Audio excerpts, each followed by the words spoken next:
Hello everyone, and welcome back to Old Man Stories.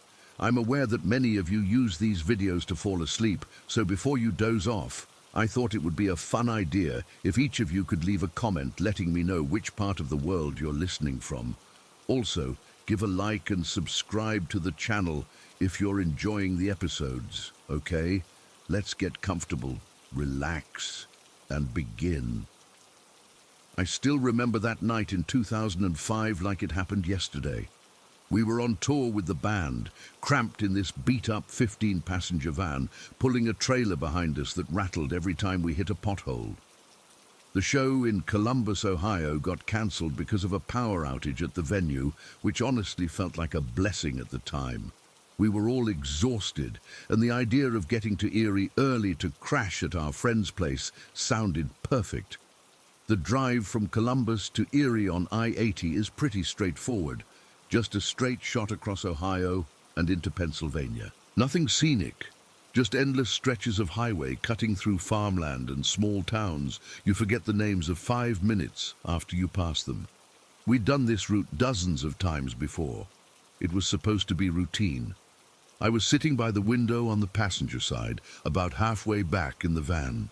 The guys were talking about the cancelled show, complaining about lost money, and wondering if we'd even have enough gas money to get home after Erie. Standard tour conversation, really. I was half listening, mostly just watching the dark countryside roll by outside my window. It was that deep kind of darkness you only get in rural areas, where the only light comes from your headlights and maybe a farmhouse every few miles. We were maybe 25 minutes out from Erie when everything went sideways. I had my head leaning against the cool window, eyes starting to get heavy, when suddenly both the driver, Jake, our bassist, and Tommy, who was riding shotgun, started yelling at the exact same time. "What the hell is that?" Jake shouted, his voice cracking like he was genuinely scared. "Holy shit, did you see that?" Tommy was pointing ahead and to the left, his voice higher than I'd ever heard it. I jerked upright, instantly awake, adrenaline flooding my system. "See what? What's going on?" That's when I heard it. This sound I'll never forget as long as I live, a deep whoosh that seemed to come from directly above us. It wasn't wind, it wasn't a truck passing. It was something moving fast over the top of our van. Something big enough to displace air in a way that made the whole vehicle shudder slightly. The guy sitting next to me, Marcus, our drummer, was pressed against his window, trying to look up through the glass. "Did something just jump over us?" "Just jump over?" he asked, his voice barely above a whisper. Jake was slowing down now, his knuckles white on the steering wheel. "I swear to God, I saw something jump from the left shoulder. It was tall, black, and it was coming right at us." Yeah, I saw it too." Tommy was nodding frantically. "It was like a person, but wrong. Too tall, and it moved like it was floating or something." Marcus was nodding too. "I got a glimpse of it when it went over. Dark as hell, but definitely shaped like a person, a really tall person." I felt this cold dread settling in my stomach. 3 guys, all looking in different directions, all saw the same thing. And I'd heard it. That whoosh sound was burned into my memory now. Something had definitely gone over our van. "Pull over," Tommy said. "We need to check for damage." Jake guided us onto the shoulder, hazard lights flashing. We all piled out of the van, everyone talking at once, trying to piece together what had just happened. The night air was cold and still, no wind at all, which made that whoosh sound even more unsettling in retrospect. We walked around the van with our cell phone flashlights, expecting to see a dent in the roof, or maybe some scratches. But there was nothing. The trailer was fine too. No damage, no sign that anything had even touched our vehicle. "Maybe it was a really big bird?" I suggested, grasping for any rational explanation. "Birds don't jump horizontally across highways," Jake said flatly, "and they sure as hell don't look like people." We stood there on the side of I-80 for probably 10 minutes, all of us shaken up, trying to make sense of what had happened. The highway was completely empty. No other cars in sight in either direction. Just us and whatever the hell had just tried to intercept our van. Eventually, we decided to keep driving. What else were we going to do? Call the cops and tell them a tall black figure had jumped over our van? They'd think we were on drugs or something. The rest of the drive to Erie was dead silent. Everyone was on edge, constantly looking out the windows, waiting for something else to happen. When we finally pulled into our friend's neighborhood, I felt like I could breathe again. Streetlights, houses, normal suburban life, it all felt safe and mundane after what we'd experienced on the highway. But when we got to the house, our friend met us at the door with bad news. "Power's been out for about 3 hours," he said. "Some kind of grid failure. Sorry, guys." I felt ice in my veins when he said that. First Columbus, now Erie. 2 power outages in one night, in 2 different cities on our route. The coincidence felt wrong, like part of some larger pattern we couldn't see. We ended up sleeping in the van that night, parked in his driveway. None of us wanted to stay in a dark house after what had happened on the highway. I barely slept, jumping at every sound, every creak of the van settling. When morning came, I was the first one up. I climbed out of the van and stretched, glad to see normal daylight and people going about their regular routines. That's when I looked up at the roof of our van. My blood ran cold. There were long scratch marks running across the white metal roof, deep gouges that definitely hadn't been there before. They ran from the front of the van toward the back, like something with claws had slid across the surface, or like something had tried to hold on while the van was moving. "Hey guys," I called out, my voice shaky. "You need to see this." One by one they climbed out and looked up at the roof. Jake went pale. Tommy just stood there, shaking his head. Marcus kept saying, "No way, no way," under his breath. The scratches were unmistakable. 4 parallel lines, too deep and too precise to be from a tree branch or road debris. They looked deliberate, like claw marks from something trying to grab onto the van as it passed underneath. "What the hell jumped on us last night?" Jake asked, but none of us had an answer. After we got back home, I couldn't stop thinking about what had happened. I started researching online, looking for similar incidents along that stretch of I-80. What I found made my skin crawl. There were dozens of reports from that area, people describing tall, dark figures seen along the highway at night. Some said they'd witnessed these things jumping between trees or moving in ways that defied normal physics. A few truckers reported seeing something land on their trailers, only to find scratch marks in the morning with no explanation for how they got there. The weird thing was, I'd been reading The Mothman Prophecies just a few weeks before our trip. John Keel's book about strange creatures and unexplained phenomena in West Virginia. Some of the descriptions in that book were eerily similar to what we'd encountered. Tall, dark figures that moved in impossible ways, often seen around areas experiencing power outages or other electrical problems. The power failures in both Columbus and Erie that night kept bothering me. I looked into it and found out that both outages were unexplained. The power companies couldn't identify a cause for either failure. They just happened simultaneously along the route we were traveling. I started wondering if we'd stumbled into something bigger than just a weird encounter on the highway. Maybe we'd been in the wrong place at the wrong time, crossing paths with something that was moving through the area for reasons we couldn't understand. The scratch marks on our van stayed there for months after that night.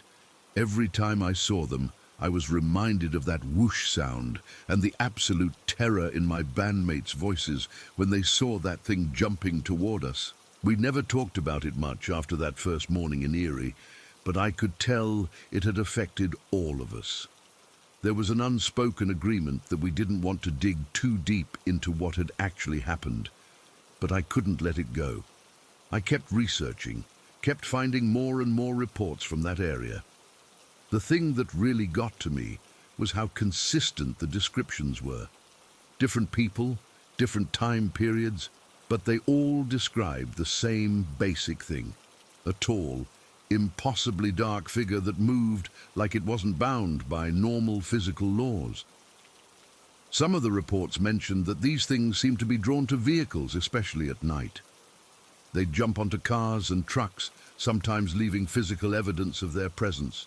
Others described near-miss encounters where something had tried to intercept their vehicle but missed by inches. Reading those accounts, I realized how lucky we'd been. Whatever that thing was, it hadn't just jumped over us randomly. It'd been aiming for our van, trying to land on it, or maybe even get inside somehow.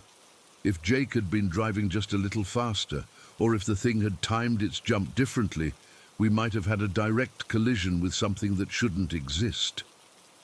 The thought kept me awake at night for weeks. What if it had landed on the van instead of just sliding across the roof?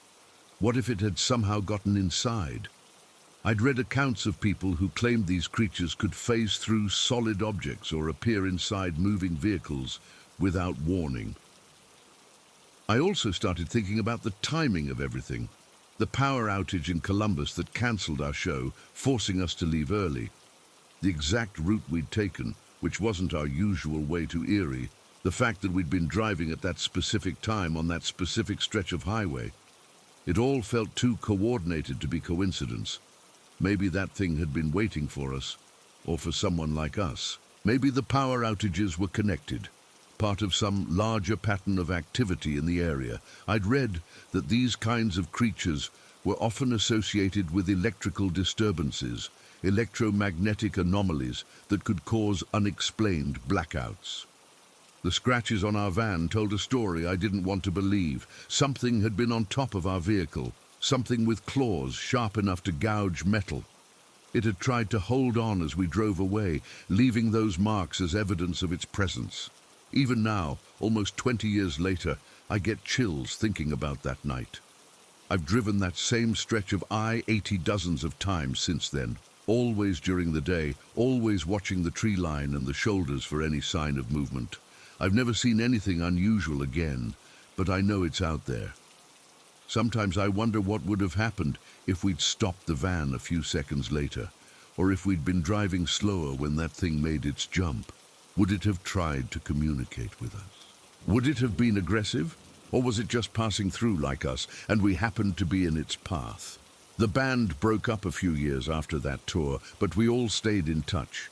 Every now and then, one of us will bring up that night on I-80, usually when we've had a few drinks.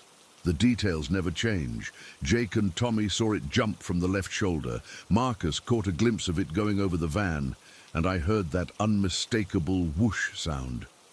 We all agree on one thing. We encountered something that night that wasn't supposed to exist. Something that operated by rules we don't understand, in a world that overlaps with ours in ways we're not meant to see. I still have photos of those scratch marks on the van roof. Sometimes I look at them and try to convince myself they could have been caused by something normal, a tree branch maybe, or debris kicked up by another vehicle. But deep down, I know better. Those marks were left by something that jumped onto our van from the darkness beside I-80, something that tried to hitch a ride with us to Erie. And sometimes, late at night when I'm driving alone on empty highways, I find myself checking the rearview mirror more often than usual, watching for tall, dark shapes that move wrong in the peripheral vision. Because I know now that there are things out there in the spaces between towns, things that cross our paths when we least expect it. That night changed how I see the world. It opened my eyes to possibilities I'd never considered before, to the idea that reality is much stranger and more dangerous than we want to admit. And every time the power goes out unexpectedly, every time I hear an unusual sound outside at night, I remember that whoosh over our van and those claw marks in the morning light. We crossed paths with something on I-80 that night, something that almost became part of our journey in ways I don't want to imagine. And I'm convinced it's still out there, waiting in the darkness beside highways, ready to jump onto the next unsuspecting vehicle that passes through its territory at the wrong time. Story 2. I grew up Pentecostal in the South. And let me tell you, That environment shapes you in ways you don't realize until you're older. My whole childhood was church 3 times a week, revival meetings that went past midnight, and summers spent at church camp, where we'd have altar calls every single night. I thought I knew what spiritual warfare looked like. People speaking in tongues, laying hands on the sick, casting out demons. But nothing prepared me for what I saw during preteen camp when I was 12 years old. The camp was set up like most church camps. Dormitories arranged around a central chapel, dining hall on one side, recreational areas scattered throughout the property.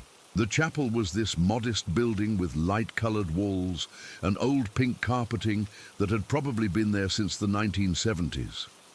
It wasn't fancy, just functional. But the one thing that made it special was this huge stained glass window behind the pulpit. I'd been going to this camp for 3 years running, and I'd looked at that window hundreds of times during services. It showed a woman in biblical robes holding a water pitcher, standing next to a lamb in what looked like a cloudy, grayish sky.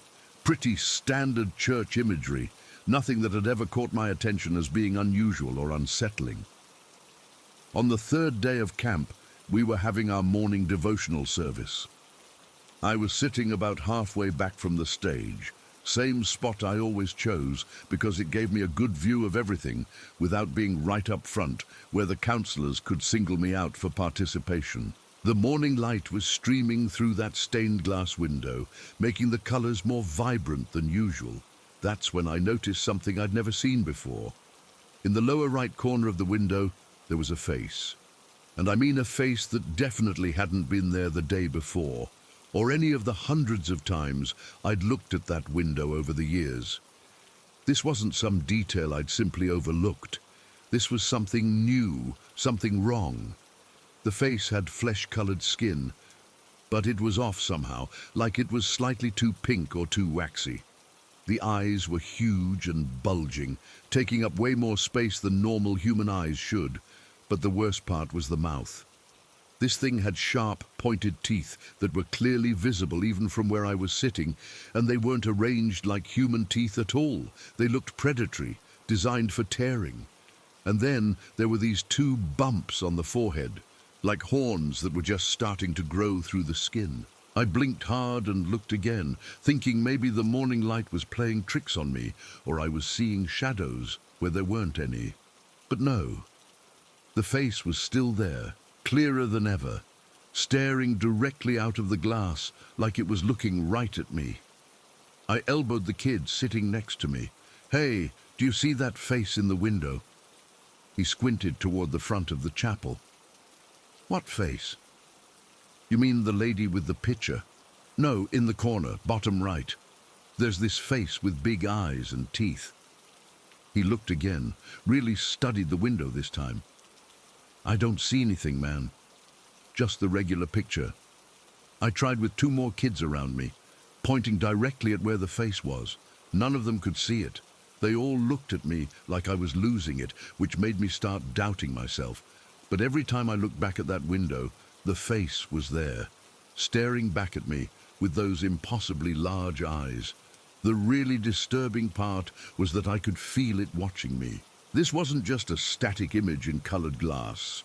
This thing was aware, and it knew I could see it. During the entire service, no matter where I moved in my seat, those eyes tracked me.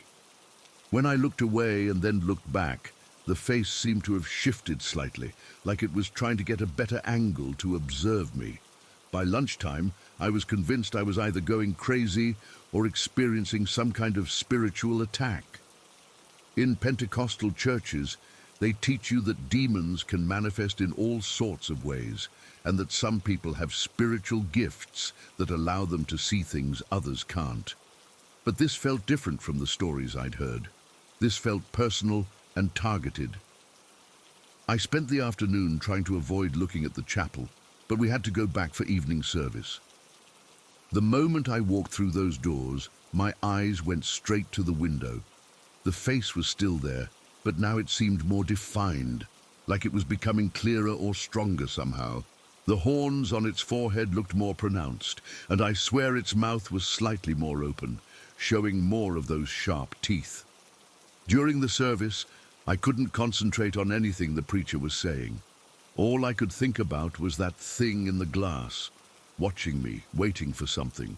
I started getting this sick feeling in my stomach, like when you know something bad is about to happen but you can't prevent it.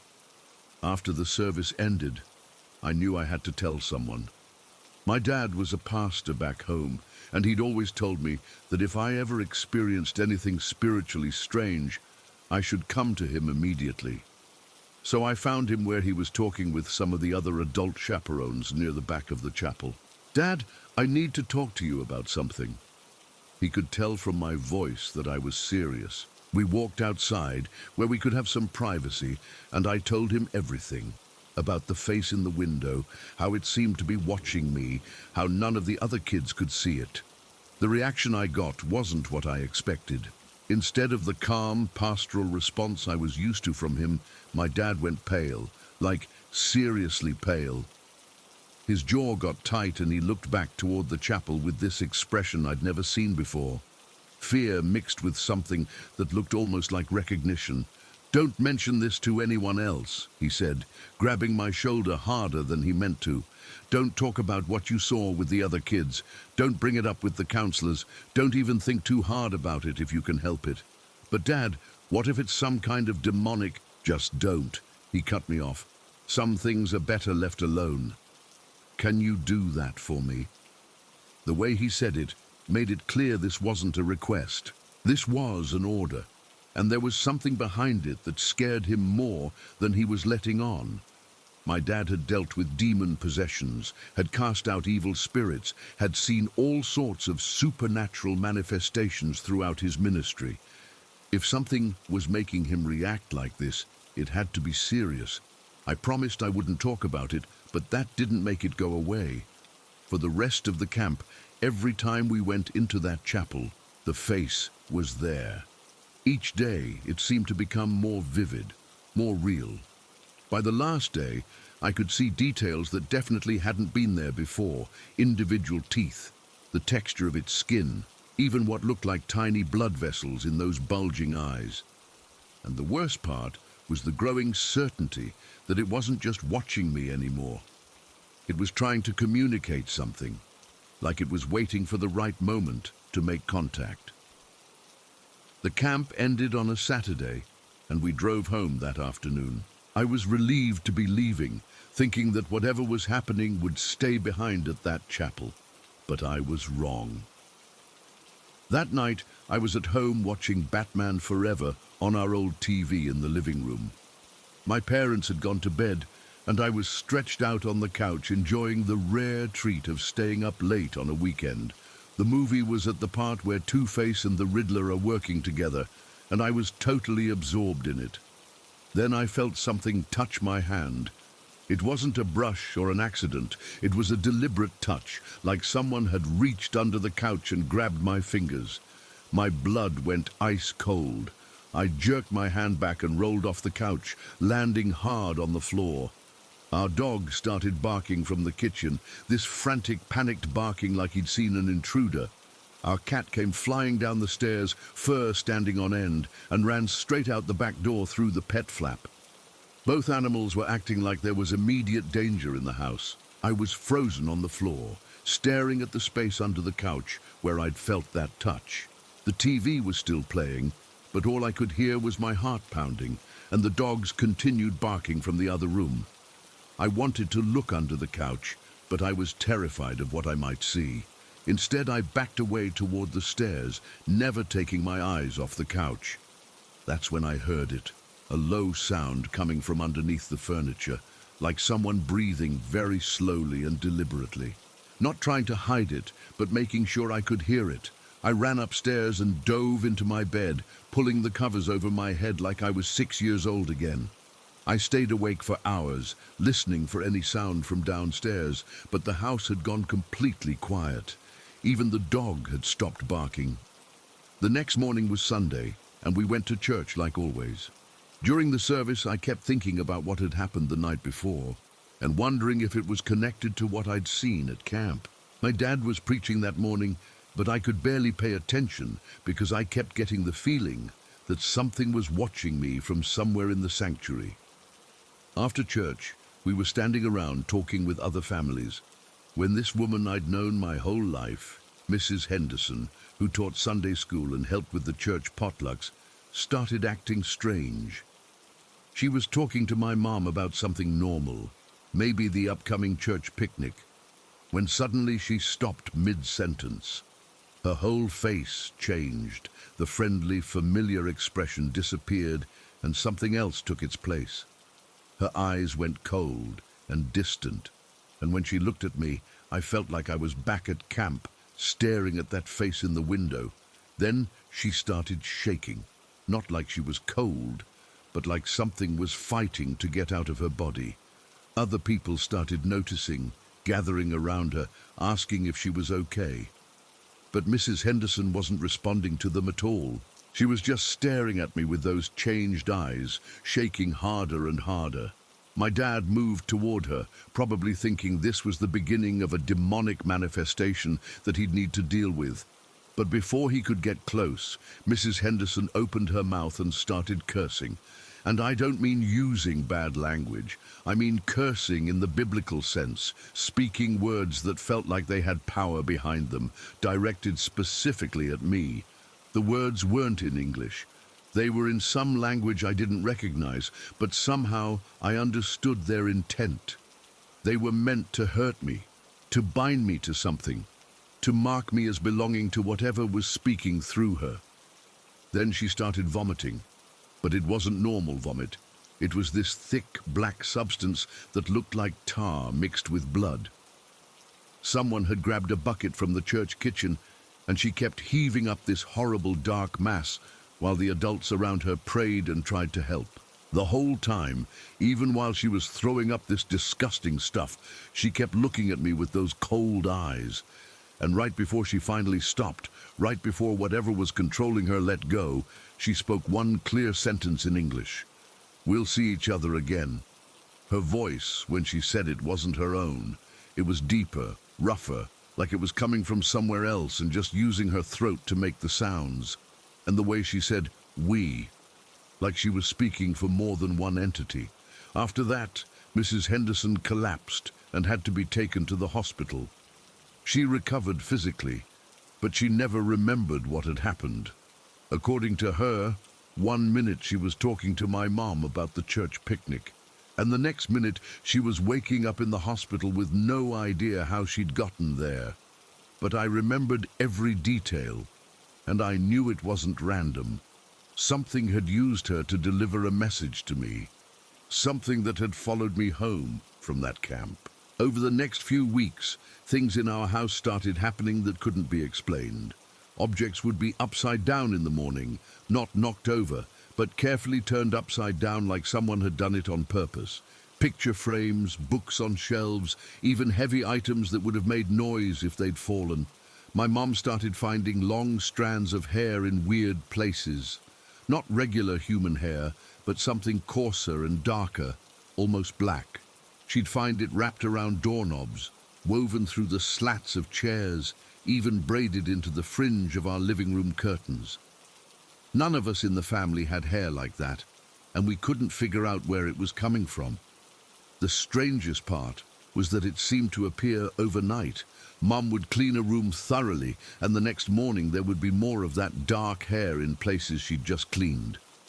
She started getting paranoid about it, checking and rechecking rooms, trying to catch whatever was leaving the hair behind. I never told my parents about the connection to what had happened at camp and the incident with Mrs. Henderson. My dad had made it clear that I shouldn't talk about what I'd seen in that stained glass window, and after seeing his reaction, I was afraid of what might happen if I brought up the other experiences, but I knew they were all connected. The face in the window, the touch under the couch, the possession at church, the strange occurrences in our house, they were all parts of the same thing. Something had noticed me at that camp, had marked me somehow, and now it was making its presence known in my everyday life. The hair appearing around the house was the worst part because it felt like marking territory.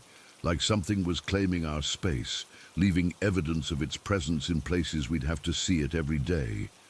Each strand felt like a message. I'm here, I'm watching, and I'm not going anywhere. There were other incidents over the following months that I won't describe in detail, partly because they were too personal and partly because talking about them feels like giving them power they shouldn't have.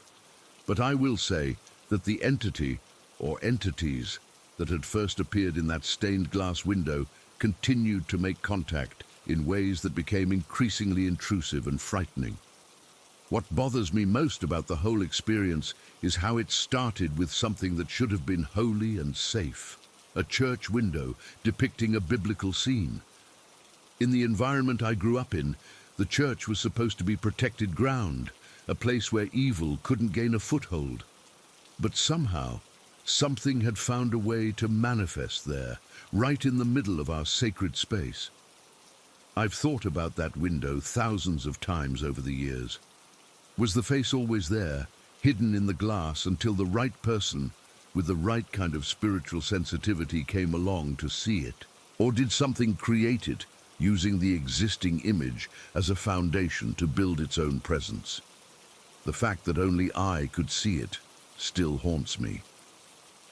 In Pentecostal theology, spiritual gifts are supposed to be used for good, to help people, to fight against evil, to serve God's purposes. But whatever gift allowed me to see that face felt more like a curse than a blessing. It opened a door that I couldn't close, created a connection that I didn't want and couldn't break. Even now, decades later, I avoid stained glass windows in churches. I know it sounds ridiculous, but I'm afraid of looking too closely and seeing something that shouldn't be there.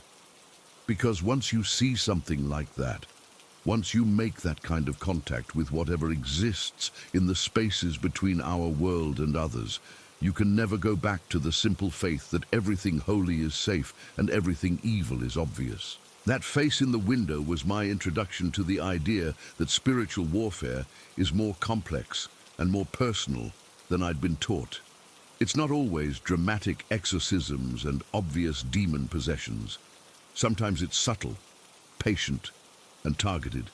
Sometimes it chooses you for reasons you'll never understand. And once it does, it becomes part of your story whether you want it or not. The hair stopped appearing in our house eventually, and the other incidents faded over time. But I never felt like whatever had started this had gone away completely.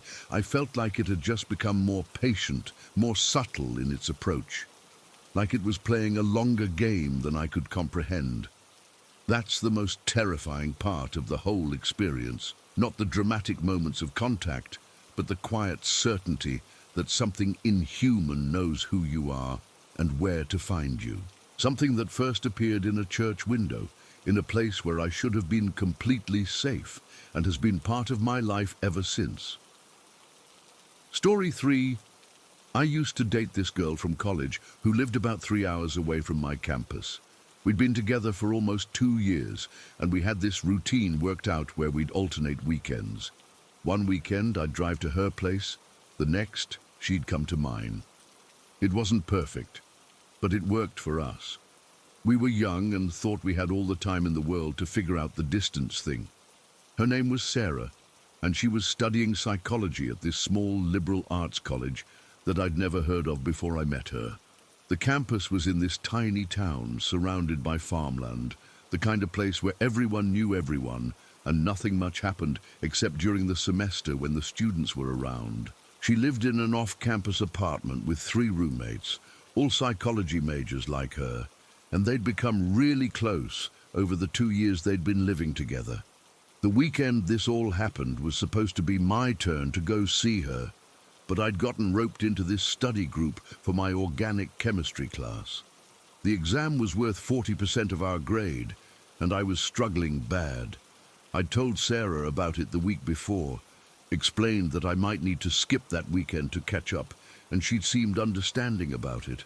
But Friday afternoon, she texted me saying she was already on the road to my place. Just like that. On my way, see you in a few hours. I tried calling her immediately, but it went straight to voicemail. I sent her several texts explaining that I had this study group, that I'd be tied up all night, that maybe she should turn around and go back. I felt terrible about it, but there was nothing I could do. The study group was meeting in the library, and we'd reserved one of those group study rooms on the 3rd floor until midnight. 7 of us were planning to cram for this exam that could make or break our grades for the semester. Around 7:30 that evening, I got another text from her. She was pissed, and I don't blame her. The message said something like, "Fine, I'm going home." This was a waste of gas and time. I tried calling again, but same thing, straight to voicemail. I sent back an apology, told her I'd call her later that night after the study session, and that we'd figure out a makeup weekend. That was the last message I ever received from her. I stayed in that study room until almost 1 in the morning, working through chemistry problems and trying not to think about how upset Sarah must be. When I finally got back to my dorm, I tried calling her one more time, but again, it went to voicemail. I figured she was still mad and didn't want to talk, so I decided to give her some space and try again the next day. Saturday morning, I called her apartment. The phone rang and rang, but nobody picked up. I tried her cell again, voicemail. I wasn't too worried yet because Sarah could hold a grudge when she wanted to, and I figured she was just making me sweat a little for screwing up our weekend. Sunday came and went with no response to my calls or texts. Monday morning, I started getting concerned. Sarah wasn't the type to ignore me for this long, no matter how mad she was. We'd had fights before, and even at her angriest, she'd still answer her phone eventually. I tried calling her apartment again, and this time one of her roommates answered, except it wasn't one of the roommates I knew. The voice was completely unfamiliar, older, like maybe a parent or relative. "Is Sarah there?" I asked. "I'm sorry, who?" "Sarah. She lives there with 3 other girls, psychology students." There was a pause. "I think you have the wrong number, son. No one by that name lives here." I was confused but figured maybe I'd misdialed, so I hung up and tried again. Same unfamiliar voice, same response. No Sarah, no psychology students, wrong number. That's when I started to panic a little. I went through my phone and double-checked the number. It was definitely the same number I'd been calling for almost 2 years, the same number that had always connected me to Sarah's apartment. I tried texting her again. "Sarah, please call me. I'm getting worried." The text came back immediately as undelivered, with a message I'd never seen before. "Number not found." I stared at my phone screen for a long time, trying to make sense of what I was seeing. This was the same number I'd texted hundreds of times, the same number that had worked perfectly just 3 days earlier when she told me she was driving to see me. Over the next few hours, I tried everything I could think of. I called the apartment number repeatedly, always getting that same unfamiliar voice telling me no one named Sarah lived there. I tried her cell phone over and over, but now it wasn't even going to voicemail. It was giving me an automated message saying the number was not in service. I drove to my campus computer lab and logged into Facebook, thinking maybe she'd sent me a message there or posted something that would explain what was going on. But her profile was gone. Not deactivated, not blocked, gone. Like it had never existed. That night, I barely slept. I kept going over everything in my head, trying to figure out what could have happened. Had she changed her phone number? Had she and her roommates all moved out of their apartment suddenly? But why would she do that without telling me, especially over something as minor as a missed weekend? Tuesday morning, I made a decision that felt extreme but necessary. I was going to drive to her college and find out what was happening in person. It was a 3-hour drive each way, and I'd have to skip my classes, but I needed answers. The drive to her town felt strange and surreal. I'd made this trip dozens of times before, but something felt different. The landscape looked wrong somehow, like I was seeing it from a different angle, or the colors were slightly off. I chalked it up to anxiety and lack of sleep. When I got to her apartment building, I sat in my car for a few minutes, trying to prepare myself for whatever I was going to find. The building looked the same as always, a converted Victorian house that had been divided into 4 apartments. Sarah's was on the 2nd floor, the one with the blue door and the small balcony where she liked to sit and study when the weather was nice. I climbed the stairs and knocked on the blue door. The same unfamiliar voice I'd heard on the phone called out, asking who was there. "I'm looking for Sarah," I said through the door. "I'm her boyfriend." The door opened, and I found myself face to face with a woman in her 50s who I'd never seen before. She was wearing a bathrobe and holding a cup of coffee, looking at me like I was completely crazy. "I told you on the phone, there's no Sarah here. I've been living in this apartment for 8 years. I don't know what kind of prank this is, but you need to stop calling and showing up at my door." "But this is where she lived," I insisted. "Sarah with 3 roommates, psychology students from the college.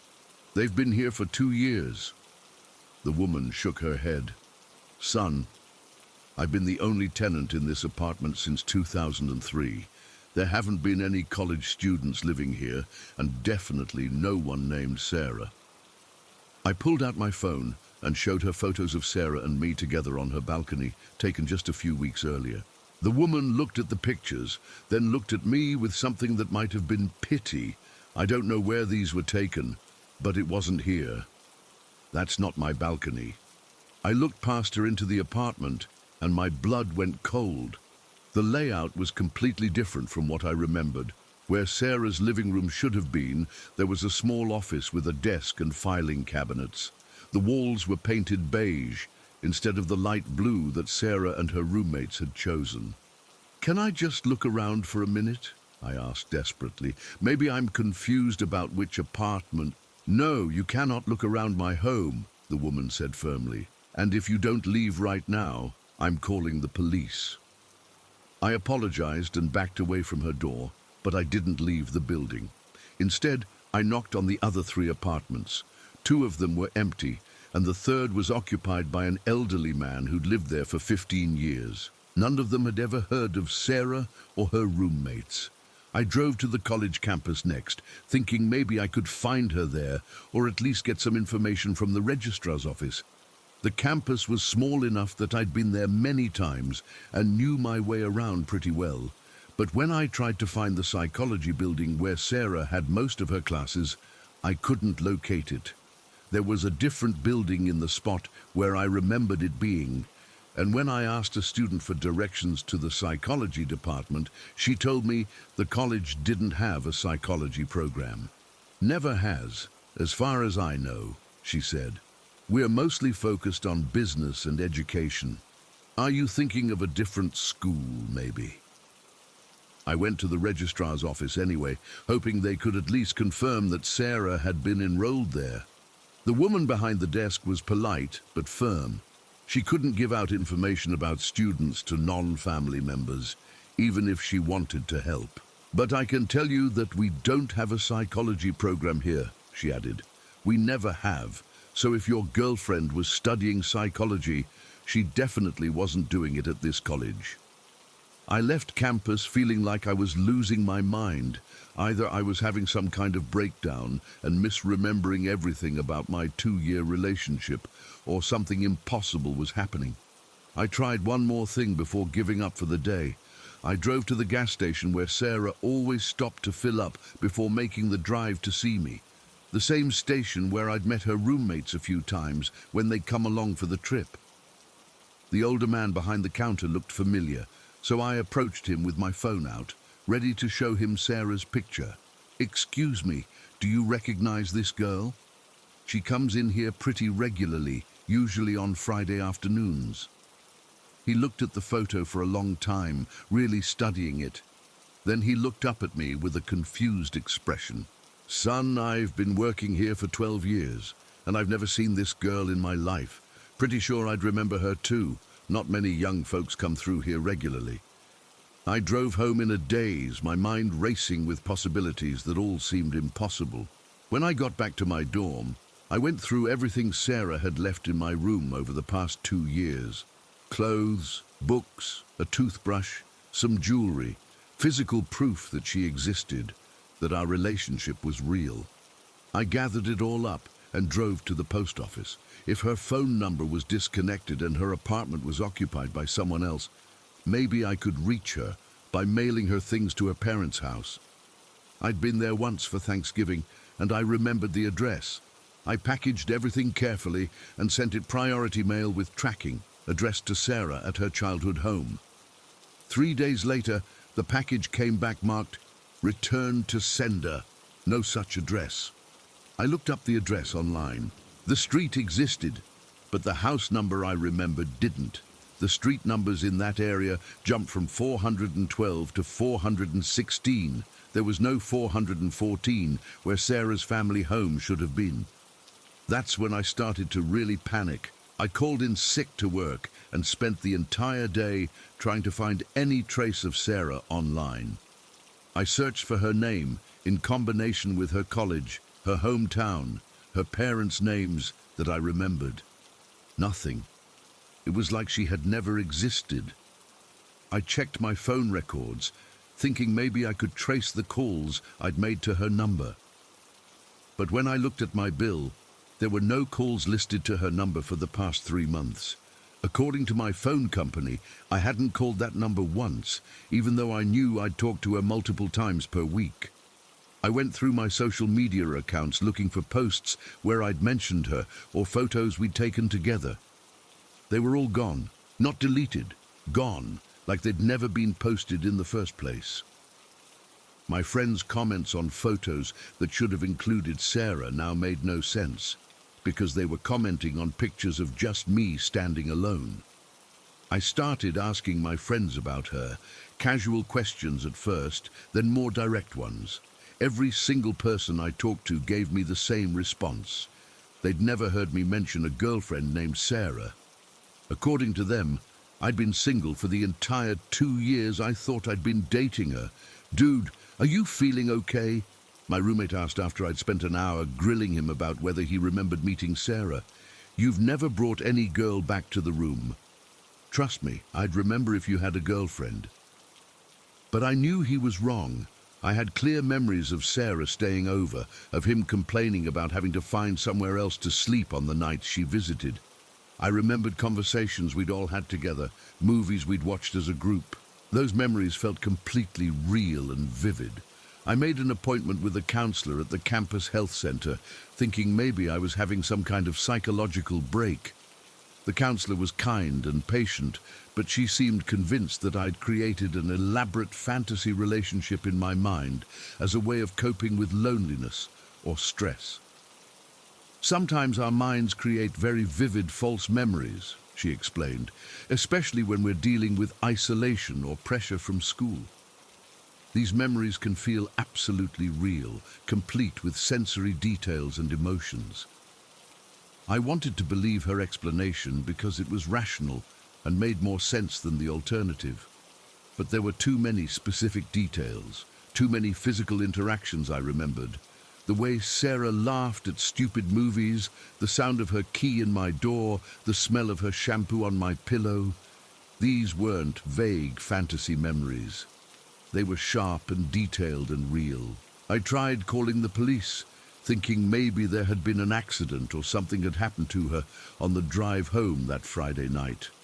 But when I tried to file a missing person report, they told me I couldn't do it because I wasn't family and because, according to all the information they could find, no one named Sarah matching my description had ever been enrolled at that college or lived at that address. "Look, son," the officer said, not unkindly, "maybe you met this girl online, maybe she was using a fake name, maybe the whole relationship was different than you thought it was. People do that sometimes, but without any official record of her existence, there's nothing we can investigate." I went back to that college 3 more times over the next month, walking around campus, checking every building, asking anyone who would listen if they'd seen Sarah or knew anything about a psychology program. Nothing. The school had never offered psychology as a major, and no one recognized her from the photos I showed them. I even tried hiring a private investigator, using money I'd been saving for a spring break trip. I gave him everything I could remember about Sarah: her full name, her supposed hometown, her parents' names, physical description, the car she drove. 2 weeks later, he called me with the same results I'd gotten everywhere else. I'm sorry, but I can't find any trace of anyone matching that description. No birth records, no school records, no DMV records, no social media presence. It's like this person never existed. The worst part was the absolute silence that followed my search efforts. It wasn't just that Sarah was gone, it was that there was no evidence she'd ever been there in the first place. No digital footprint, no paper trail, no witnesses who remembered her. The world had erased her so completely that I started questioning my own sanity. I'd lie awake at night going over every detail I could remember about our relationship, trying to hold on to the memories before they faded. The first time we met at a campus coffee shop, our first date at that little Italian restaurant in her town, the weekend she helped me study for my biology exam, the fight we had about her wanting to transfer schools. All of it felt real and important and true. But with no external validation, no proof that any of it had happened, those memories started to feel less solid, like stories I'd told myself so many times that I'd begun to believe they were true. The most terrifying moments came when I'd wake up in the middle of the night with the absolute certainty that Sarah had never existed, that I'd somehow created an entire relationship in my mind. Then I'd remember some specific detail, the way she always ordered her coffee with extra cream, or how she hated horror movies but watched them anyway to make me happy. And I'd know that those memories were too real to be fake. What haunts me most is the completeness of her disappearance. It wasn't just that she broke up with me or moved away, or changed her mind about our relationship. It was that every trace of her existence vanished simultaneously, like someone had gone through the world with an eraser and removed every sign that she'd ever been here. I still live in the same college town, and sometimes I'll drive past places where I remember being with her. The restaurant where we had our first date is now a dry cleaner, and according to the owner, it's been a dry cleaner for 8 years.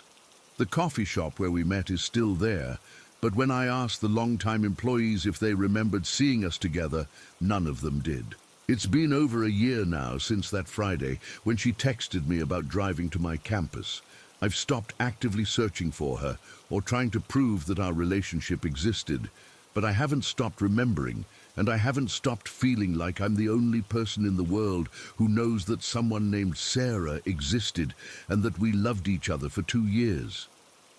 Sometimes I wonder if I'm being punished for something, if this is what happens when you take someone for granted or prioritize the wrong things. Maybe if I hadn't chosen that study group over her visit, none of this would have happened.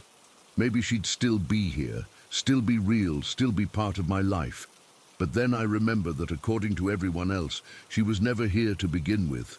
According to the world, I've been alone this whole time. And that Friday night text about driving to see me never happened because there was no one to send it.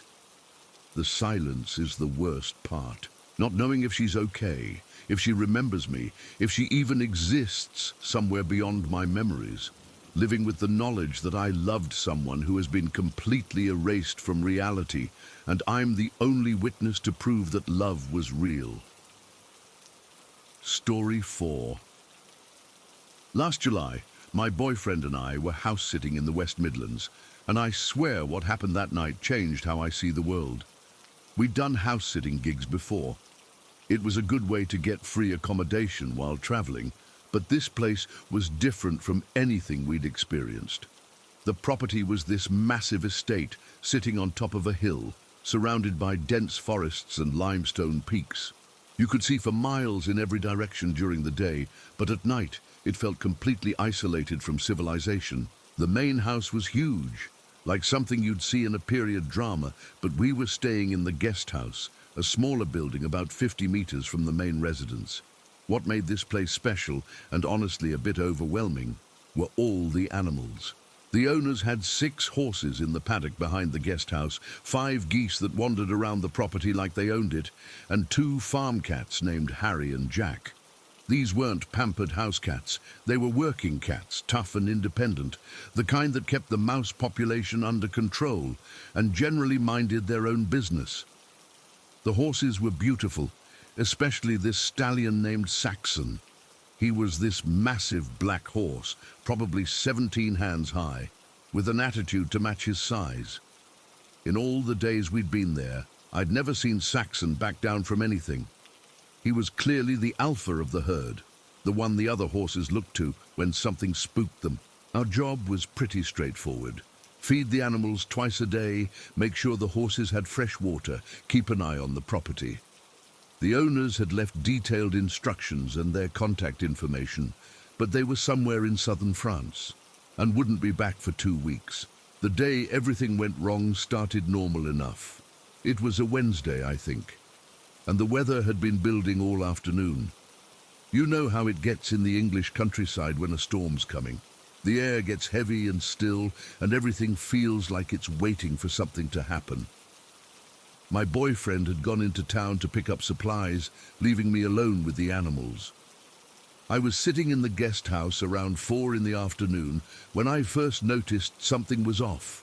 The cats, Harry and Jack, were both outside on the patio, but instead of their usual lazy afternoon nap, they were alert and agitated. Harry was making this low, growling sound I'd never heard from him before, and Jack was pacing back and forth with his fur slightly raised. They were both facing the electronic gate at the end of the long driveway, like they were watching something I couldn't see. I went outside to check on them, and that's when I noticed the horses. All 6 of them had moved to the far end of their paddock, as far away from the gate as they could get. They were clustered together in the shelter, which was weird because the weather wasn't bad yet, just windy and overcast.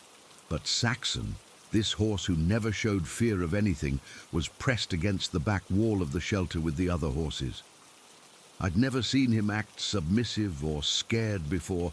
It was like watching a lion try to hide behind a house cat. The wind was picking up, making that howling sound you get in open areas when air moves through the trees and over the hills. But there was something about the way the animals were acting that made me uneasy. They weren't just reacting to weather, they were genuinely frightened of something specific. I tried calling the cats over, but they wouldn't come. They just kept staring toward the gate, occasionally hissing at nothing I could see. The geese, which usually wandered all over the property, had disappeared completely. I couldn't see them anywhere, which was unusual because they were normally impossible to miss. By 6 o'clock the sky was getting darker and the wind was really howling now. My boyfriend texted that he was going to wait out the worst of the weather in town before driving back up the hill. I was okay with that. The driveway was steep and winding, and it could be dangerous in bad weather. I fed the animals early, thinking I'd get it done before the rain started. But when I approached the horse shelter with their evening hay, Saxon actually backed away from me. This horse that had been friendly and calm for the past week was now acting like I was a threat. The cats were acting even stranger. When I put out their food, they wouldn't come to their usual feeding spot by the guest house. Instead, they stayed pressed against the main house, as far from the gate as they could get, while still being able to see it. By 8:30, it was getting dark, and the rain had started. Not heavy yet, but steady enough that I decided to stay inside for the evening. I locked the sliding glass door that led to the patio, something I hadn't bothered with on previous nights, and settled in to watch Netflix while I waited for my boyfriend to get back. Around 9 o'clock, I heard knocking. It wasn't the kind of knocking you expect from someone you know. It was deliberate, rhythmic, like someone was being very polite but persistent. Knock, knock, knock, pause, knock, knock, knock. I muted the TV and listened. The knocking came again, definitely coming from the sliding glass door that led to the patio. I got up and walked toward it, but I didn't open the curtains right away. Something about the situation felt wrong. "Hello?" I called out through the door. "Let us in." The voice was young, maybe a kid, but there was something off about it. Too calm for someone who'd be out in the rain at night. "We're lost." I pulled the curtain back slightly and peered out. Standing on the patio were two boys, maybe 12 or 13 years old. They were both wearing dark hoodies that were soaked through from the rain, and they were just standing there, not trying to take shelter under the patio overhang or anything. "We got lost in the storm," one of them said, looking directly at me through the glass. "Can you let us in?" And here's the thing that made my skin crawl. They knew I was there, but I hadn't turned on the patio light and the guest house was dark except for the TV.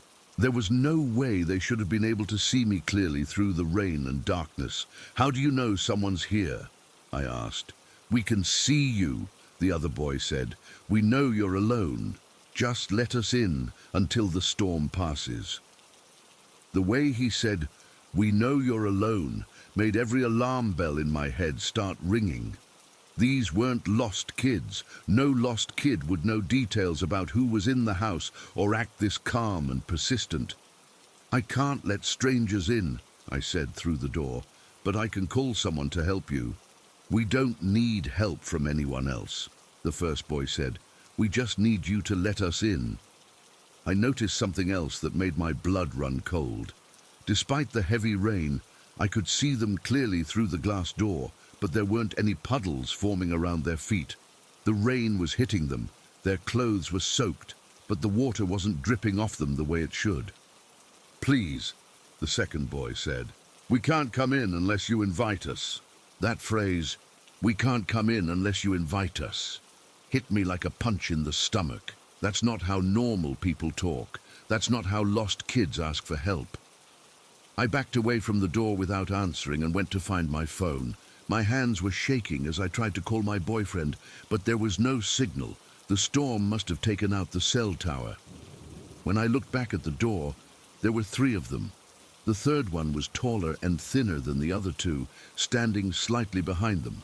All 3 were staring directly at me through the glass, not moving, not trying to get out of the rain, just waiting. "Let us in," the tall one said, and his voice was different from the younger boys. Deeper, more authoritative. "You know you should let us in." I shook my head and reached for the landline phone I'd seen in the kitchen. But when I picked it up, there was no dial tone. The storm had knocked out the phone line too. That's when they moved closer to the glass door. The 2 younger boys pressed their faces right against the glass, and I got a clear look at their eyes for the first time. They were completely black. Not just the pupils. The entire eye, from edge to edge, was solid black, like someone had filled their eye sockets with ink. I stumbled backward, knocking over a chair, and they smiled. Those black eyes and those perfectly normal human smiles were the most terrifying combination I'd ever seen. "Let us in," all 3 said in unison. "Let us in, let us in, let us in." They kept repeating it over and over, while I stood frozen in the middle of the guest house trying to figure out what to do. The isolation of the property hit me all at once. We were miles from the nearest neighbor, the phones weren't working, and my boyfriend was stuck in town until the storm passed. I grabbed a kitchen knife from the drawer, not because I thought it would help against whatever these things were, but because holding something sharp made me feel slightly less helpless. "Let us in, let us in, let us in." They were still chanting when I ran to the bathroom and locked the door behind me. It was the only room in the guest house, without any windows, and I figured if I couldn't see them, maybe they couldn't see me. But I could still hear them. The knocking continued, sometimes on the glass door, sometimes on the windows, sometimes on what sounded like the roof. They moved around the building, taking turns knocking, calling out to me. "We know you're scared," one of them said. "We're not going to hurt you. We just want to come inside." "It's cold out here," another one added. "Don't you want to help us?" The scariest part was how reasonable they sounded. If I hadn't seen those black eyes, if the whole situation hadn't felt so wrong from the beginning, I might have been tempted to let them in. They were good at sounding like helpless children. I sat on the bathroom floor with my back against the door, the knife in my lap, listening to them circle the building. Sometimes they'd go quiet for long periods, and I'd wonder if they'd left. Then the knocking would start again, always from a different direction. "Please," one of them called out around midnight, "we're getting so cold." "Why won't you help us?" I almost answered, almost felt sorry for them. But then I remembered those black eyes, and the way they'd said they couldn't come in unless I invited them. Around 2 in the morning, the knocking stopped completely. I sat in that bathroom for another hour, waiting for it to start again, but there was only silence and the sound of rain on the roof. When I finally worked up the courage to leave the bathroom, I kept the lights off and moved carefully through the guest house. I pulled back the curtain on the sliding door just enough to peek outside. The patio was empty, no sign that anyone had been there at all. I spent the rest of the night sitting in the living room with all the lights on, the knife still in my hand, jumping at every sound the old building made as it settled. I didn't sleep at all. My boyfriend got back around 7 in the morning, once the storm had passed and the roads were safe again. I was so relieved to see another human being that I almost cried when he walked through the door. I told him everything that had happened, expecting him to think I was losing my mind or had some kind of stress-related hallucination. But he listened to the whole story without interrupting, and when I finished, he had this grim expression on his face. "The animals," he said. "How are they acting now?" We went outside to check on them. The horses were still clustered together in their shelter, but they seemed less agitated than they had been the day before. The cats, Harry and Jack, were sitting by their food bowls, acting normal again. The geese had reappeared and were wandering around the property like nothing had happened. But Saxon, the big stallion who'd never shown fear of anything, wouldn't come near the fence line closest to the gate. He stayed in the back of the paddock, watching that direction, like he expected something to come back. 2 days later, the property owner called to check in on us. Her name was Steph, and she was this cheerful, energetic woman who loved talking about her animals and the history of the property. "How are Harry and Jack treating you?" she asked. "They can be standoffish with strangers, but they're good cats." I mentioned how the cats had been acting strange during the storm, and there was a pause on the other end of the line. "What kind of strange?" she asked. I described how they'd been staring at the gate, hissing at something I couldn't see, refusing to come near the guest house. Another pause. "Did anything else happen that night?" I hesitated, then decided to tell her about the 3 boys who'd shown up during the storm.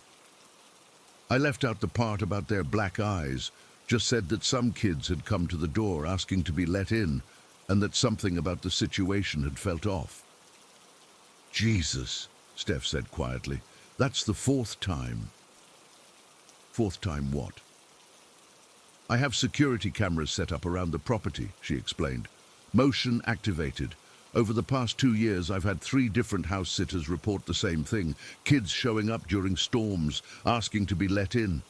Each time, when I check the camera footage afterward, there they are. 3 boys, always the same 3 boys. My blood went cold. "What do the cameras show?" "That's the thing," Steph said. "The cameras pick up the motion, start recording, but the footage is always corrupted. Static, weird interference, sometimes just completely black screen. But the timestamp shows activity during exactly the times the house sitters reported seeing them." I asked her why she hadn't warned us about this possibility, and she sighed. "Because it sounds insane, doesn't it? Oh, by the way, you might get visited by creepy kids during storms, but don't worry, they can't come in unless you invite them." I figured if I told people beforehand, I'd never find anyone willing to house sit. "What do you think they are?" I asked. "I honestly don't know," she said. "But I do know that every house sitter who's encountered them has had the same experience.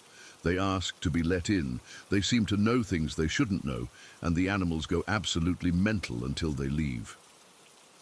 She told me that the property had a long history, going back several hundred years.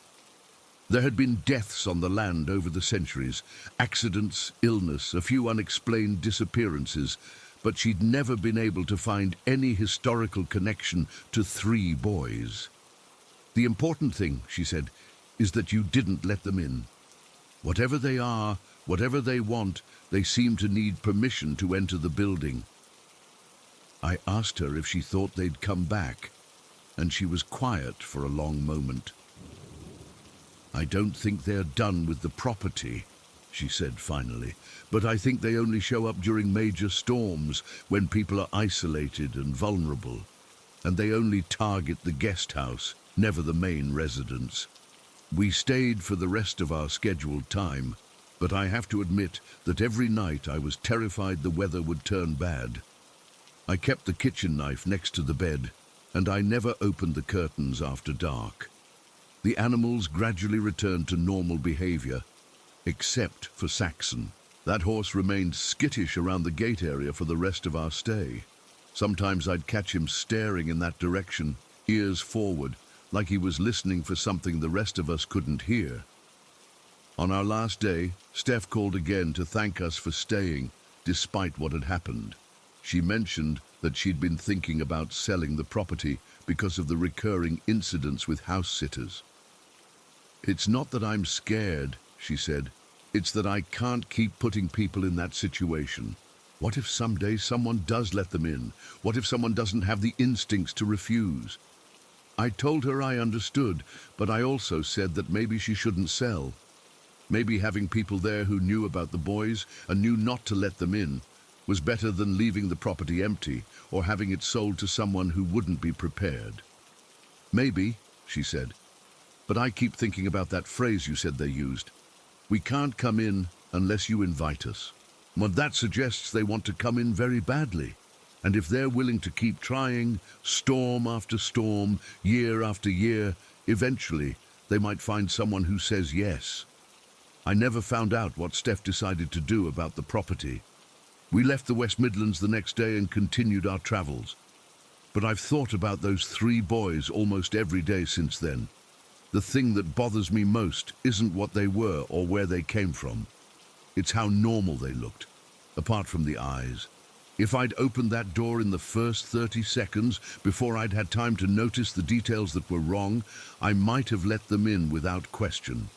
And I still don't know what would have happened if I had. Story 5. I work in film production here in Hawaii, and one thing you learn real quick when you're working on the islands is to respect the kapu and the sacred places. The local crew members don't mess around with this stuff, and after what happened to me at Manoa Falls, I understand why. We were doing this indie film project on Oahu, nothing big budget, just a small crew trying to capture some authentic Hawaiian scenery for a documentary about the island's natural beauty. The producer had gotten all the proper permits for filming at various locations, including the trail that leads up to Manoa Falls. If you've never been to Manoa Falls, it's this beautiful waterfall about 1.5 miles up a rainforest trail in the valley behind Honolulu. The trail is popular with tourists during the day, but it gets pretty isolated once the sun starts going down. The whole area is thick with native plants and trees that form this canopy over the trail, so even during daylight it can feel pretty enclosed and dark. The locals have always had stories about the valley. They say it's one of those places where the veil between worlds is thin, where spirits of the old Hawaii still walk. The production manager had briefed us about being respectful, not taking anything from the forest, not disturbing any of the stone formations we might find. Standard protocol when you're filming in areas that have cultural significance. We'd been shooting there for 3 days without any problems. The footage was coming out great. Misty forest scenes, close-ups of the waterfall, time-lapse shots of clouds moving through the valley. Everything was going according to schedule. On the last day of shooting, we wrapped up around 6:30 in the evening. The sun sets early in the valley because of all the mountains around it, So by the time we were packing up our equipment, it was already getting pretty dark under the tree cover. Most of the crew had hiked back down to the parking area with the main gear, but we'd left one of the smaller cameras up near the waterfall to get some sunset shots. The camera was mounted on a tripod in this perfect spot that took us about 20 minutes to find and set up earlier in the day. I volunteered to go back and get it with one of the local crew members. We took his ATV since there's a narrow service trail that cuts up the side of the valley, avoiding most of the hiking trail. It's not officially open to the public, but the film permits gave us access to use it for equipment transport. The guy I was with, I'll call him Marcus, had been working film crews in Hawaii for about 15 years. He knew all the locations, all the local protocols, and he had this respect for the spiritual side of the islands that you don't see in a lot of mainland crew members. As we were driving up the service trail on the ATV, Marcus was telling me about some of the old Hawaiian beliefs connected to Manoa Valley. How certain areas were considered sacred, how you were supposed to ask permission from the spirits before entering, that kind of thing. "You ever feel like you're being watched up here?" he asked me as we navigated around a tight curve in the trail. I had to think about it for a second. "Actually, yeah. The past couple of days, I've had this weird feeling like something's paying attention to us when we're filming." Marcus nodded. "That's the valley. It's alive, you know, and it doesn't always like strangers poking around with cameras and equipment." The service trail was narrow and winding, carved into the side of the valley wall. On our right was the steep slope going down toward the main hiking trail, and on our left, the mountainside rose up into dense forest. The ATV headlights cut through the growing darkness, but they only lit up maybe 20 feet ahead of us. The forest around us was making all those normal nighttime sounds: insects, birds settling in for the night, the rustle of small animals moving through the underbrush. But there was something else too, something I couldn't quite identify. It was like the forest was holding its breath, waiting for something. "You feeling it too?" Marcus asked. "Yeah, it's like we're not supposed to be here right now." "We probably aren't," he said. "But the camera's expensive, and we can't just leave it overnight." We reached the area where we'd left the camera set up about 15 minutes later. It was right where we'd left it, still mounted on the tripod, still pointing toward the waterfall. But something felt different about the spot. During the day, it had been this peaceful clearing with a perfect view of the falls through a gap in the trees. Now, in the darkness, it felt exposed and vulnerable, like we were standing in the middle of a stage with an audience we couldn't see. I started breaking down the camera equipment while Marcus kept the ATV running, headlights pointed toward where I was working. The sound of the engine was reassuring. It meant we could get out of there quickly if we needed to. "Hurry up," Marcus said, and there was tension in his voice that hadn't been there before. "Almost done," I told him, unscrewing the camera from the tripod mount. But my hands were shaking slightly, and I kept looking up from what I was doing to scan the tree line around us. That's when I saw it. The ATV headlights were pointing toward the trail that led back down to the main hiking path, illuminating a corridor of forest about 15 feet wide. And standing right in the middle of that illuminated area, maybe 30 feet away from us, was a figure. At first, I thought it was another hiker who'd gotten caught on the trail after dark. But as I looked closer, I realized several things that made my blood run cold. First, the figure was completely motionless, not like someone who had stopped walking, but like a statue. No movement at all, not even the slight sway you'd expect from a person trying to maintain balance on uneven ground. Second, it was tall, really tall, much taller than any normal person should be, probably close to 7 feet. Third, and this is the part that really got to me, the figure was completely black. Not like someone wearing dark clothes, but like a silhouette cut out of the night itself. The ATV headlights were shining directly on it, But instead of illuminating details of clothing or facial features, the light seemed to be absorbed by whatever this thing was. I froze with the camera half detached from the tripod, staring at this impossible figure standing in our headlight beam. "Marcus," I said quietly, not taking my eyes off the thing in front of us. "I see it," he replied, and his voice was barely above a whisper. The figure didn't move, didn't react to our presence at all. It just stood there in the light, this perfect black silhouette against the forest behind it. But I had the overwhelming sense that it was aware of us, that it was studying us just as intently as we were staring at it. "What is that?" I asked. "I don't know, but we need to leave. Now." I forced myself to look away from the figure and finished detaching the camera from the tripod. My hands were shaking badly now, and it took me 3 tries to get the mounting screw loose. The whole time I could feel the presence of that thing in the headlight beam, like a weight pressing against my consciousness. When I looked up again, the figure had moved. It was closer now, maybe 20 feet away, but I hadn't seen it move. One second it was 30 feet down the trail. The next, it was significantly closer.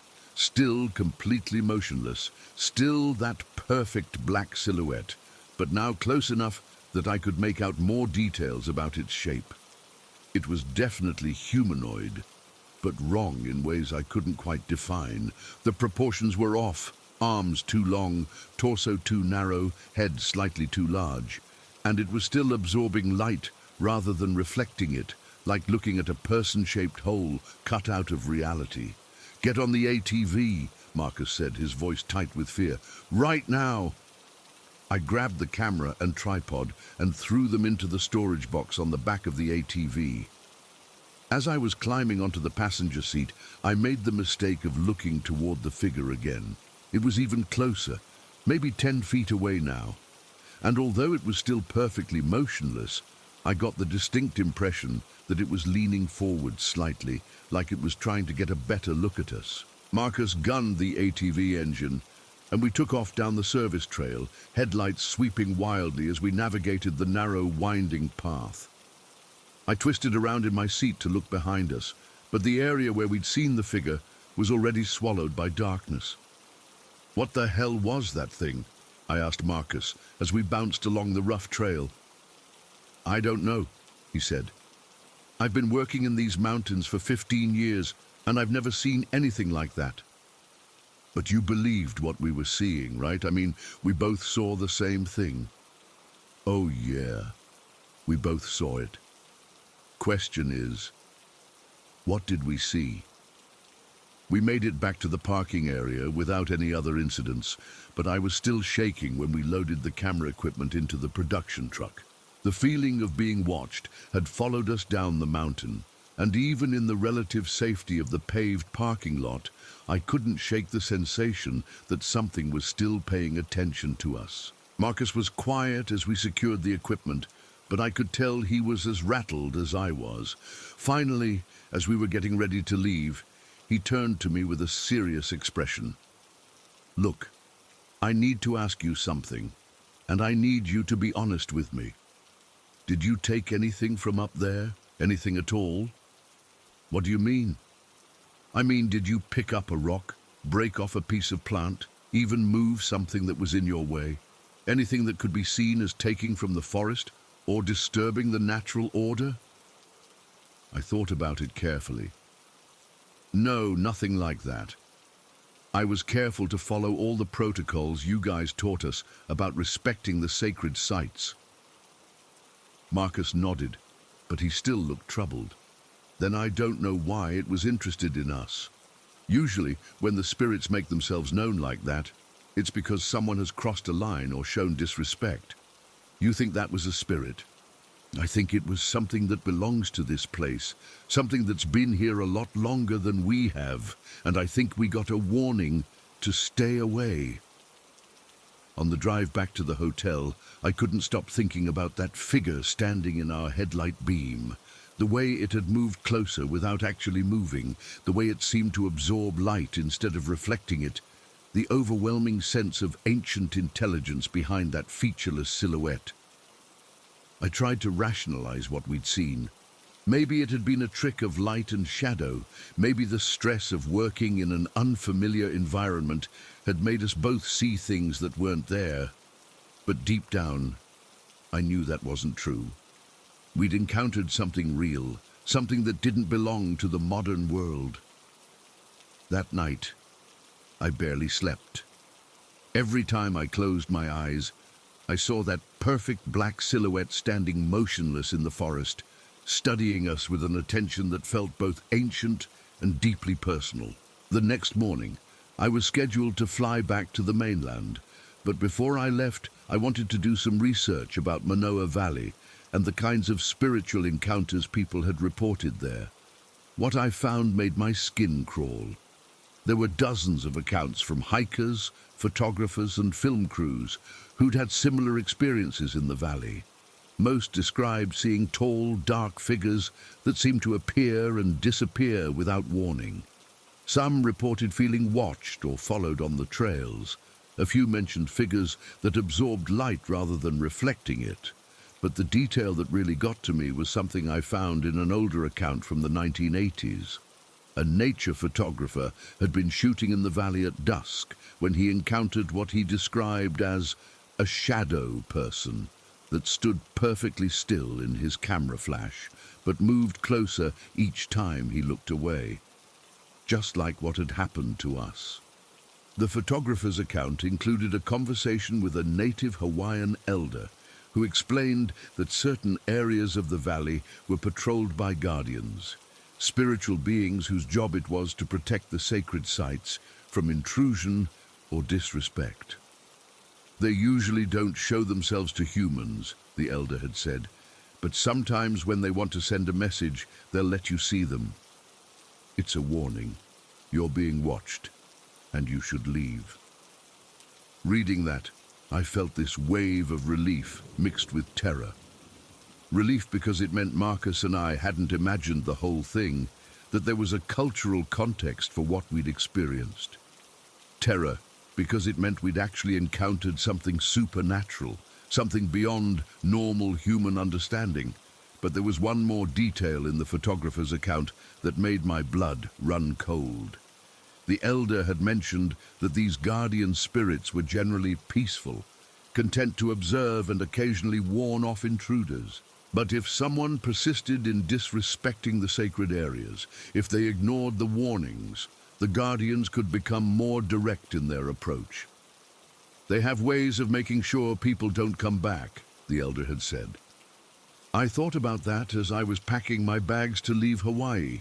We'd been respectful, we'd followed all the protocols, we'd gotten out as soon as we realized we weren't welcome. But what if we'd stayed?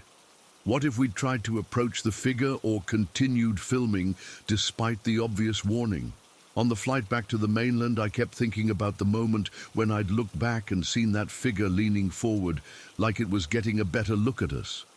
There had been something deeply unsettling about that gesture, something that suggested curiosity mixed with evaluation, like it was deciding what to do about us. I've been back to Hawaii several times since then for other projects, but I've never returned to Manoa Valley. Even when other crews have asked me to work on shoots there, I've found reasons to decline. It's not that I'm afraid exactly, but I have this deep sense that I was given a warning that night, and it would be very unwise to ignore it. Sometimes, when I'm working in other remote locations, I get that same feeling of being watched that I experienced in the valley.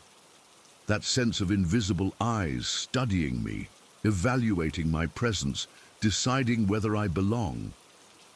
But it's never been as intense or as direct as it was that night in the forest above Manoa Falls. Marcus and I have stayed in touch over the years, and sometimes we'll talk about what we saw that night. He's had a few other encounters with what he calls the old Hawaii, spiritual experiences that remind him that the islands are still inhabited by forces much older than modern civilization. The thing about working in sacred places, he told me once, is that you're always a guest, and some hosts are more tolerant than others. I think about that a lot. when I'm scouting locations or setting up equipment in places that have historical or spiritual significance. There's a balance you have to maintain between getting the shots you need and respecting the fact that you're working in someone else's territory. That figure we saw in the headlight beam, standing perfectly still in the middle of the forest trail, was a reminder that not all of Hawaii's residents are listed in the census. Some of them have been there much longer than any human settlement, and they're still watching, still guarding the places that are important to them. I never found out what would have happened if we'd stayed longer that night, if we'd tried to approach the figure or ignored its obvious message that we weren't welcome. But I'm grateful we didn't find out. Some knowledge isn't worth the price of learning it. The camera equipment we retrieved that night captured some beautiful footage of the waterfall and the forest. But when I look at those images now, all I can think about is what was standing just outside the frame, watching us work in its territory. That perfect black silhouette, motionless and ancient, absorbing our light and measuring our intentions. And even now, thousands of miles away from Manoa Valley, I sometimes wake up in the middle of the night with the absolute certainty that something is watching me from the darkness, evaluating me, remembering the night I ventured too deep into a place where humans are only temporarily tolerated guests. Story 6. I used to take the bus to work every day from this stop on the outskirts of Erie, Pennsylvania. It was one of those typical suburban bus stops, just a bench and a small shelter next to a main road with a wooded area behind it. Nothing special, nothing that would make you think twice about waiting there. The woods behind the stop weren't deep or anything, just a thin strip of trees and undergrowth that separated the road from a residential neighborhood on the other side. You could see houses through the trees during winter when the leaves were gone.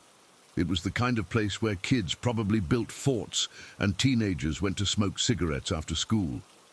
I'd been taking that same bus for about 8 months, waiting at that same stop every weekday morning at 7:15. I knew the routine by heart. The bus would come around 7:25, sometimes a few minutes late if traffic was bad downtown. I'd usually just sit on the bench and check my phone while I waited, maybe listen to music with earbuds. But on this particular Tuesday morning in late October, I was feeling restless. The bus was running late. It was already 7:30, and no sign of it yet. I'd been sitting on that bench for almost 20 minutes, and I was getting bored and anxious about being late for work. That's when I decided to kill some time by walking just a few steps into the woods. Not far, just enough to get off the sidewalk and stand among the trees for a minute. I could still see the bus stop clearly from where I was, maybe 15 or 20 feet into the tree line. If the bus came, I'd hear it and be able to get back to the stop in seconds. The woods were pretty typical for that area, mostly oak and maple trees, with some smaller undergrowth and fallen logs scattered around. The ground was covered with fallen leaves that crunched under my feet. It was peaceful, actually. Quiet except for the occasional car passing on the road. I was just standing there, looking around at the trees and enjoying the brief escape from the concrete and asphalt of the bus stop, when I heard the bus in the distance. The engine sound was unmistakable. That deep rumble of a diesel engine working hard to accelerate from a previous stop. I turned to head back to the bus stop, maybe took 2 steps toward the road, when every alarm bell in my body went off at once. My heart rate spiked instantly, my hands started shaking, and I got this overwhelming flood of adrenaline that made my vision sharpen and my hearing incredibly acute. Something was wrong. Very wrong. I froze in place and slowly turned around to look back into the woods, toward the area I'd just been exploring. And that's when I saw it.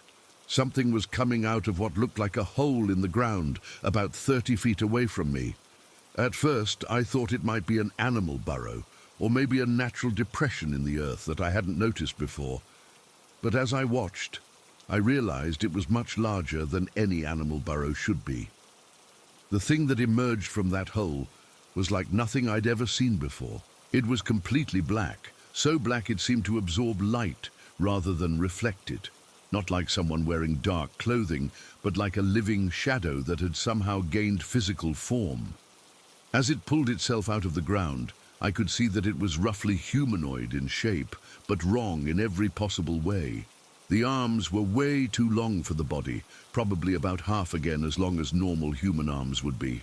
And the hands, Jesus, the hands were enormous. Each finger was thick as my forearm, with what looked like claws at the tips that scraped against the dirt as it hauled itself up out of that hole. But the size was what really got to me.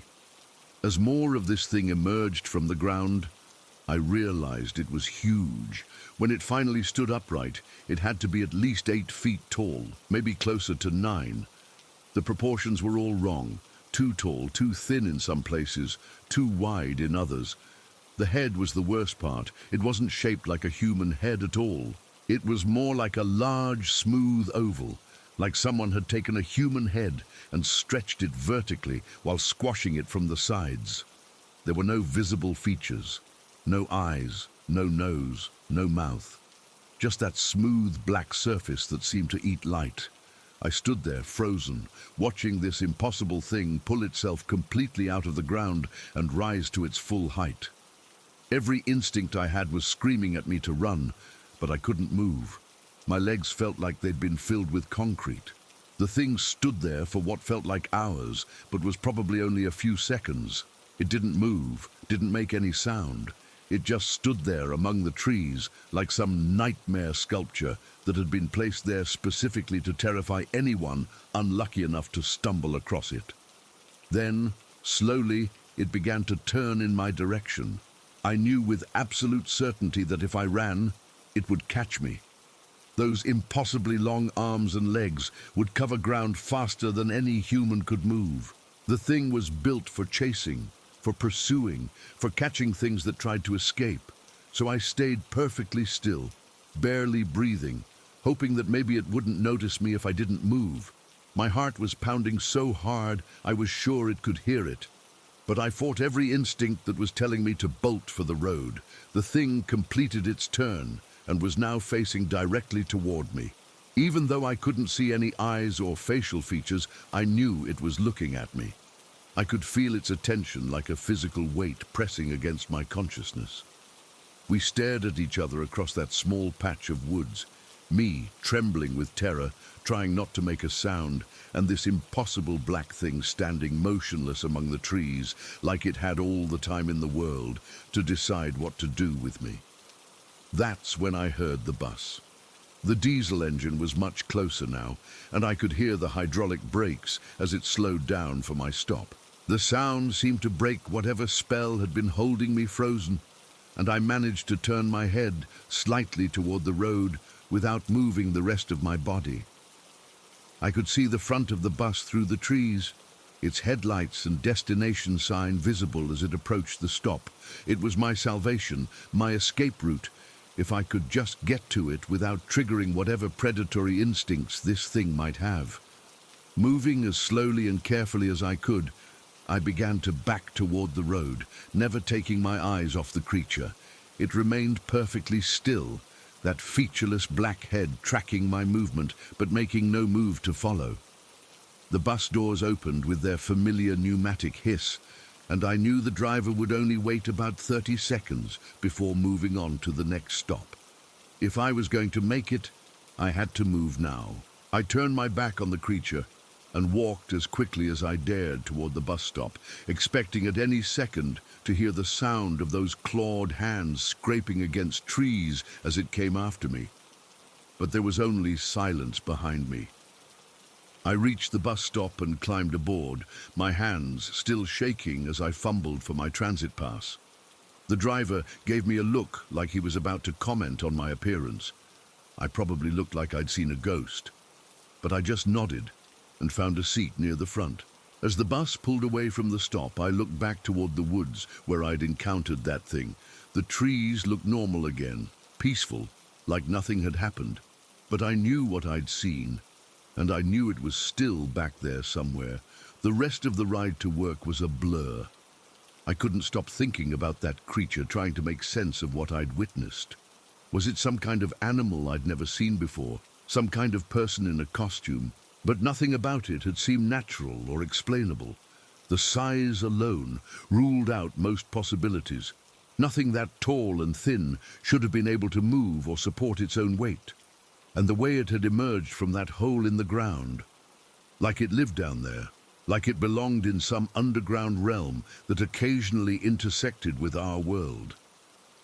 That night, I had the most vivid nightmare of my life. I dreamed that I hadn't made it to the bus, that I'd been too slow, or that the bus had been too early. In the dream, I was stuck in those woods with that creature, and it was moving toward me with those impossibly long arms outstretched.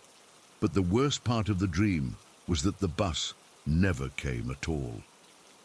I was trapped there forever, playing an eternal game of hide and seek with something that was designed to hunt humans in the dark spaces between civilization. I woke up crying, which is something I hadn't done since I was a kid. The dream had felt so real that I actually got up and checked all the locks on my apartment door and windows before I could get back to sleep. The next morning, I almost called in sick to work rather than go back to that bus stop. But I needed the job, and I told myself that what I'd seen had probably been some kind of stress-induced hallucination. Maybe I'd been more tired than I realized. Maybe my mind had played tricks on me.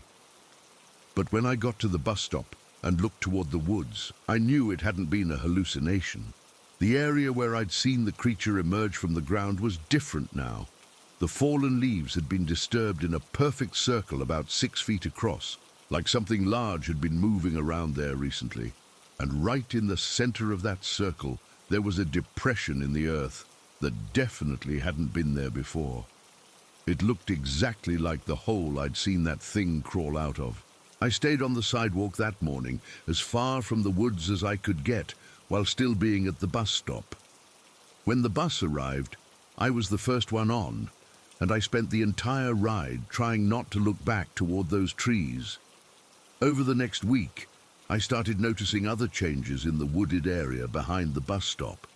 Broken branches at about 8 feet high, like something tall had been moving through the trees. Scratch marks on some of the tree trunks that looked like they'd been made by large claws. Areas where the undergrowth had been flattened, creating paths that led deeper into the woods. I wasn't the only one who noticed. A few of the other regular commuters started commenting on the strange activity in the woods.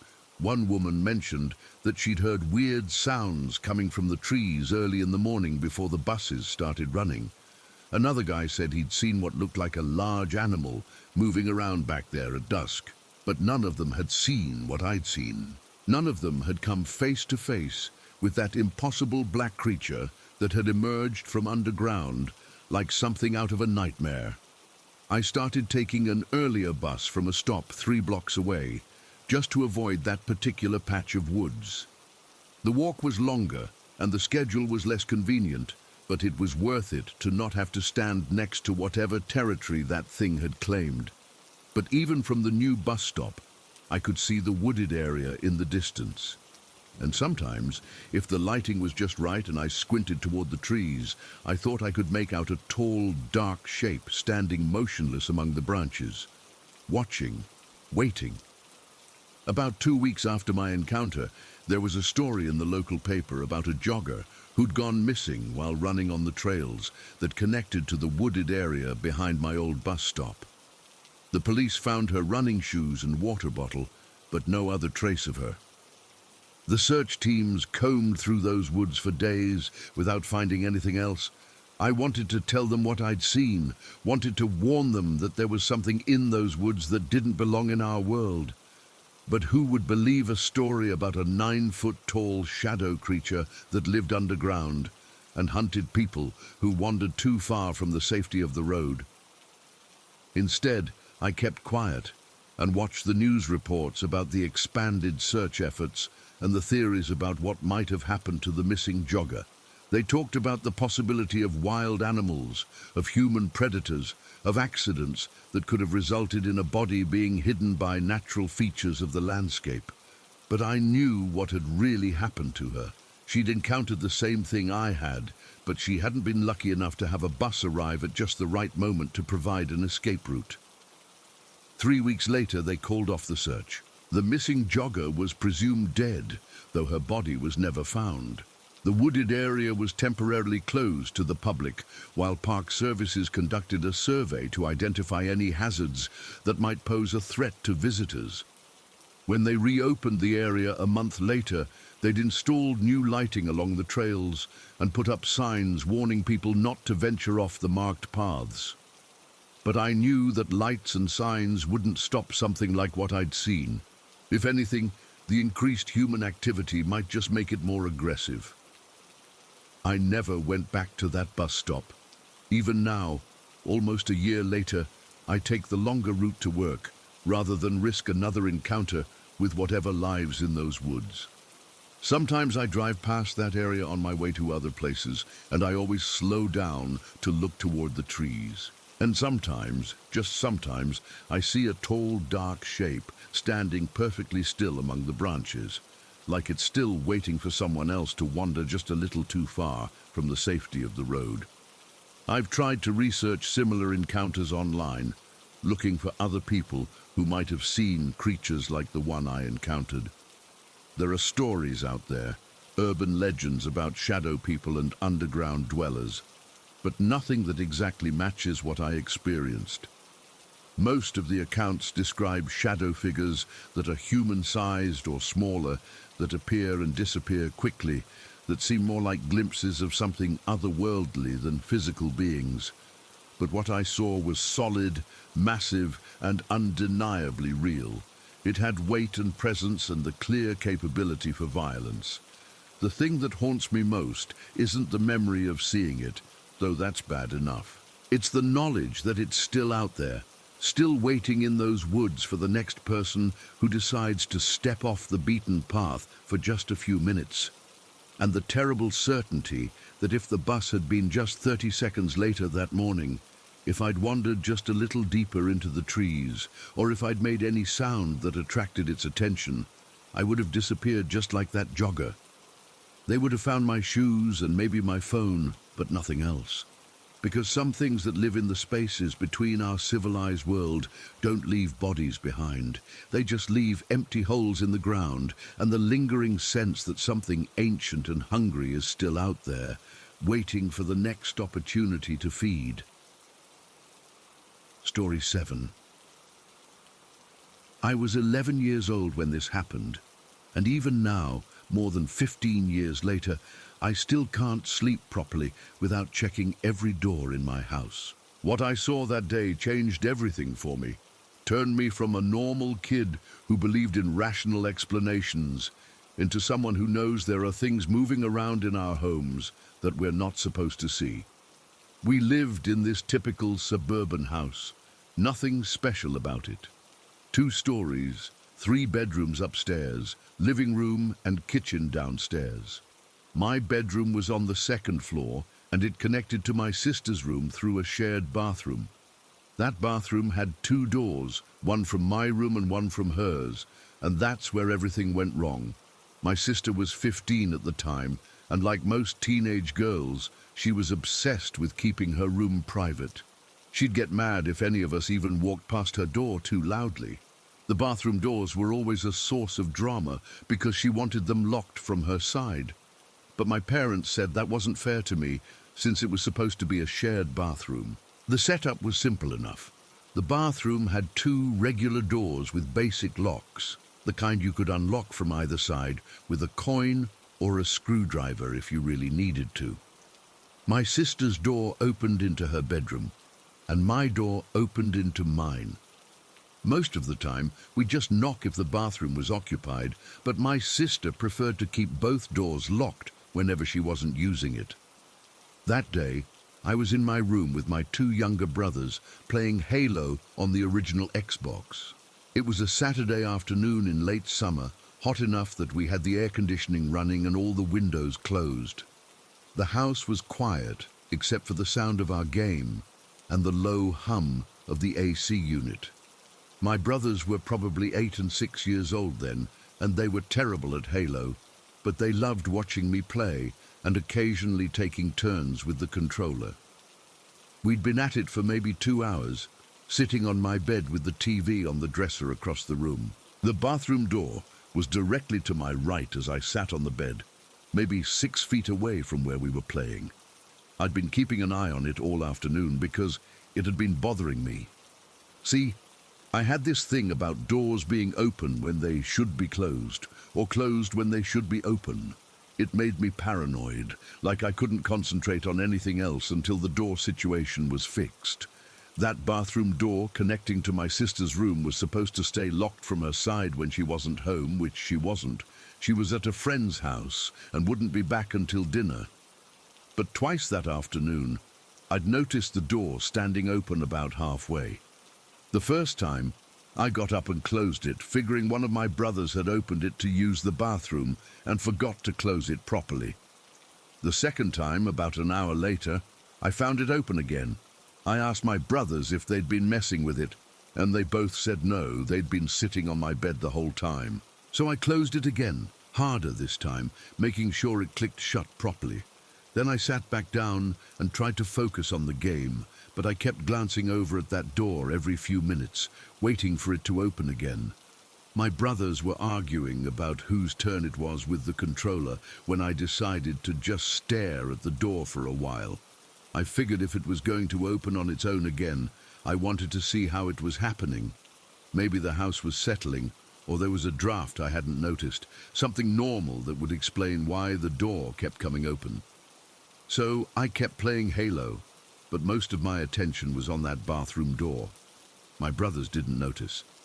They were too busy complaining about each other's playing and trying to grab the controller from whoever was using it. I was staring right at the door when it happened. Without any warning, without any sound, that door flew open. Not slowly, like it had been doing all afternoon, but violently, like someone had grabbed the handle and yanked it open as hard as they could. It slammed against the bathroom wall with this loud bang that made all 3 of us jump. But that wasn't the scary part. The scary part was what came through the door immediately after it opened. A shadow rushed through the doorway from my sister's room, but it wasn't a normal shadow. It was thick and dark and moved like it had weight to it. It was roughly the size and shape of an adult person, maybe 6 feet tall, but it looked like it was made out of smoke or fog that had somehow become solid. The shadow person moved fast, crossing the bathroom in what seemed like one step and disappearing into the hallway that led to the stairs. The whole thing took maybe 2 seconds, but I saw it clearly. It had a definite human shape. Head, torso, arms, legs, but the edges were blurry and it seemed to absorb light rather than cast it. I was so shocked that I didn't react immediately. I just sat there on my bed, controller in my hands, trying to process what I'd just seen. My brothers were still focused on the game, arguing about something, completely oblivious to what had just happened. Then the fear hit me like a physical blow. I dropped the controller and ran. Not walked fast, not got up quickly. I sprinted out of my room and down the stairs like something was chasing me. My heart was pounding so hard I could hear it in my ears, and my hands were shaking uncontrollably. My parents were in the living room watching TV, and they looked up in surprise when I came running down the stairs like the house was on fire. "What's wrong?" my mom asked. I opened my mouth to tell them what I'd seen, but no words came out. How do you explain to your parents that a shadow person just ran through your bathroom? How do you describe something that sounds insane even to yourself? Instead, I just said I didn't feel good and asked if I could watch TV with them. They made room for me on the couch and I spent the rest of the afternoon there, refusing to go back upstairs even when my brothers came down asking why I'd left in the middle of our game. That night, I couldn't sleep in my room. Every time I looked toward that bathroom door, I imagined it flying open again and another shadow figure rushing through. I ended up sleeping on the living room couch, telling my parents I had a stomachache. The next night, same thing. And the night after that. My parents were starting to get concerned about my sudden reluctance to sleep in my own room, but I couldn't bring myself to tell them the truth.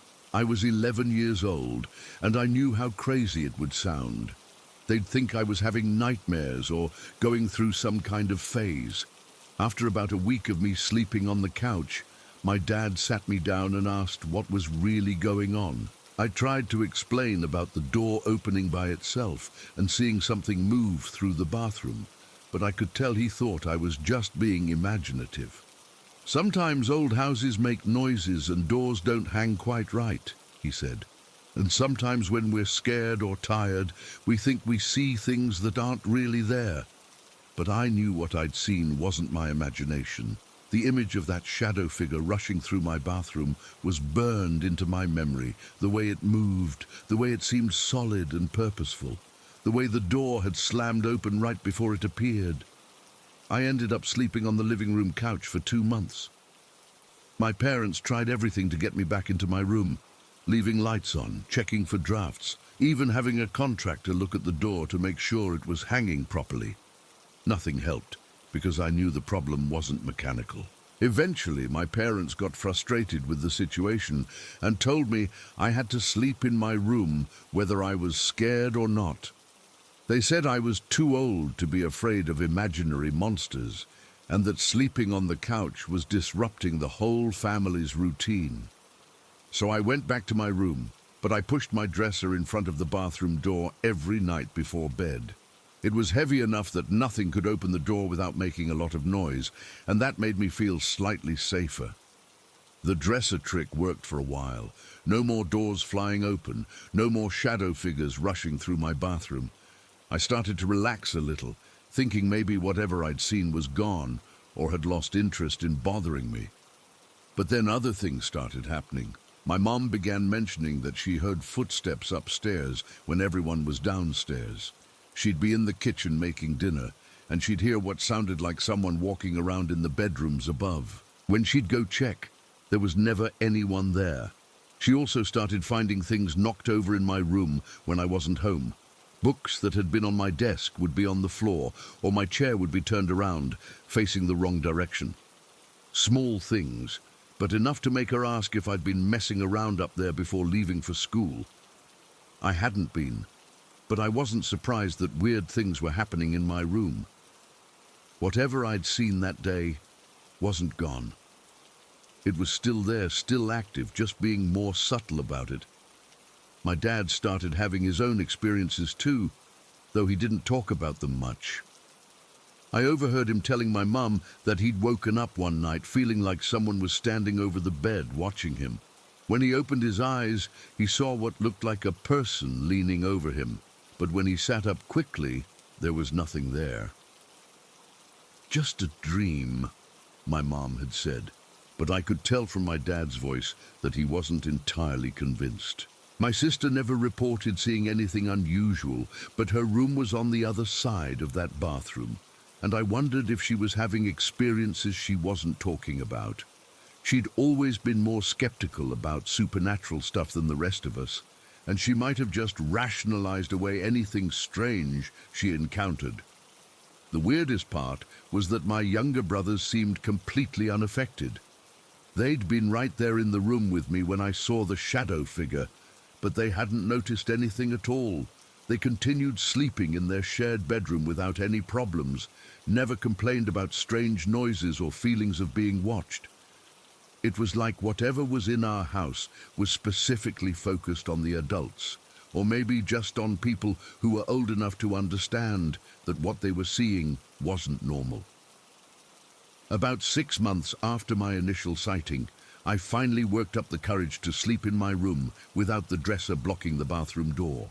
I was tired of the daily routine of moving furniture around, and I figured if something was going to happen, it would happen whether the door was blocked or not. That first night, back to normal sleeping arrangements, I woke up around 3 in the morning to the sound of the bathroom door opening, not slamming open like it had that day while I was playing Halo. but opening slowly and quietly, like someone was trying not to wake me up. I lay in bed with my eyes closed, listening to the soft creak of hinges that needed oil. Then I heard footsteps in the bathroom. Slow, deliberate steps, like someone was walking carefully across the tile floor. The footsteps stopped right outside my bedroom, just on the other side of the partially open bathroom door. I kept my eyes closed and tried to breathe normally, hoping that whatever was there would think I was asleep and leave me alone. But I could feel something standing there, watching me from the bathroom doorway. After what felt like hours, but was probably only a few minutes, the footsteps resumed. I heard them cross back through the bathroom and continue into my sister's room. Then silence. In the morning, I asked my sister if she'd gotten up during the night to use the bathroom, but she said she'd slept straight through. I checked the bathroom and both doors were closed tight, just like they'd been when I went to bed.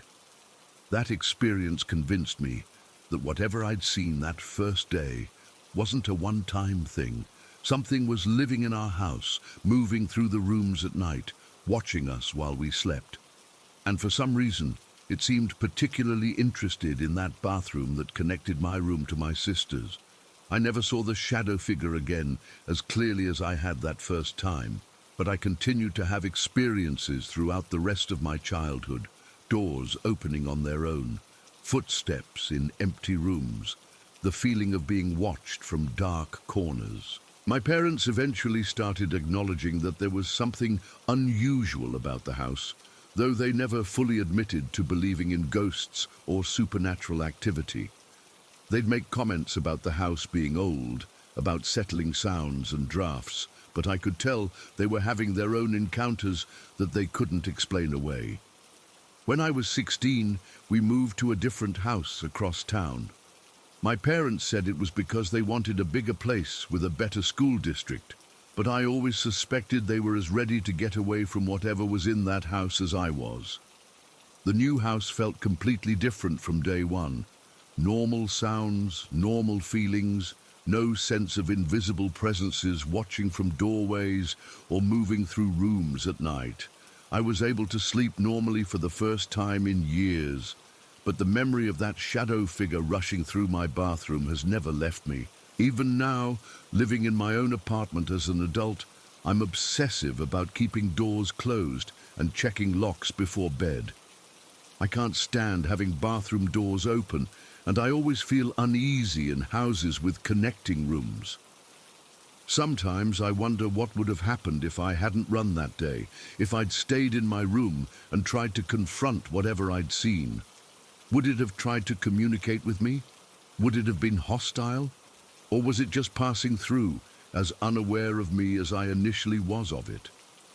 I'll never know, because the moment I saw that impossible shadow figure moving with purpose through my bathroom, every instinct I had told me to get away as fast as possible.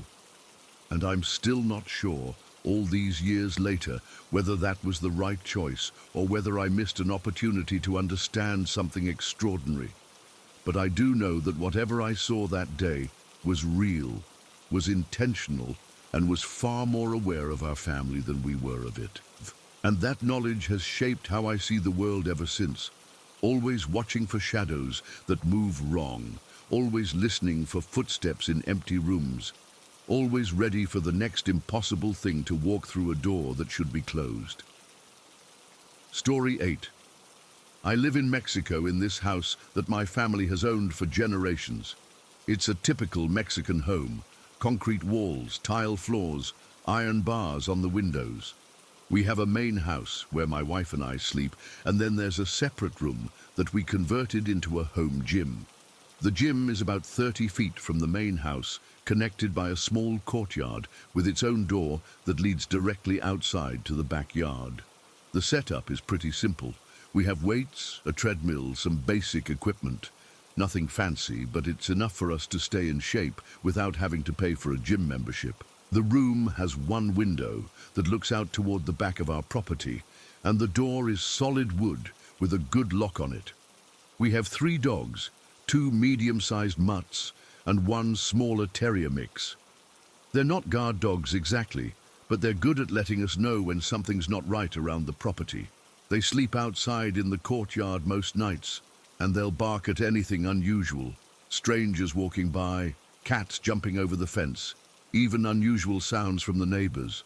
What happened was, on a Tuesday night in late September. I remember it was Tuesday because I'd just gotten paid, and we'd gone out for dinner to celebrate a promotion at work. We got home around 10:30, and I was in a really good mood. The dogs greeted us at the gate like always, tails wagging, jumping up for attention. Everything seemed normal when we got inside. I let the dogs out into the courtyard while my wife got ready for bed. They ran around for a few minutes, did their business, then settled down in their usual sleeping spots near the main house. Around midnight, I was just starting to fall asleep when I heard all three dogs start scratching at our bedroom door. Not barking, which would have been normal if they'd seen an intruder or heard something threatening. Just this frantic scratching, like they were desperate to get inside. My wife woke up too, and we both listened to the dogs whimpering and scratching. It was weird because they never acted like that. These dogs were used to sleeping outside, comfortable with the normal sounds of the neighborhood at night. For all three of them to suddenly want to come inside meant something had really spooked them. I got up and opened the door, and all three dogs rushed into our bedroom like they were being chased. They were trembling, not just the little terrier who was kind of nervous anyway, but all three of them. They immediately ran under our bed and stayed there, which was completely out of character. "What's wrong with them?" my wife asked. I had no idea. I walked to the window and looked out toward the courtyard, trying to see what might have frightened them. Everything looked normal. No strange shadows, no movement, no lights that shouldn't be there. But then I noticed that the door to the gym was open. I know for a fact that door was closed when we got home because I specifically remembered checking it while the dogs were running around the courtyard. We always keep it locked when we're not using it, partly for security and partly because we don't want animals or kids wandering in there and getting hurt on the equipment. "The gym door is open," I told my wife. She came to the window to look. "Did you forget to lock it?" "No way. I checked it earlier." We stood there looking at that open door, both of us feeling uneasy but not sure why. It was just a door, and maybe I had forgotten to check the lock. Maybe the wind had blown it open, though there wasn't much wind that night. But the dogs were still huddled under our bed, still trembling, and that told me something was definitely wrong. I put on some pants and grabbed a flashlight from the nightstand. "I'm going to go check it out." "Be careful," my wife said, but I could tell she thought I was being paranoid. A door being open wasn't exactly a crisis. I walked across the courtyard toward the gym, flashlight in one hand, my phone in the other in case I needed to call for help. The dogs had stopped scratching at the bedroom door, but I could hear them whimpering from inside the house. As I got closer to the gym, I started to feel this weird sensation, like the air around me was getting thicker. It was hard to describe. Not physically difficult to move through, but psychologically oppressive, like walking into a place where something terrible had happened. I reached the doorway and shined my flashlight inside. The gym looked normal at first glance. Weights where we'd left them, treadmill in its usual spot, everything exactly as it should be. But the room felt wrong. I don't know how else to explain it. The temperature seemed normal. There were no strange smells, no visible signs that anyone had been inside. But every instinct I had was screaming at me to back away from that doorway. Then I saw the eyes. In the far corner of the gym, near the window, there were 2 points of red light about 6 feet off the ground. At first, I thought they might be reflections from my flashlight hitting something metallic, but when I moved the beam around, the red points stayed exactly where they were. They were eyes, and they were looking directly at me. I froze in the doorway, flashlight beam wavering as my hands started to shake. The eyes didn't move, didn't blink, just stared at me with this intense, predatory focus that made my skin crawl. I couldn't make out any details about whatever those eyes belonged to.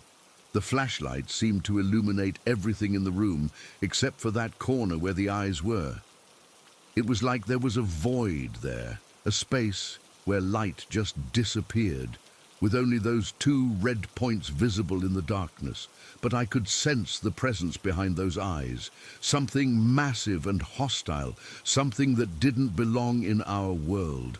The longer I stared, the more certain I became that this thing was ancient, malevolent, and extremely dangerous. The psychological pressure was getting stronger too. I felt like I was being evaluated, studied by something that was deciding whether I was a threat or just prey. The weight of its attention was almost physical, pressing against my chest and making it hard to breathe. I wanted to run, but I was afraid that sudden movement might trigger whatever this thing was. So I stood there in the doorway, flashlight shaking in my hand, staring back at those red eyes while trying not to show how terrified I was. That's when I realized that what I was seeing wasn't just eyes in a dark corner. There was a shape behind them, a massive silhouette that took up most of that end of the room. I couldn't make out details, but I could see the outline of something much larger than any human, something that shouldn't have been able to fit in that space. It was like looking at a living shadow that had somehow gained substance and intelligence. The eyes weren't just red points of light. They had depth to them, intelligence, awareness. They were studying me just as intently as I was staring at them. I don't know how long we stood there like that, me in the doorway, this thing in the corner, just watching each other. It felt like hours, but it was probably only a minute or two. Time seemed to stretch and distort under the weight of that alien attention. Then something changed. The eyes shifted slightly, and I got the impression that whatever this was had finished its evaluation and made a decision about me. The air in the room seemed to get even thicker, and I felt this overwhelming sense of malevolence directed straight at me. That's when my nerve broke. I spun around and ran back toward the main house as fast as I could. Behind me, I heard this sound that I can only describe as footsteps, but not normal footsteps. These sounded like hooves hitting concrete, heavy and sharp, like a large horse walking on pavement. The sound was following me across the courtyard, and it was moving faster than any normal animal should have been able to move. I could hear it gaining on me, and I was certain that whatever had been in that gym was now chasing me across my own backyard. I reached the main house and slammed the door behind me, turning the deadbolt and sliding the chain lock into place. My heart was pounding so hard I thought it might burst, and I was gasping for breath like I'd just run a marathon. My wife was standing in the hallway looking worried. "What happened? You look like you've seen a ghost." I tried to explain what I'd encountered, but the words came out in a jumbled rush. Red eyes in the corner, something massive and dark, the sound of hooves chasing me across the courtyard. Even as I said it, I knew how crazy it sounded. She looked at me like she was trying to decide if I was having some kind of breakdown. "Are you sure you weren't just spooked by shadows or something? Maybe a reflection from the neighbor's house." But I knew what I'd seen wasn't a reflection or a shadow. Those eyes had been intelligent, aware, focused specifically on me. And whatever had chased me across the courtyard had been solid enough to make noise on the concrete. We both went to the window and looked toward the gym. The door was still open, but there was no sign of movement, no red eyes visible from where we stood. Everything looked peaceful and normal. "Should we call the police?" my wife asked. "And tell them what? That there's a demon in our gym?" She had a point. What were we going to say? That some supernatural entity had taken up residence in our home gym and was now threatening us with red eyes and supernatural hoofbeats? They'd think we were either drunk or crazy. Instead, we decided to wait until morning and see if things looked different in daylight. We brought all 3 dogs into the bedroom with us and locked the door. The dogs seemed calmer once they were inside with us, but they still wouldn't go near the windows that faced the courtyard. I didn't sleep at all that night. Every sound from outside made me jump, convinced that whatever had been in the gym was trying to find a way into the main house. My wife dozed off around 3 in the morning, but I stayed awake, listening for the sound of hooves on concrete or scratching at our doors. When morning came, I was exhausted, but also eager to see what the gym looked like in daylight. Maybe I'd find some rational explanation for what I'd experienced. Maybe there would be evidence of an intruder or an animal that had wandered into the room. But when we walked out to the gym, it looked completely normal.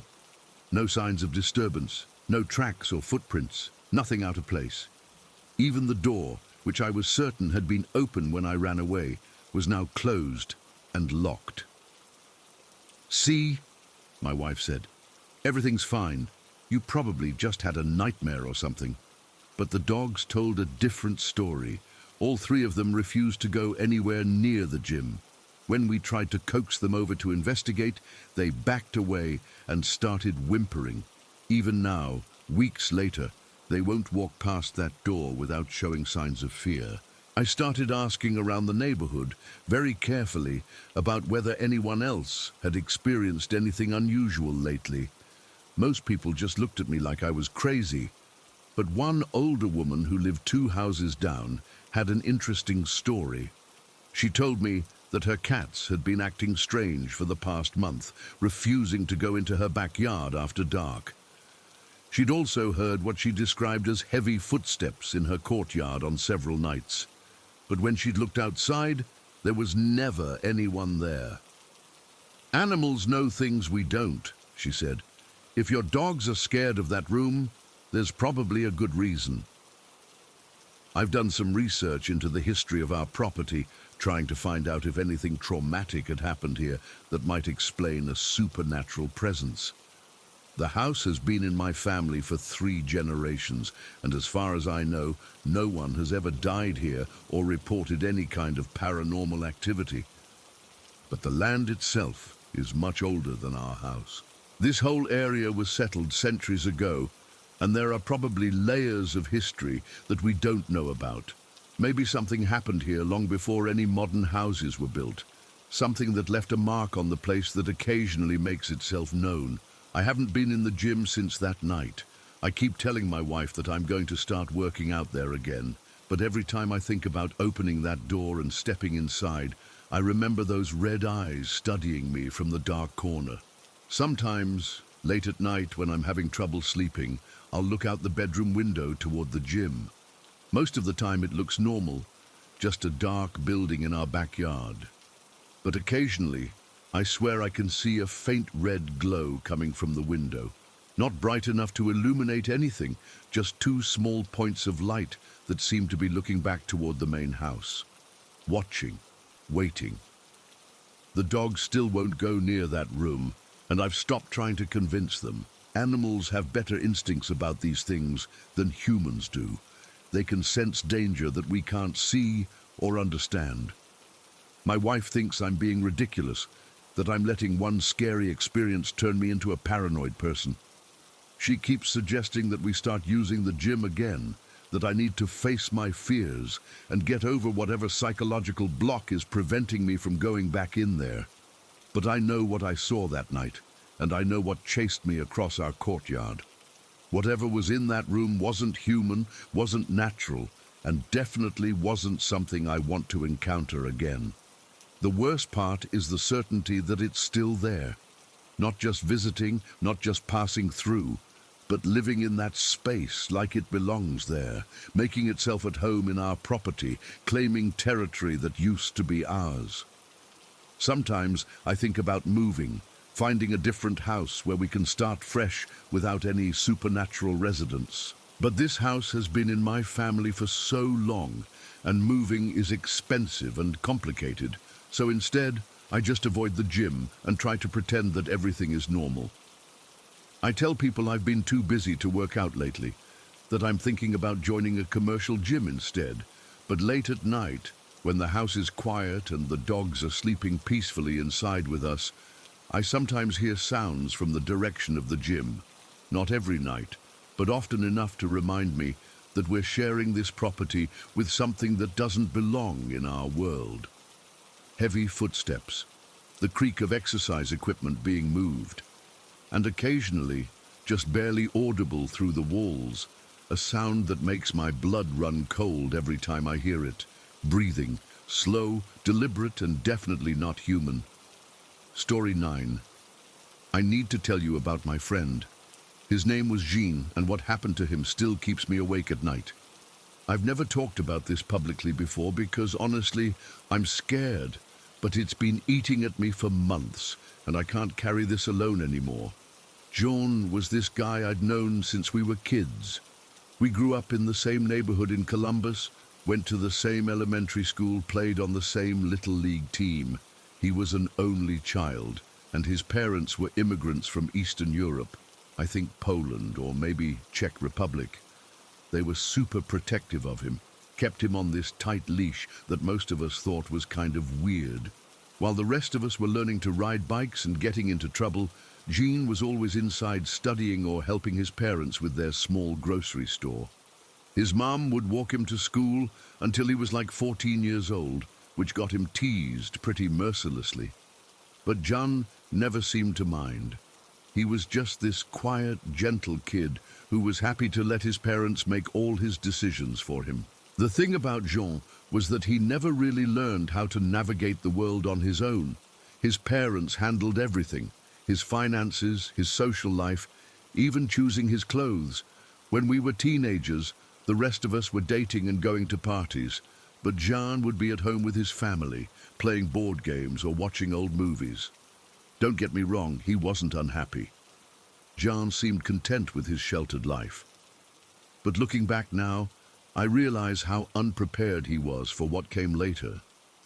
When we were in our early 20s, Jean's parents died within 6 months of each other. First, his dad had a heart attack, then his mom got cancer and went downhill really fast. Jean was devastated, but he was also completely lost. These people who had made every decision for him his entire life were suddenly gone, and he had no idea how to function as an independent adult. That's when he inherited everything, and I mean everything. The grocery store, their house, and what turned out to be a substantial amount of money they'd been saving for decades. Jean went from being this sheltered kid with an allowance to being worth probably close to $500,000 overnight. The money should have been a blessing, but for someone like Jean, it was more like a curse. He had no experience managing finances, no understanding of how people might try to take advantage of him, no instincts for protecting himself from predators. Within a few months of his parents' deaths, Jean started acting differently. He seemed more confident, more social, which we all thought was great. He was finally coming out of his shell, learning to live his own life. He sold the grocery store and started talking about traveling, maybe going back to visit the old country where his parents had come from. That's when she showed up. Her name was something Eastern European that I can never remember how to pronounce correctly. She claimed to be Jean's cousin, a distant relative from his parents' hometown who had heard about their deaths and wanted to offer her condolences to the family. She was probably in her late 20s, very attractive, well-dressed, spoke perfect English with just a slight accent. She seemed genuinely interested in Jean's well-being, asked thoughtful questions about how he was coping with his loss, offered to help him sort through his parents' belongings. At first, we all thought it was sweet that Jean had found some family connection. He'd been so isolated after his parents died, and this cousin seemed to be giving him the emotional support he needed. She'd show up at family gatherings, help him with paperwork, give him advice about financial matters. But something about her made me uncomfortable from the beginning. Maybe it was how quickly she'd appeared after his parents' deaths, or how she always seemed to know exactly what to say to make Jean feel better. There was something too smooth about her, too calculated. Jean, though, was completely taken with her. For the first time in his life, he had someone who wasn't his parents treating him like an adult, asking for his opinions, making him feel important and capable. She'd take him to nice restaurants, introduce him to her friends, help him buy new clothes that made him look more sophisticated. The changes in Jean happened gradually. He started dressing better, acting more worldly, talking about investments and business opportunities. But he also started becoming more secretive, more distant from his old friends. When we'd invite him to hang out, he'd always have some excuse. He was busy with his cousin. They had plans. She was helping him with something important. Over the course of about 6 months, I probably saw Jean maybe 3 or 4 times. Each time, he seemed more changed, more like someone I didn't recognize. The shy, gentle kid I'd grown up with was being replaced by this confident stranger who talked about money and travel and seemed to have forgotten where he came from.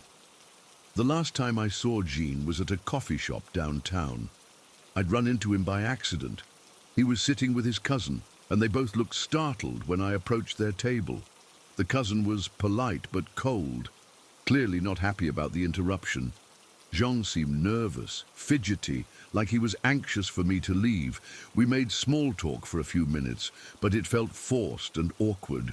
When I asked him about his plans for the holidays, he just said he might be traveling, that his cousin was showing him some opportunities overseas. Looking back, I think that was Jean trying to tell me something was wrong without being able to say it directly. But at the time, I just thought he was being weird and awkward like always. That was in November. By February, Jean was gone. Not gone like he'd moved away or died, gone like he'd never existed.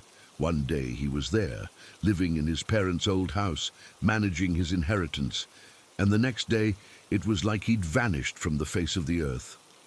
I first noticed something was wrong when I tried calling him to invite him to a mutual friend's birthday party. His phone number was disconnected. I drove by his house, and there were different people living there. A family with kids who said they'd been renting the place for months. When I asked around the neighborhood, people looked at me like I was crazy. Nobody remembered Jean or his parents or the grocery store they'd run for 20 years. It was like 3 generations of this family had been erased from everyone's memory, except mine. I went to the police, thinking maybe Jean had been the victim of some kind of elaborate con game. Maybe this cousin had somehow stolen his identity, forged documents, taken his money, and disappeared. But when I tried to file a missing person report, they couldn't find any record of Jean ever existing. No birth certificate, no social security number, no school records, no property ownership documents. According to every official database they checked, there had never been anyone by Jean's name living at that address, or attending our school, or owning that grocery store. The police officer who took my statement was patient but skeptical. He suggested that maybe I was thinking of someone from a different town, or maybe Jean had been using a fake name, or maybe I was remembering things differently than they actually happened. But I knew Jean was real. I had 20 years of memories with him.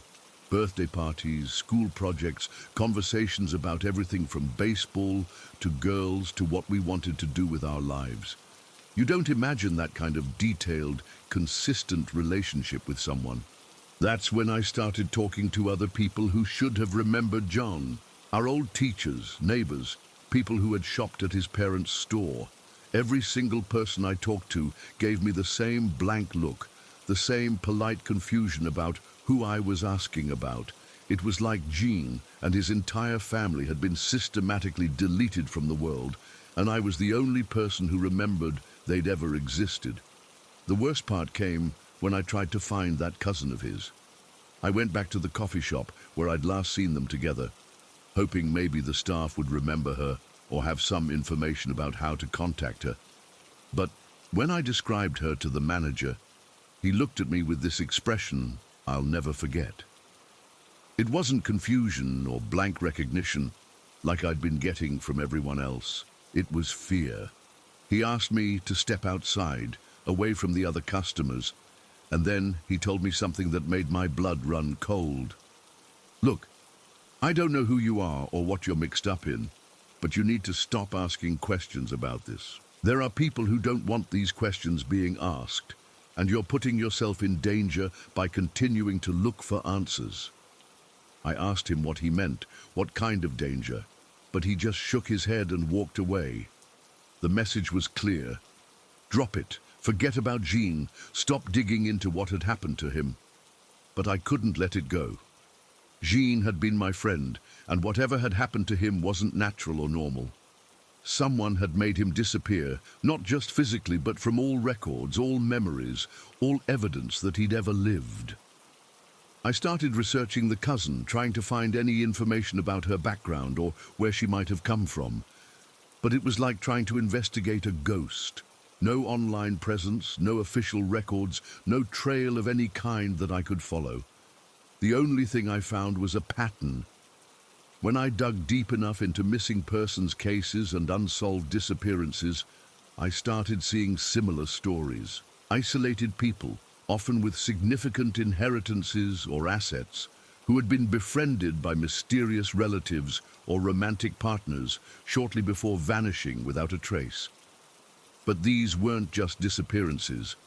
They were complete erasures. The missing people weren't just gone, they were forgotten, their entire existence scrubbed from official records and public memory. And in every case I could find, there had been warnings. People who asked too many questions, who tried too hard to investigate, had been told to stop looking. Some of them had listened to the warnings and moved on with their lives. The ones who hadn't listened had disappeared too. That's when I realized I was in real trouble. By continuing to ask questions about Jules, by refusing to accept that he'd never existed, I was putting myself on the radar of whoever was behind his disappearance. The final warning came about a month after my conversation with the coffee shop manager. I was at home one evening when there was a knock at my door. When I opened it, there was a police officer standing on my porch. At least, someone dressed like a police officer. He was tall, maybe in his 40s, with this calm, professional demeanor that somehow felt more threatening than if he'd been openly hostile. He showed me a badge and said he was following up on some questions I'd been asking around town. "I understand you've been looking for someone," he said. "Someone you think might be missing." I told him about Jean, about how he'd disappeared, and how nobody seemed to remember him. The officer listened patiently, nodding occasionally, taking notes in a small notebook. When I finished, he closed the notebook and looked at me with this expression that was somehow both kind and terrifying. "Son, I'm going to give you some advice, and I strongly suggest you take it. Sometimes people disappear because they want to disappear. Sometimes they get involved with the wrong people, make bad choices, end up in situations where disappearing is the best option for everyone involved." He paused, making sure I was paying attention. "The smart thing to do when someone disappears like that is to let them stay disappeared. Don't ask questions, don't try to find them, don't talk to other people about what you think might have happened. Just let it go and move on with your life." I asked him what would happen if I didn't take his advice, if I kept looking for Jean. The officer smiled, but it wasn't a friendly smile. "Well, that would be unfortunate. Because sometimes when people ask too many questions about things they don't understand, they end up disappearing too, and then their friends and family have to deal with the same kind of confusion and loss that you're dealing with now." The message was crystal clear. Stop looking for Jean, or I'd disappear just like he had. After the officer left, I sat in my house for hours, trying to decide what to do. Part of me wanted to keep investigating, to find out what had really happened to my friend, to get justice for him somehow. But I was terrified, not just of disappearing myself, but of being erased so completely that nobody would remember I'd ever existed either. The thought of my family and friends being told that I'd never been real, that their memories of me were somehow mistaken, was more frightening than death. So I stopped looking. I stopped asking questions, stopped researching missing persons cases, stopped trying to find any trace of Jean or his mysterious cousin. I forced myself to act like I'd accepted that my memories were false, that June had never been real, But I never stopped remembering, and I never stopped being afraid. That was 8 months ago. Since then, I've tried to go back to my normal life, to focus on work and relationships and all the regular stuff that people worry about. But I'm always looking over my shoulder, always waiting for another knock at my door, always wondering if I'll be next. Because I know John was real. I know something terrible happened to him, something involving people with the power to erase someone completely from the world. And I know that by talking about this now, by putting his story out there, I'm probably putting myself back in danger. But I can't carry this secret anymore. Someone needs to know that Gene existed, that he was a good person who deserved better than whatever happened to him. Someone needs to remember that he was here, that he mattered, that his life had value, even if remembering him costs me mine. The scariest part is how easily they made him disappear. Not just his body, not just his possessions, but every trace that he'd ever been alive. His birth records, his school transcripts, his parents' business licenses, everything that proved the family had existed was somehow erased or altered. That kind of power isn't something individuals have. That's institutional, systematic, the work of people with access to official databases and the authority to change them. Which means Gene wasn't the victim of some random con artist or opportunistic criminal. He was targeted by an organization, a group of people who specialize in making inconvenient individuals disappear completely. And they're still out there, still operating, still looking for their next victim. Maybe someone else who's inherited money they can't protect.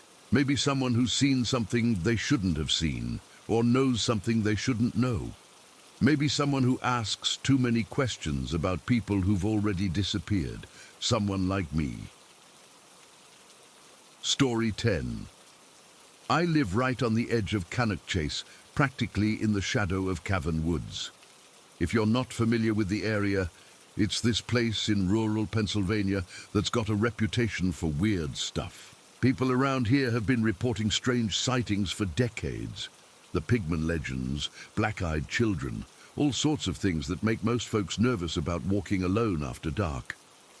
When I first moved here about 3 years ago, I thought all that stuff was just local folklore. Stories people told to scare tourists or entertain themselves during long winters. The house was cheap, the area was quiet, and I liked the idea of living somewhere isolated where I could have some peace and quiet. My property sits about 200 yards from the tree line of Cavan Woods. It's this dense forest that stretches for miles, full of old growth trees and limestone caves that give the area its name. During the day, it's actually pretty beautiful, all green and peaceful, with hiking trails that wind through the trees and connect to a larger trail system. But there's something different about this place at night. Even before I saw what I'm about to tell you about, I noticed that the woods felt wrong after sunset. Too quiet sometimes, too noisy other times. And there was this feeling like being watched that would hit me whenever I was outside and looked toward the tree line. I have a dog, a German Shepherd mix named Rex, and he's been the best early warning system I could ask for. Rex is usually pretty calm and confident, but from the day we moved here, he's had this thing about the woods. He won't walk near the tree line, won't fetch a ball if it lands too close to the forest, and he absolutely refuses to go outside after dark without me. The first time I saw the thing, I was taking Rex out for his evening walk. It was probably around 8:30 on a Tuesday night in late October, just after sunset, but with enough light left that I could still see pretty clearly across my property. Rex was doing his business near the house when he suddenly stopped, went completely rigid, and started staring toward the woods. The hair on his back stood up, and he let out this low growl that I'd never heard from him before. It wasn't his normal warning bark for strangers or other animals. This was deeper, more primal, like he was seeing something that terrified him on an instinctual level. I followed his gaze toward the tree line, and that's when I saw it. Standing just inside the edge of the woods, maybe 50 feet from where I was standing, was this tall, dark figure. At first glance, it looked like a person, roughly human-shaped, probably 6.5 or 7 feet tall. But as I looked closer, I realized there was something very wrong with its proportions. The head was all wrong. Instead of a normal human skull, it looked like some kind of animal skull, elongated and narrow, with what appeared to be antlers or horns extending from the top. The antlers weren't huge, but they were clearly visible against the darkening sky, branching out like a deer's antlers, but somehow more twisted and unnatural. The body was unnaturally thin, almost skeletal, covered in what looked like black fur or maybe just shadow. It was standing completely still, not moving at all, just watching me and my dog from the tree line. But the most disturbing thing was that I could feel it looking at me. Even from that distance, even in the dim light, I knew with absolute certainty that this thing was aware of me and was studying me with intelligent, focused attention. Rex was still growling, but he was backing toward the house, clearly wanting to get as far from the woods as possible. I grabbed his collar and we both went inside, but I couldn't shake the image of that figure standing motionless among the trees. That night, I convinced myself I'd seen a person in some kind of costume, maybe someone playing a prank or preparing for Halloween. The antlers could have been fake, attached to a hat or helmet. The height could have been exaggerated by shadows and poor lighting. But deep down, I knew what I'd seen wasn't human. The next morning, I walked over to the spot where the figure had been standing, looking for footprints or any other evidence of what I'd encountered. The ground was soft from recent rain, so anything with weight should have left marks. There were no footprints, no broken branches, no disturbed leaves, no sign that anything had been standing there at all. Over the next few weeks, I started seeing the figure regularly. Not every day, but maybe 2 or 3 times a week, always at dusk or in the early evening. Sometimes it would be standing in the same spot at the tree line, sometimes deeper in the woods where I could just make out its silhouette between the trees. The pattern was always the same. I'd be outside with Rex, he'd suddenly go alert and start staring at the woods, and there it would be, motionless, watching us, never coming any closer but never retreating either. What really started to freak me out was that the thing seemed to appear during daylight too. One Saturday afternoon, I was working in my garage with the door open when Rex started doing his warning behavior again. I looked toward the woods, and there it was, standing in broad daylight about 30 feet inside the tree line. In the full sunlight, I could see it more clearly than ever before. It definitely wasn't human. The skull-like head, the antlers, the impossibly thin body. This wasn't someone in a costume. This was something else entirely, something that shouldn't exist, but was clearly very real. And it was staring directly at me, just like always. I started researching online, looking for any information about similar sightings in the area. That's when I discovered that Cavan Woods has a long history of unexplained encounters. The Pigman stories go back decades, but there are also reports of tall, dark figures with animal characteristics that people have been seeing since at least the 1970s. Most interesting to me was a series of posts on a paranormal forum from someone who claimed to live near the woods. They described encounters with something they called the Watcher, a tall, skeletal figure with a deer-like skull that would observe people from the forest edge but never approach or interact directly. The description matched what I was seeing almost perfectly, but the forum posts stopped abruptly about 6 months before I moved to the area, and the user never posted again. I tried to contact them through the site's messaging system, but their account had been deactivated. That made me wonder what had happened to them, and whether my own encounters might escalate beyond just being watched from a distance. I started paying more attention to my family members' experiences when they visited. My sister came to stay for a long weekend, and on the second night, she mentioned feeling like someone was watching the house from the woods. "There's something out there," she said, looking toward the tree line from my kitchen window.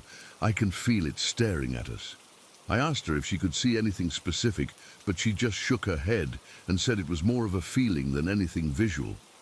My nephew, who was probably 10 years old at the time, was more direct. While we were having dinner on the back patio, he suddenly stopped eating and pointed toward the woods. "Who's that man with the weird head?" I looked where he was pointing, and sure enough, there was the figure, standing in its usual spot at the tree line. But what struck me was that my nephew could see it clearly, even though my sister couldn't. "What does he look like?" I asked him. "Tall and skinny, with horns like a deer." "He's been watching us since we sat down to eat." My sister looked in the same direction, but insisted she didn't see anything unusual. It was like the thing was visible to some people, but not others. Or maybe it chose who could see it and who couldn't. That night, after my family had gone to bed, I decided to try something that I'd been thinking about for weeks. I was going to walk toward the woods and see what happened. When I got closer to the figure, I took Rex with me, partly for protection and partly because his reactions would tell me if I was walking into real danger. We made it about halfway across my property before Rex refused to go any further. He planted his feet and wouldn't move, no matter how much I tried to coax him forward. But I could see the figure clearly from where we stopped. It was standing in its usual spot, maybe 25 feet away, and for the first time since I'd started seeing it, the thing moved. It turned its head slightly, adjusting its position so it could look directly at me. The movement was subtle but deliberate, acknowledging that it knew I was approaching. That's when I got a really good look at its face. The skull was definitely deer-like, but wrong in ways that made my stomach turn. The eye sockets were too large and too deep, and there was something dark inside them that reflected light like water. The antlers weren't symmetrical like a normal deer's.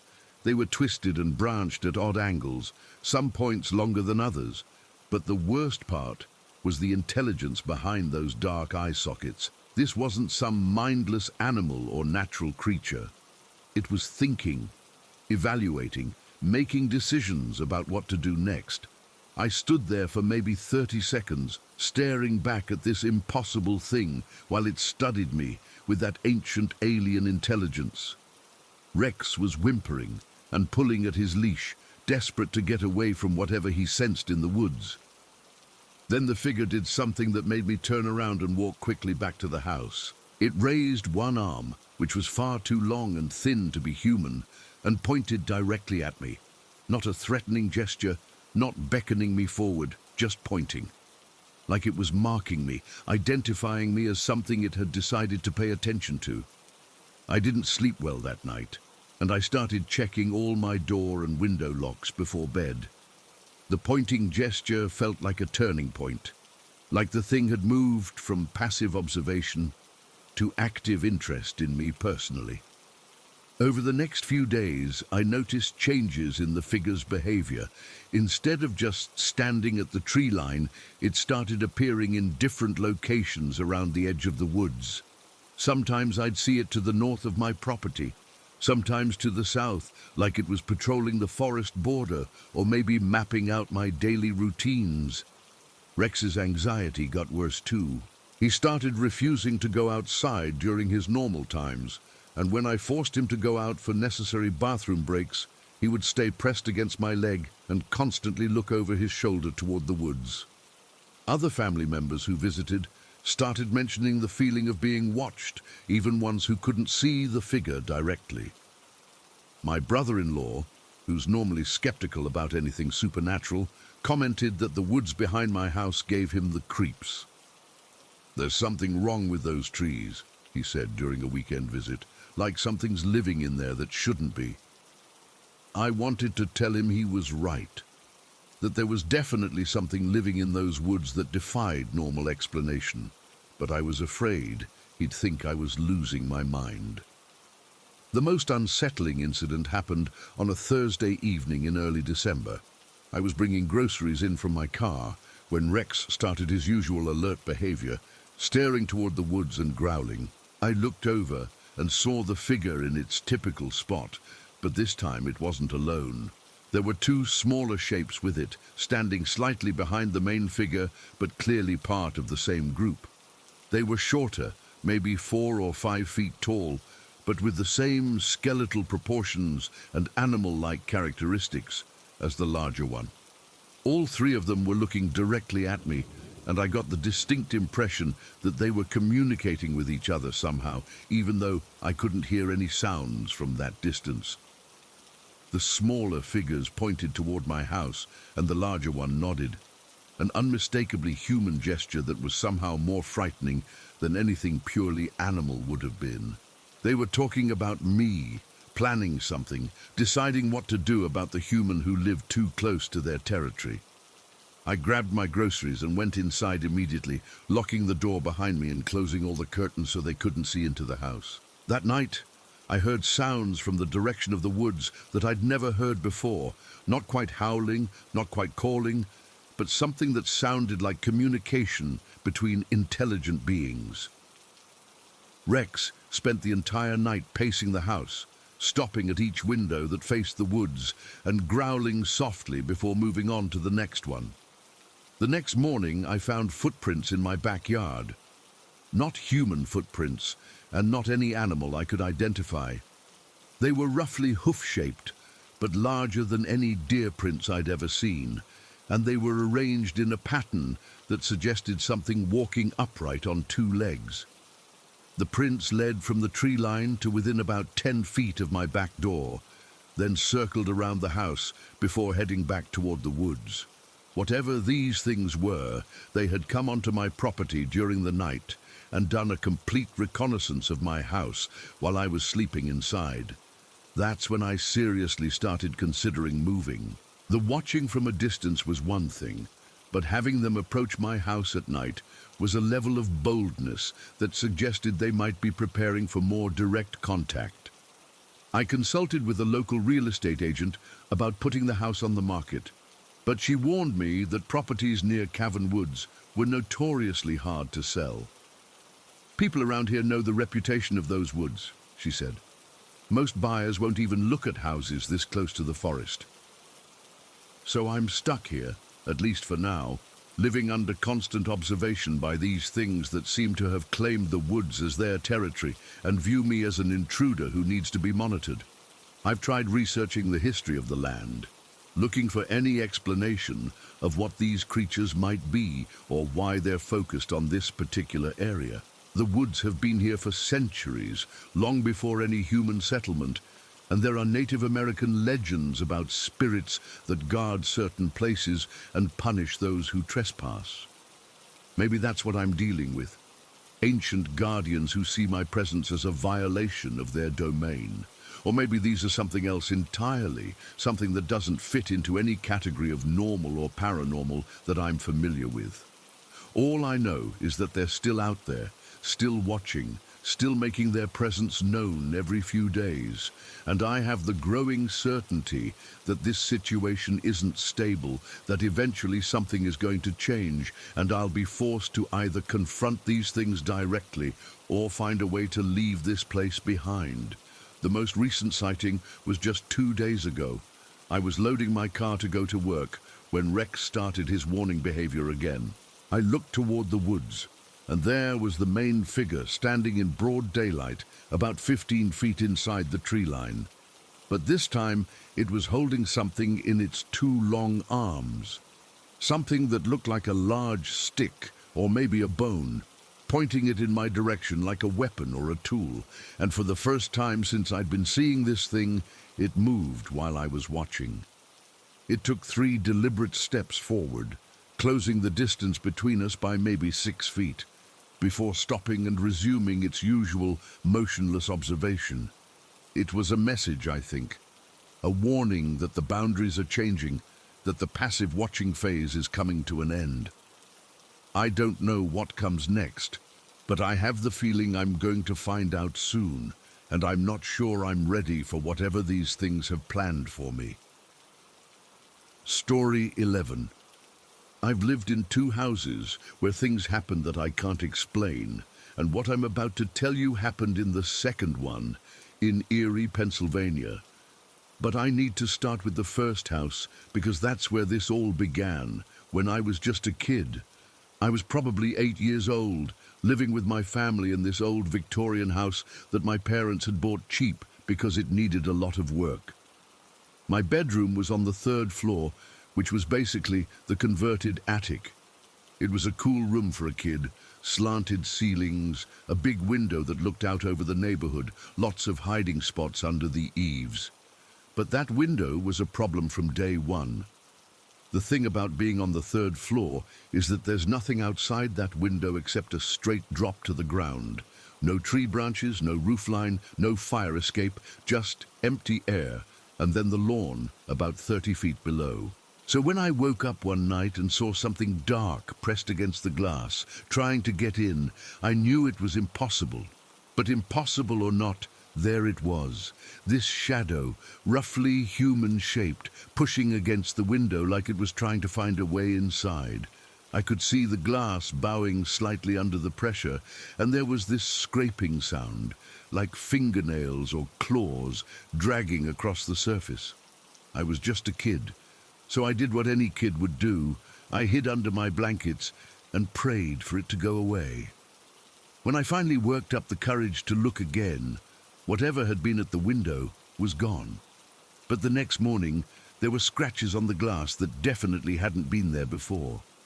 My parents said it must have been a bird or a bat, something that had gotten confused and flown into the window.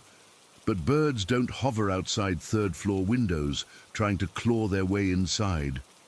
And they definitely don't leave scratch marks that look like they were made by human fingernails. That was my first encounter with what I now think of as the presence. It didn't happen every night, but maybe once or twice a month. I'd wake up to that scraping sound and see something dark moving around outside my window, looking for a way in. Eventually, we moved to a different house across town, and I thought I'd left all that weirdness behind. For a few years, everything was normal. No strange sounds, no shadows at windows, no feeling of being watched by invisible eyes. But when I was in my early 20s, I rented this house in Erie, and it all started up again. Worse than before. The new house was a typical Erie rental, old, a little run down, but cheap enough that I could afford it on my entry-level salary. 2 bedrooms upstairs, living room and kitchen downstairs, basement that I mostly used for storage. Nothing fancy, but it was mine, and I was excited to finally have my own place. The first sign that something was wrong came during my very first night in the house. I was exhausted from moving all day, and I'd just collapsed into bed around midnight when I heard this loud bang from somewhere in the house. Not like something falling over, but like someone had slammed a door or hit a wall with their fist. I got up and checked every room, turned on all the lights, looked in closets and behind furniture. Nothing was out of place, no sign of what could have made that noise. I figured it was just the old house settling, or maybe a neighbor slamming their own door hard enough that I felt it through the shared wall. But as I was walking back to my bedroom, I heard footsteps in the room I'd just left. Clear, deliberate footsteps, like someone wearing heavy shoes walking slowly across the floor. I went back to check and again found nothing. Empty room, no explanation for the sounds I'd heard. That's when I realized this wasn't going to be a normal living situation. Over the next few weeks, the activity escalated. I'd hear voices whispering in rooms when I was alone in the house, always too quiet to make out the words, but clearly human voices having conversations I wasn't supposed to hear. Sometimes I'd come home and find things moved around, not major rearrangements, but small changes that let me know someone had been in the house while I was gone. A book moved from one table to another. A chair turned to face a different direction. A door that I'd left open now closed. The weirdest thing was the doorknobs. I'd hear them turning at night, that distinctive metal-on-metal sound of someone slowly rotating a handle. But when I'd get up to check, every door in the house would be exactly as I'd left it, locked or unlocked depending on the room. I started keeping a baseball bat next to my bed, thinking maybe I had an intruder problem. Someone who'd figured out how to get in and out without leaving obvious signs. Someone who was messing with me for reasons I couldn't understand. But then things started happening that no human intruder could be responsible for. I was in the living room watching TV one evening when I heard my name being called from upstairs. Clear as day, someone calling out my name like they needed my attention. But I lived alone, and I'd checked all the doors and windows. There was no way anyone else was in the house. I grabbed my bat and went upstairs to investigate. All the rooms were empty, but in my bedroom, I found something that made my skin crawl. The covers on my bed had been pulled back neatly, like someone had been lying there and then gotten up. The pillow even had an indentation, like a head had been resting on it. But I'd made the bed that morning, and I hadn't been upstairs since I'd gotten home from work. That's when I started to suspect that whatever had been at my window all those years ago in my childhood home had followed me to this new place. Like it had been waiting, watching, and finally found an opportunity to get closer. The activity got more aggressive after that. I'd wake up to find my bedroom door standing wide open when I'd closed it before going to sleep. Objects would fall off shelves for no apparent reason, always when I was in a different room, so I'd just hear the crash and come running to find whatever had fallen. But the worst part was the feeling of being watched, constantly. Even when I couldn't see or hear anything unusual, I knew there was something else in the house with me. Something that was studying me, learning my routines, maybe planning something that I didn't want to think about. I started researching the history of the house, trying to find out if anyone had died there or if there were any other reports of paranormal activity. The landlord claimed he'd never heard any complaints from previous tenants, but I got the impression he was being evasive about something. One of my neighbors, an older woman who'd lived on the street for decades, was more helpful. She mentioned that the house had been empty for almost 2 years before I'd rented it, and that previous tenants never seemed to stay very long. People move in all excited, she said, but they're always gone within 6 months. Usually leave in a hurry too, like something spooked them. That didn't make me feel better about my situation, but it did confirm that I wasn't imagining things. Other people had experienced whatever was happening in that house, and it had been enough to drive them away. I decided I needed to take a more direct approach to dealing with whatever was sharing my living space. I started talking to it out loud whenever I felt that presence watching me. "I know you're there," I'd say to the empty room. "I don't know what you want, but this is my house now. You need to back off and give me some space." Sometimes that seemed to work, and I'd get a few days of relative quiet. But other times, it seemed to make things worse, like I'd challenged something that didn't appreciate being acknowledged directly. The scariest night was about 3 months after I'd moved in. I woke up around 2 in the morning to find someone standing at the foot of my bed. Not someone, something. It was vaguely human-shaped, but wrong in ways that my brain couldn't fully process. Too tall, too thin, made of shadows that seemed to move independently of any light source. And where its face should have been, there were just these vague, dark spots that might have been eyes. I was frozen with terror, couldn't move or speak or even breathe properly. The thing just stood there watching me, like it was waiting for me to do something or maybe just enjoying my fear. Then my dog started barking from downstairs. I'd forgotten to mention that I'd gotten a dog a few weeks earlier. Partly for company, and partly because I'd hoped having another living being in the house might discourage whatever supernatural activity was going on. The barking seemed to break the spell. I managed to sit up in bed and speak, though my voice came out as barely a whisper. "Get out of my room," I said. "Leave me alone." The shadow figure tilted its head slightly, like it was considering my words. Then, without any transition or movement that I could see, it was simply gone. 1 second it was standing at the foot of my bed. The next second I was staring at empty space. But I could still feel it somewhere in the house. That presence hadn't left. It had just moved to a different location, maybe to wait for a better opportunity. I went downstairs and found my dog cowering in the kitchen, fur standing on end, staring at the ceiling like something was moving around in the room directly above us, which would have been my bedroom, where I'd just had my encounter with the shadow figure. That's when I decided to be more aggressive about dealing with this situation.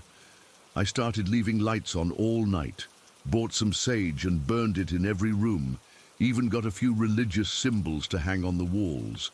I wasn't particularly religious, but I was willing to try anything that might help. For a while, these measures seemed to work.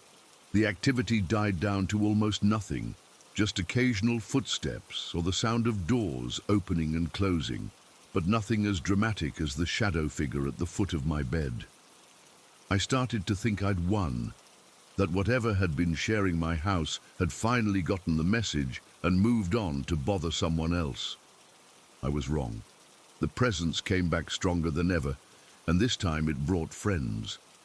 I started hearing multiple voices whispering in the walls, sometimes having what sounded like arguments or discussions that I couldn't quite make out. Objects would fly off shelves instead of just falling, thrown with enough force to shatter against the opposite wall. But the most disturbing new development was finding things that didn't belong to me. I'd come home and find women's hair accessories scattered around my house. Hairpins, rubber bands, clips in styles I'd never seen before. I lived alone and rarely had visitors. Definitely never had women staying overnight who might have left personal items behind. The hair accessories would just appear, usually in places where I'd have to notice them. On my pillow, on the kitchen counter, stuck to the bathroom mirror. Always different styles, different colors, like they were coming from different time periods or different people. I tried throwing them away, but they'd reappear within a day or two, sometimes in the exact same locations where I'd found them originally. Then I started finding actual hair. Long strands of women's hair, different colors and textures, woven through my furniture or wrapped around doorknobs.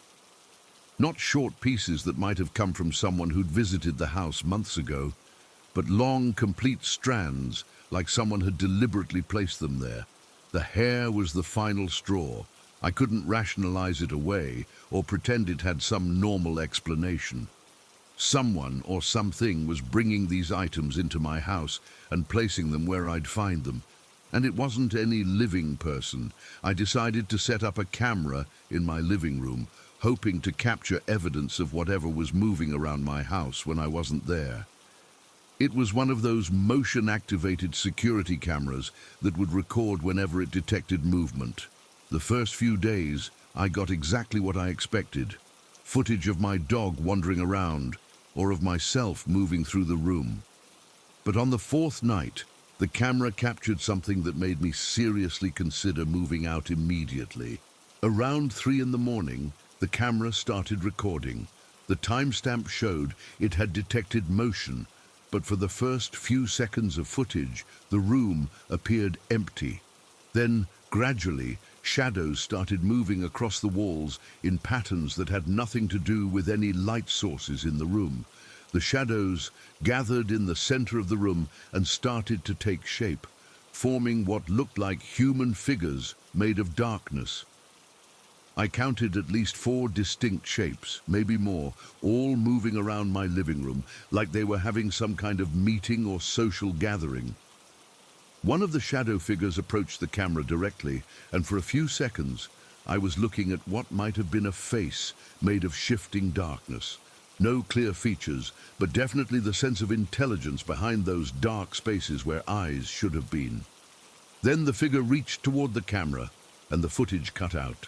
When it resumed 10 minutes later, the room was empty again, but I could see that several items had been moved around.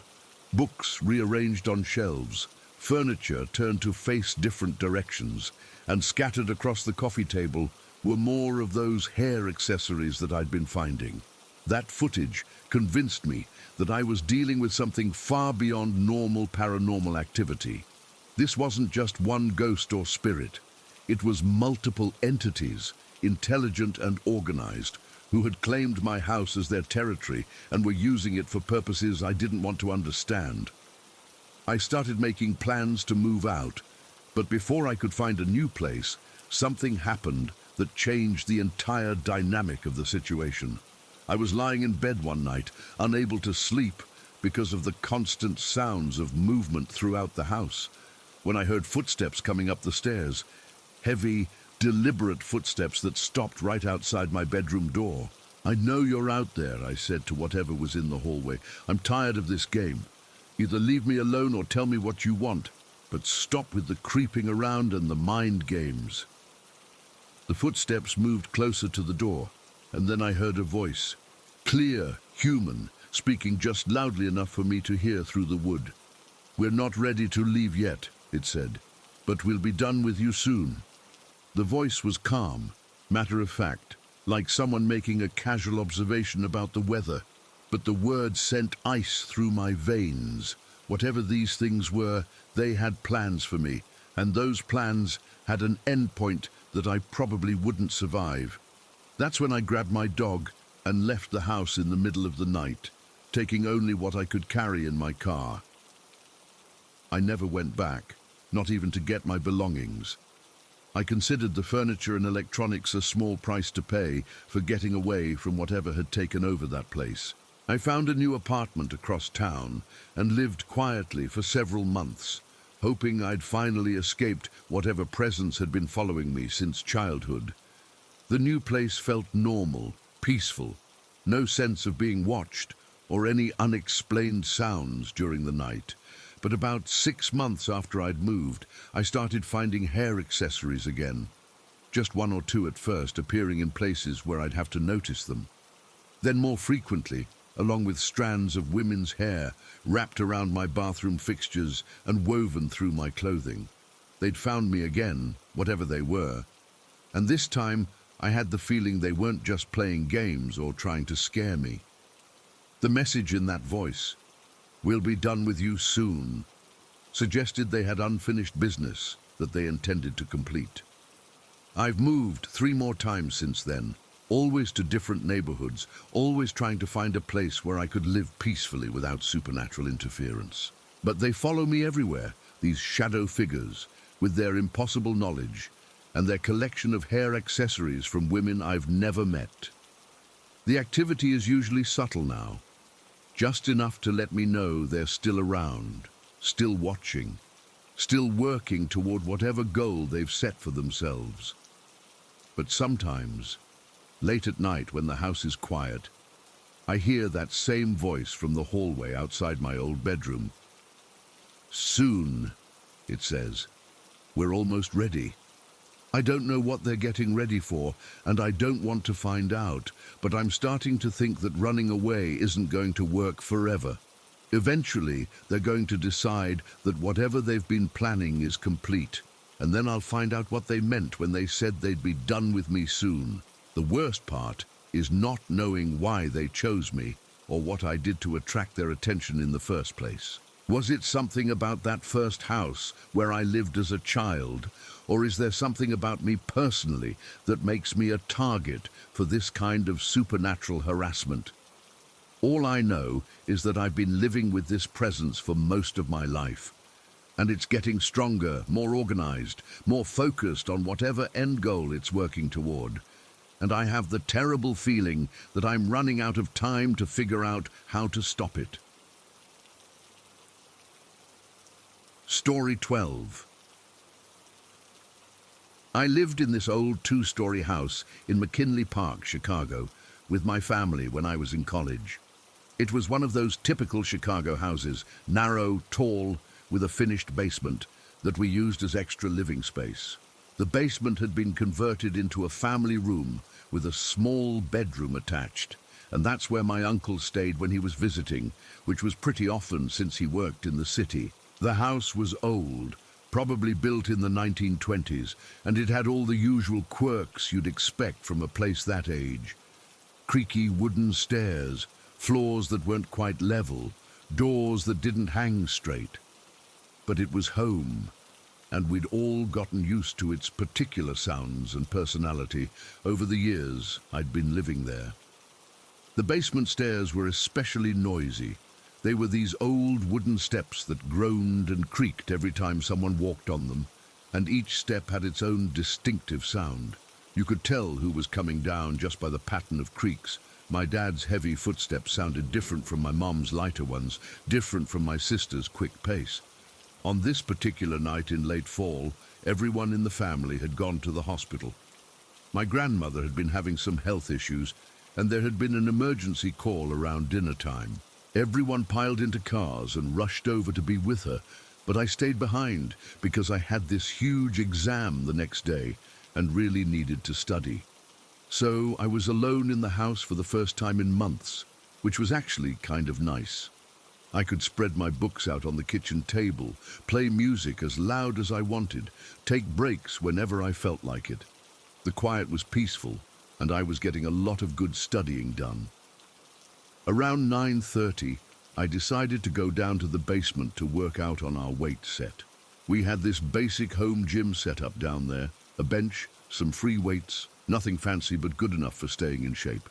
I figured I'd do some bench press, maybe some squats, burn off some energy before getting back to the books. The basement felt normal when I first went down. The lights worked fine, the temperature was comfortable, nothing seemed out of place. My uncle's bedroom door was closed, which was how he always left it when he wasn't staying there. Everything looked exactly like it should. I put on some music and started with some light weights to warm up. The basement acoustics were pretty good for working out. The concrete walls didn't absorb sound the way the upstairs rooms did, so the music had this nice full sound that helped me get into a rhythm. I was maybe 20 minutes into my workout when I heard the first footstep on the basement stairs. It was unmistakable. That specific creak from the third step from the top that everyone in the family knew well. Someone was coming downstairs, walking slowly and deliberately, like they didn't want to disturb me. I figured it was my sister, maybe coming home early from the hospital to grab something she'd forgotten. I called out without looking up from my bench press. "Hey, how's Grandma doing? Everything okay?" No answer. But I heard another footstep, this one from about halfway down the stairs. The distinctive groan of the seventh step, which always made more noise than the others. I sat up on the bench and looked toward the stairway, expecting to see whoever was coming down.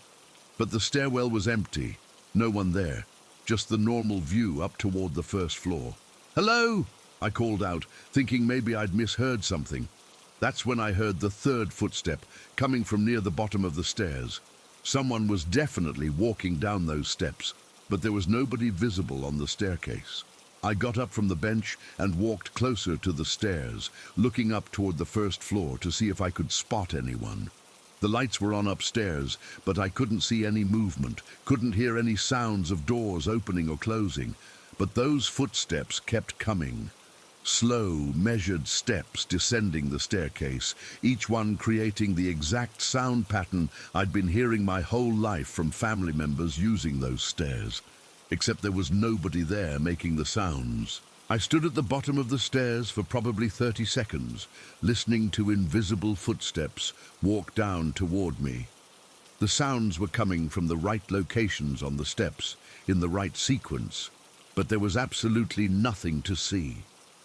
When the footsteps reached the bottom of the stairs, they stopped. I was standing maybe 3 feet away from where someone should have been standing, but the basement felt empty, except for me. "This is crazy," I said out loud, trying to shake off the creepy feeling that was settling over me. I went back to my workout, turning the music up a little louder to cover any other strange sounds the old house might be making. But I couldn't concentrate anymore. Every few minutes I'd glance toward the staircase, half expecting to see someone standing there. About 10 minutes later, I heard the footsteps again. Same pattern, same slow descent down the wooden stairs, same creaking sounds in the same sequence, but again, no one visible making the noise. This time, I didn't wait for them to finish coming down. I grabbed a flashlight from the utility closet and went upstairs to check the first floor, thinking maybe there was some kind of echo effect or sound traveling from a different part of the house. Every room upstairs was empty. No signs that anyone had come home, no doors left open, no lights switched on that hadn't been on before. The house was exactly as I'd left it when I'd gone down to the basement. But when I got back downstairs, I noticed something that made my skin crawl. The door to my uncle's bedroom was open. Not wide open, but standing ajar about 6 inches. And I was absolutely certain it had been closed when I'd first come down to work out. My uncle was obsessive about keeping that door closed when he wasn't staying there, and the rest of us respected his privacy by never going in there without permission. I walked over to the bedroom door and peered inside. The room was dark, but I could see enough to tell that everything looked normal. The bed was made, my uncle's few belongings were in their usual places. Nothing seemed disturbed. But the room felt wrong. Not cold or anything dramatic like that, just wrong in a way I couldn't define, like the air inside was somehow different from the air in the rest of the basement. I reached for the light switch just inside the door, planning to turn on the overhead light and get a better look at the room. But when the light came on, I got the shock of my life. Someone was sitting on the edge of the bed. For a split second, I thought it was my uncle, that he'd come home without me hearing him and had been resting in his room. But as my eyes adjusted to the light, I realized it wasn't my uncle at all. It was my sister. But my sister, as she'd looked when she was 11 years old, not the 21-year-old woman who'd left for the hospital earlier that evening. She was wearing clothes I remembered from years ago. A pink sweater and jeans that she'd outgrown when she was in middle school. Her hair was in the same style she'd worn back then, shorter and curlier than she wore it now. But the most disturbing thing was her face. She was smiling at me, this bright, innocent smile that looked exactly like I remembered from when we were kids. Except her eyes were completely wrong. Where her eyes should have been, there was just solid black. Not like her pupils were dilated. The entire visible part of her eyes was black, from corner to corner. No white, no iris, just this endless dark that seemed to absorb light instead of reflecting it. She tilted her head slightly when she saw me looking at her, and that innocent smile got wider. But with those black eyes, the expression looked horrible, like something wearing my sister's face as a mask. I couldn't move. I stood in the doorway, one hand still on the light switch, staring at this impossible version of my sister sitting on my uncle's bed. Part of my brain was trying to rationalize what I was seeing.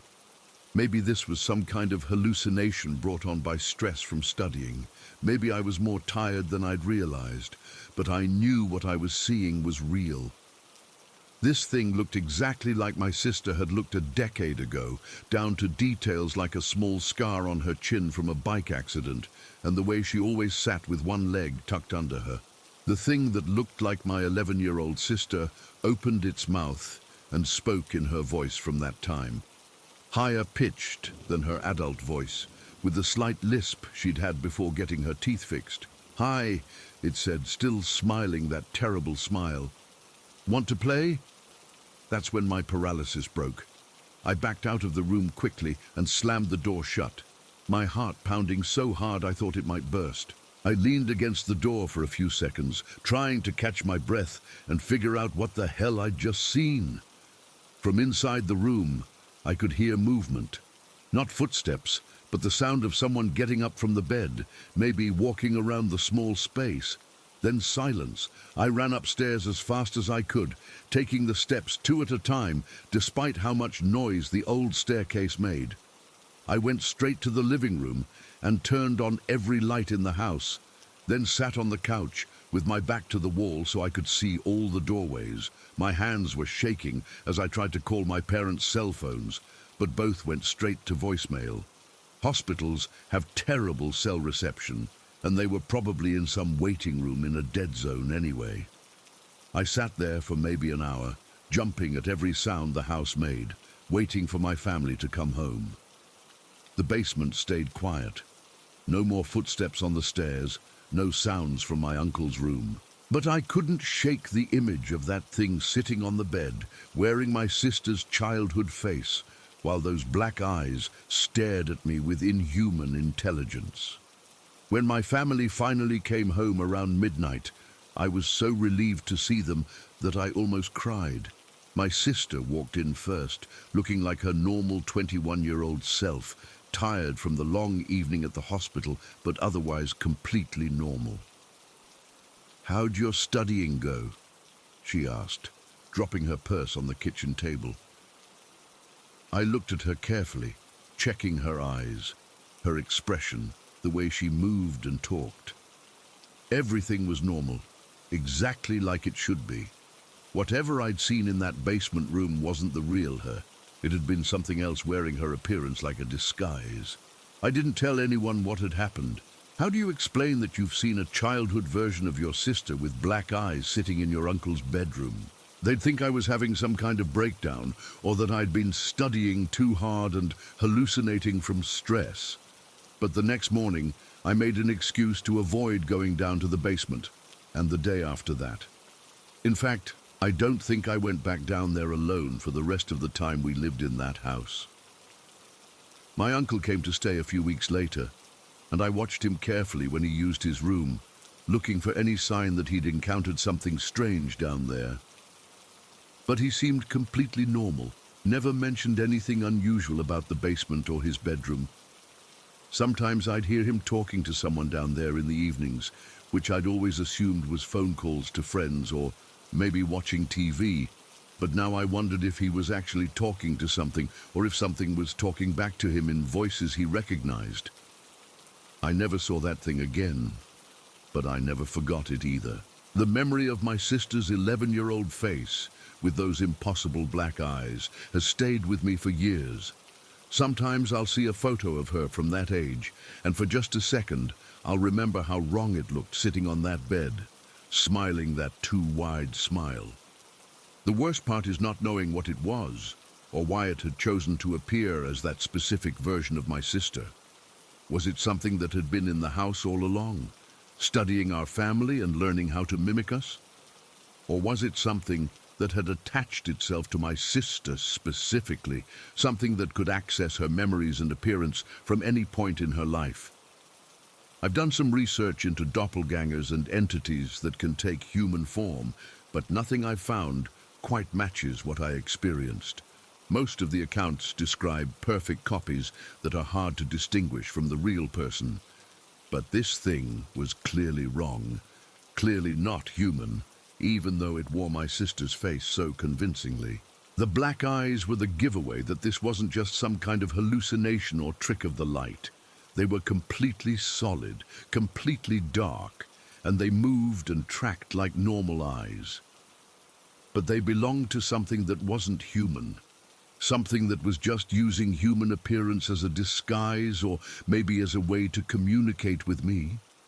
I think about that encounter whenever I'm alone in old houses, especially in basements or other below-ground spaces. There's something about being underground that feels different, like you're closer to places where things that shouldn't exist might be able to break through into our world. And I think about the way that thing tilted its head when it saw me, like it was curious about my reaction or maybe pleased that I'd found it there. Like it had been waiting for me to come into that room, like the whole encounter had been planned or orchestrated somehow. The footsteps on the stairs make more sense now too. Something had been coming down to that basement room, something invisible that could make the same sounds a human would make, walking on those creaky old steps. Maybe it did that every night. Maybe it had been doing it for years, and I'd just never been alone in the house long enough to notice. But why it chose to show itself to me that night, and why it appeared as that specific version of my sister, are questions I'll probably never have answers to. All I know is that for a few terrifying minutes, I came face to face with something that shouldn't exist. Something that knew enough about my family to create a perfect physical copy of my sister from a decade earlier. And those black eyes that stared at me from my sister's childhood face weren't just empty or lifeless. There was intelligence behind them, awareness, maybe even amusement at my terror. Whatever that thing was, it knew exactly what it was doing, and it wanted me to know that it could wear the faces of people I loved whenever it chose to. The memory still gives me chills, especially when I'm visiting my sister, and I see expressions or gestures that remind me of how she looked when she was 11. For just a split second, I'll remember that thing sitting on the bed, and I'll have to check her eyes to make sure they're still the normal brown color I've known my whole life. Because somewhere out there, in basements and hidden places, there might still be something that knows what my sister looked like as a child. And it's wearing her face, smiling that innocent smile, waiting for the next time someone stumbles into its domain when they're all alone. Story 13. I grew up in a small town in Mexico, the kind of place where everyone knows everyone and the old traditions still matter more than most people want to admit. My family has been there for generations, and with that comes all the stories, all the warnings, all the things your grandmother tells you to watch out for when the sun goes down. One of the things I heard about constantly growing up were the nahuales, shapeshifters, basically people who could transform into animals.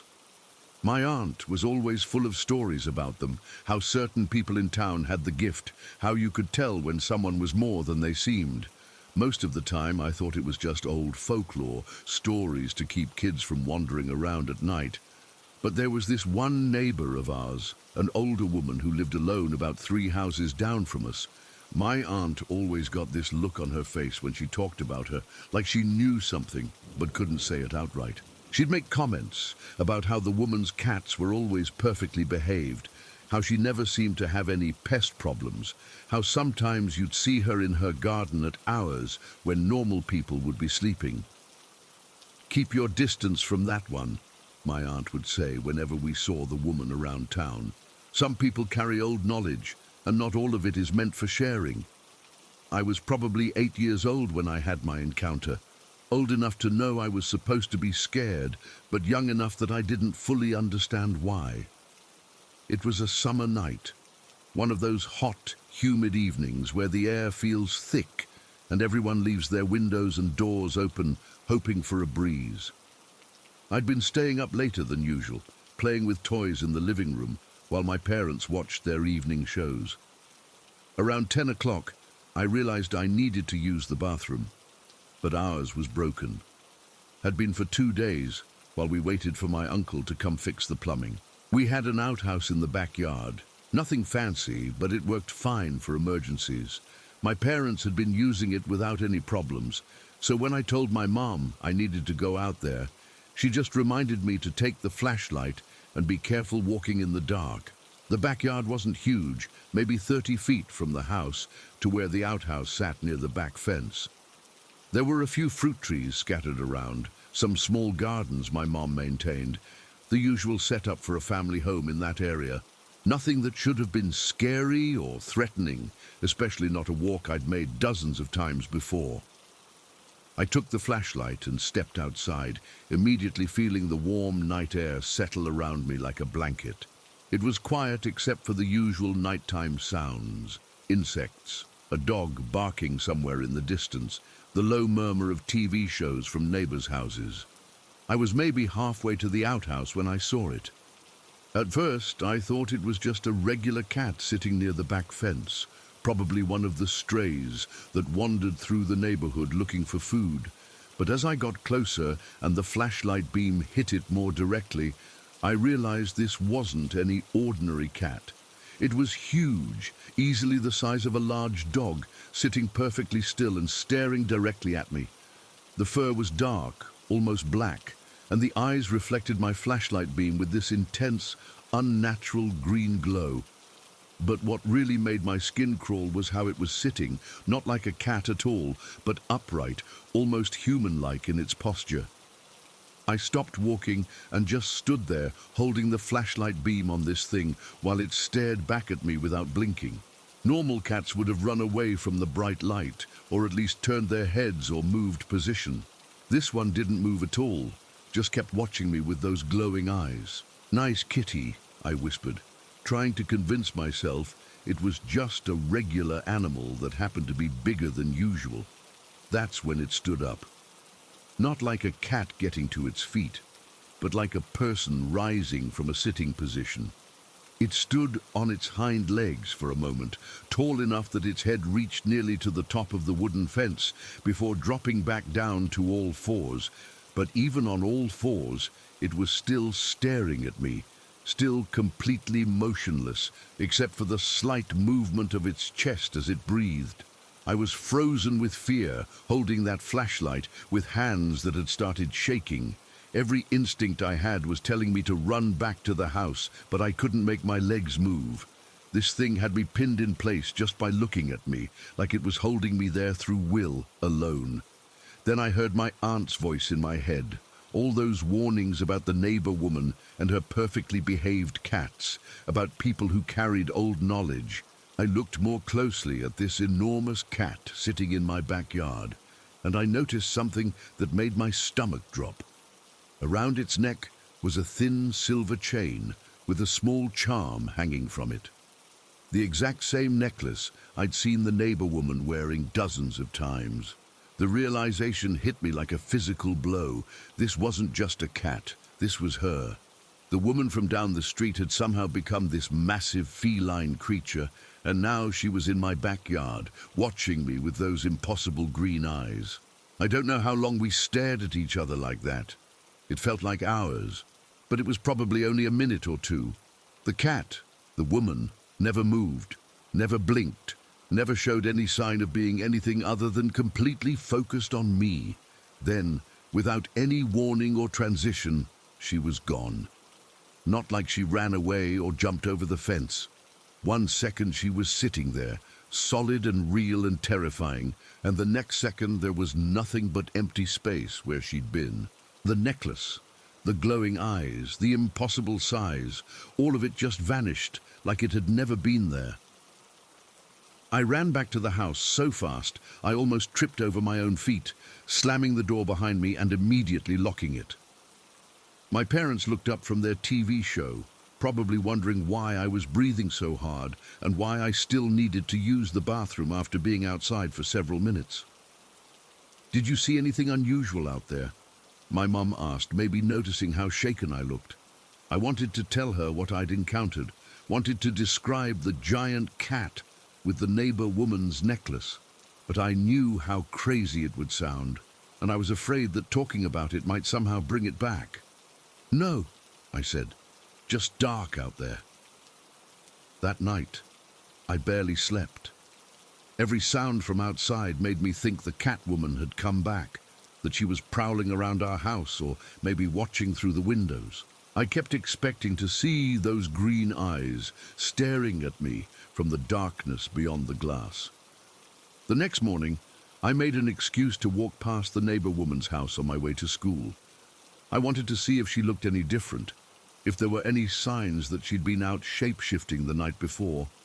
She was in her front garden, tending to some flowers, looking completely normal. But when she saw me walking by, she looked up and smiled, and for just a second, I saw something in her eyes that reminded me of that cat. Not the color, but the intensity, the way she seemed to be looking right through me, and she was wearing the same silver necklace. "Good morning," she said pleasantly. "How did you sleep?"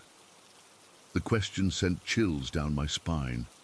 Why would she ask about how I slept unless she knew something about what had happened in my backyard the night before? "Fine," I managed to say, not stopping to continue the conversation. But as I walked away, I heard her laugh softly behind me, and the sound was somehow both completely human and utterly otherworldly. Over the next few weeks, I started paying more attention to the patterns around our neighborhood, especially anything involving the neighbor woman. I noticed that her cats, and she had several of them, were indeed unusually well behaved, never fighting with other animals, never getting into garbage or causing the kind of problems that stray cats usually created. I also started noticing sounds at night that I'd never paid attention to before. Not exactly cat sounds, but not quite human either. Low vocalizations that seemed to come from different directions, like some kind of communication system I wasn't meant to understand. Sometimes I'd hear what sounded like footsteps on our roof, but when my parents checked in the morning, there were never any human footprints up there. Just marks that could have been made by large paws, if any normal cat had been big enough to leave prints that size. My aunt seemed to pick up on my new awareness of things that went on after dark. She started making more pointed comments about being careful, about respecting the old ways, even if we didn't fully understand them. Some people have gifts that go back generations, she told me one evening while we were walking home from the market. They're not necessarily evil, but they're not like us either. The smart thing is to acknowledge their power and keep your distance. I asked her directly about nahuales, about whether she really believed people could shapeshift into animals. She was quiet for a long time before answering. I believe there are things in this world that most people choose not to see, she said finally. And I believe that some of those things have learned to live alongside us, as long as we don't interfere with them. That confirmed what I'd started to suspect, that my encounter in the backyard hadn't been some kind of hallucination or childhood nightmare. It had been real, and my aunt knew it was real, even if she couldn't or wouldn't talk about it directly. But she did give me some practical advice about dealing with situations like the one I'd experienced. If you ever see something that doesn't seem right, something that looks like an animal but feels like something else, don't try to approach it or challenge it. Just acknowledge its presence respectfully and go about your business. Most of the time, that's all they want, to know that you see them and understand they have a right to be there. I started following that advice whenever I encountered anything unusual around the neighborhood. There were a few more incidents over the years, glimpses of animals that were too large or too intelligent looking to be normal, sounds that didn't quite match any creature I could identify. But I never had another direct confrontation like that night in the backyard. Maybe because I'd learned to show proper respect, or maybe because the neighbor woman had satisfied whatever curiosity she'd had about me. She lived in that house for several more years before moving away, and during that time I made sure to be polite whenever I saw her, but never to linger or ask too many questions. We had an understanding, I think. I knew what she was, and she knew that I knew, but we both pretended that everything was normal. The strange thing was that after she moved away, the neighborhood changed. We started having more problems with rats and insects, more issues with stray animals getting into garbage or fighting with people's pets. It was like her presence had been maintaining some kind of natural balance that we'd all taken for granted. My aunt noticed the change too. But when someone with that kind of power leaves an area, it takes time for things to settle back into a new normal, she explained. The local spirits have to readjust, find new arrangements. As I got older and learned more about the traditional beliefs of our region, I realized how fortunate I'd been that night. Nahuales can be dangerous if they feel threatened or disrespected, and a child stumbling into one during transformation could easily be seen as a threat that needed to be eliminated. But this one had chosen to simply observe me, to let me see her true form without attacking or trying to frighten me away. Maybe she was testing me, seeing how I'd react to encountering something beyond normal experience. Or maybe she was just curious about the young boy who lived a few houses away. I've never talked about this experience publicly before, partly because I know how unbelievable it sounds to people who didn't grow up with these stories. But also because I was taught to respect the privacy of those who carry old knowledge, even when that knowledge takes forms that most people would find terrifying. The neighbor woman never hurt me or my family, never caused any problems in our community. She was just living her life according to abilities and traditions that went back much further than any of us could understand. But I'll never forget that moment in the backyard when I realized I was looking at something that shouldn't exist, according to everything I thought I knew about the world. The way that enormous cat sat so still, so focused, so obviously intelligent, the silver necklace that connected it to the human form I knew from the neighborhood. And most of all, the certainty I felt that this was just one example of mysteries that exist all around us, hidden in plain sight, waiting for the right moment to reveal themselves to those who are ready to see. That night taught me that the world is much stranger and more complex than most people want to believe, and that sometimes, when you're walking alone in the dark, the eyes watching you from the shadows might belong to someone you know, just not in the form you expect to see them.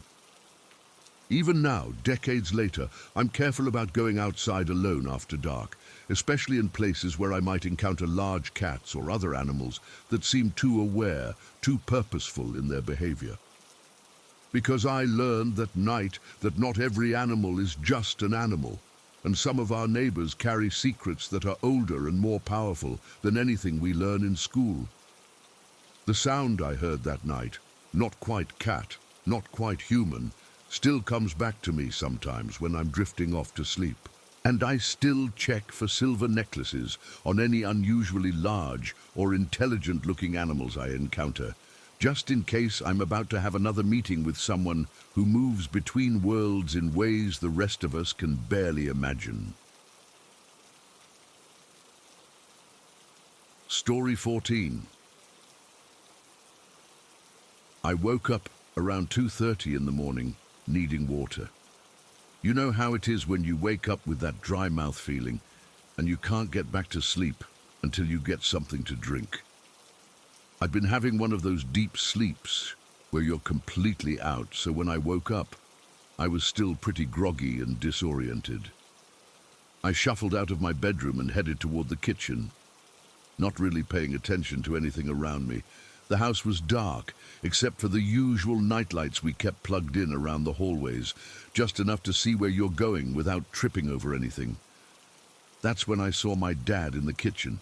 He was standing at the sink with his back to me, wearing his usual pajamas, the blue plaid ones my mom had gotten him for Christmas. Nothing unusual about that, except for the fact that it was almost 3 in the morning, and my dad was normally a heavy sleeper who rarely got up during the night. "Dad," I said quietly, not wanting to startle him. He didn't respond, didn't turn around or acknowledge that he'd heard me at all. He was just standing there, completely motionless, facing the kitchen window that looked out into our backyard. I walked closer, thinking maybe he hadn't heard me over the hum of the refrigerator or the air conditioning unit outside. But as I got within a few feet of him, I could see that something was off about the way he was standing, too still, too rigid, like someone frozen in place. "Dad, you okay?" I asked, reaching out to touch his shoulder. That's when he turned around, and I got a good look at his face. It was definitely my dad. Same features, same graying hair, same mustache he'd had for as long as I could remember.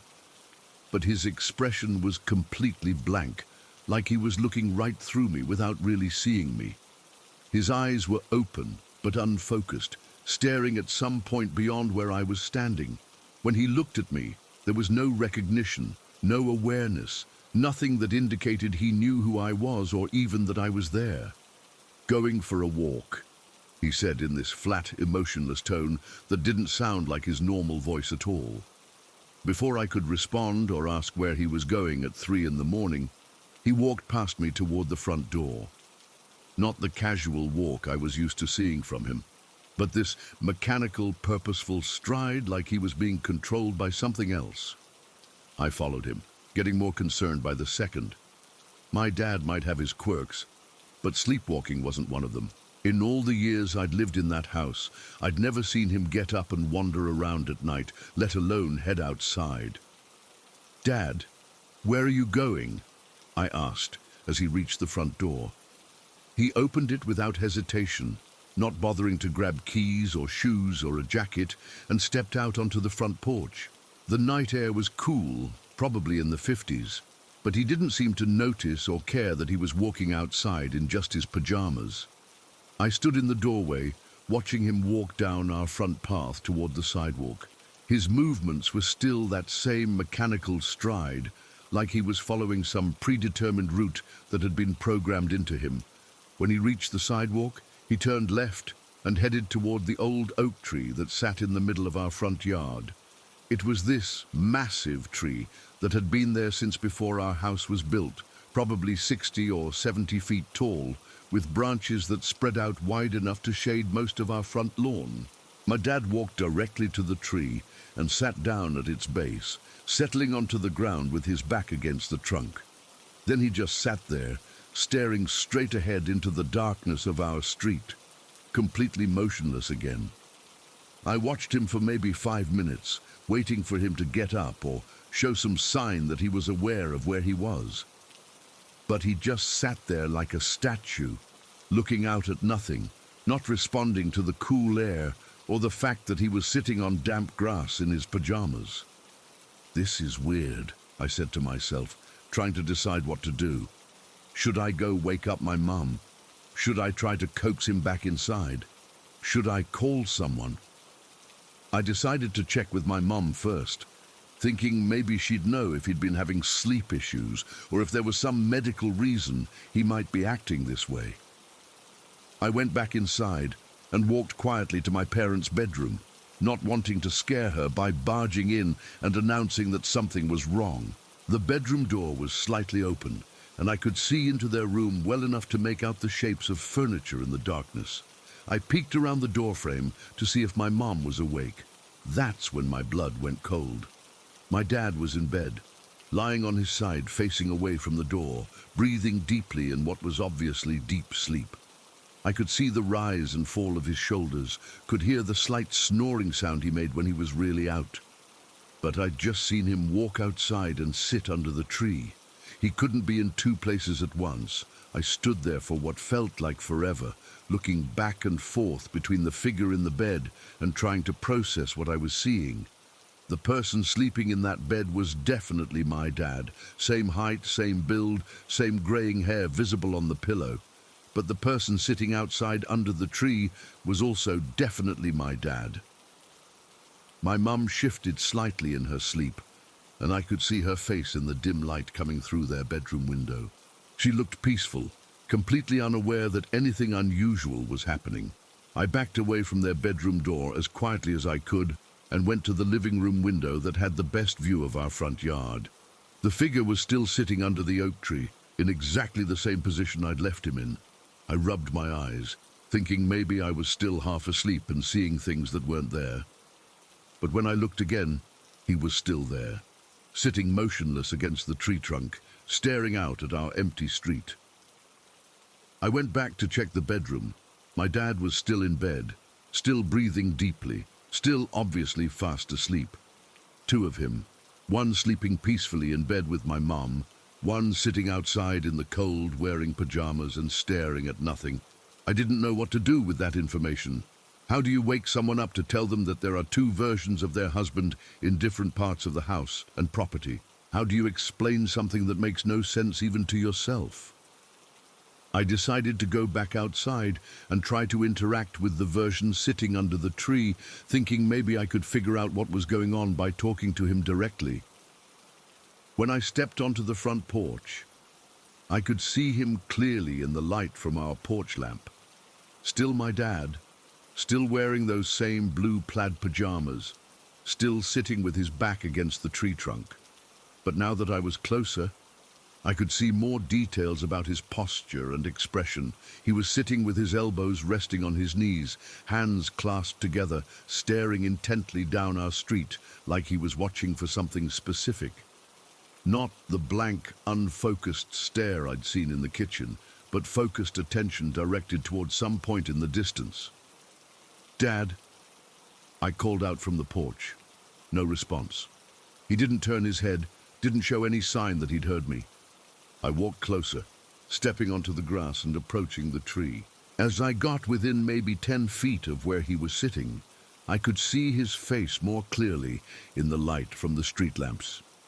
His expression was alert, but somehow empty at the same time, like he was consciously watching something, but without any emotion or personal investment in what he was seeing, just observing, waiting, maybe evaluating something I couldn't see. "Dad, it's cold out here," I said, hoping to get some kind of reaction. "You should come back inside." He turned his head slightly in my direction, and for a second I thought he was going to respond. But when our eyes met, there was nothing there. No recognition, no awareness of who I was, no indication that he understood what I'd said. It was like looking at a perfectly constructed copy of my dad that was missing all the things that made him actually my dad. The same physical features, the same mannerisms, but completely hollow inside. Then he turned his attention back to whatever he'd been watching down the street, dismissing me completely. I stood there for a few more minutes, trying different approaches to get him to respond or come inside. I tried reasoning with him, tried giving him direct commands, even tried physical contact by putting my hand on his shoulder. Nothing worked. He just sat there, focused on his mysterious observation of our empty street, completely unresponsive to anything I said or did. The strangest part was that he didn't feel cold, even though he'd been sitting outside in pajamas for at least 20 minutes. When I touched his shoulder, his skin felt normal temperature, like he was sitting inside a heated room instead of outside in 50-degree weather. I finally gave up and went back inside, locking the front door behind me and turning on more lights throughout the house. The whole situation was making me paranoid, like maybe there were other impossible things happening that I hadn't noticed yet. I checked on my parents' bedroom again. My dad was still in bed, still sound asleep, still breathing normally. If I hadn't seen the other version sitting outside, I would have assumed everything was completely normal.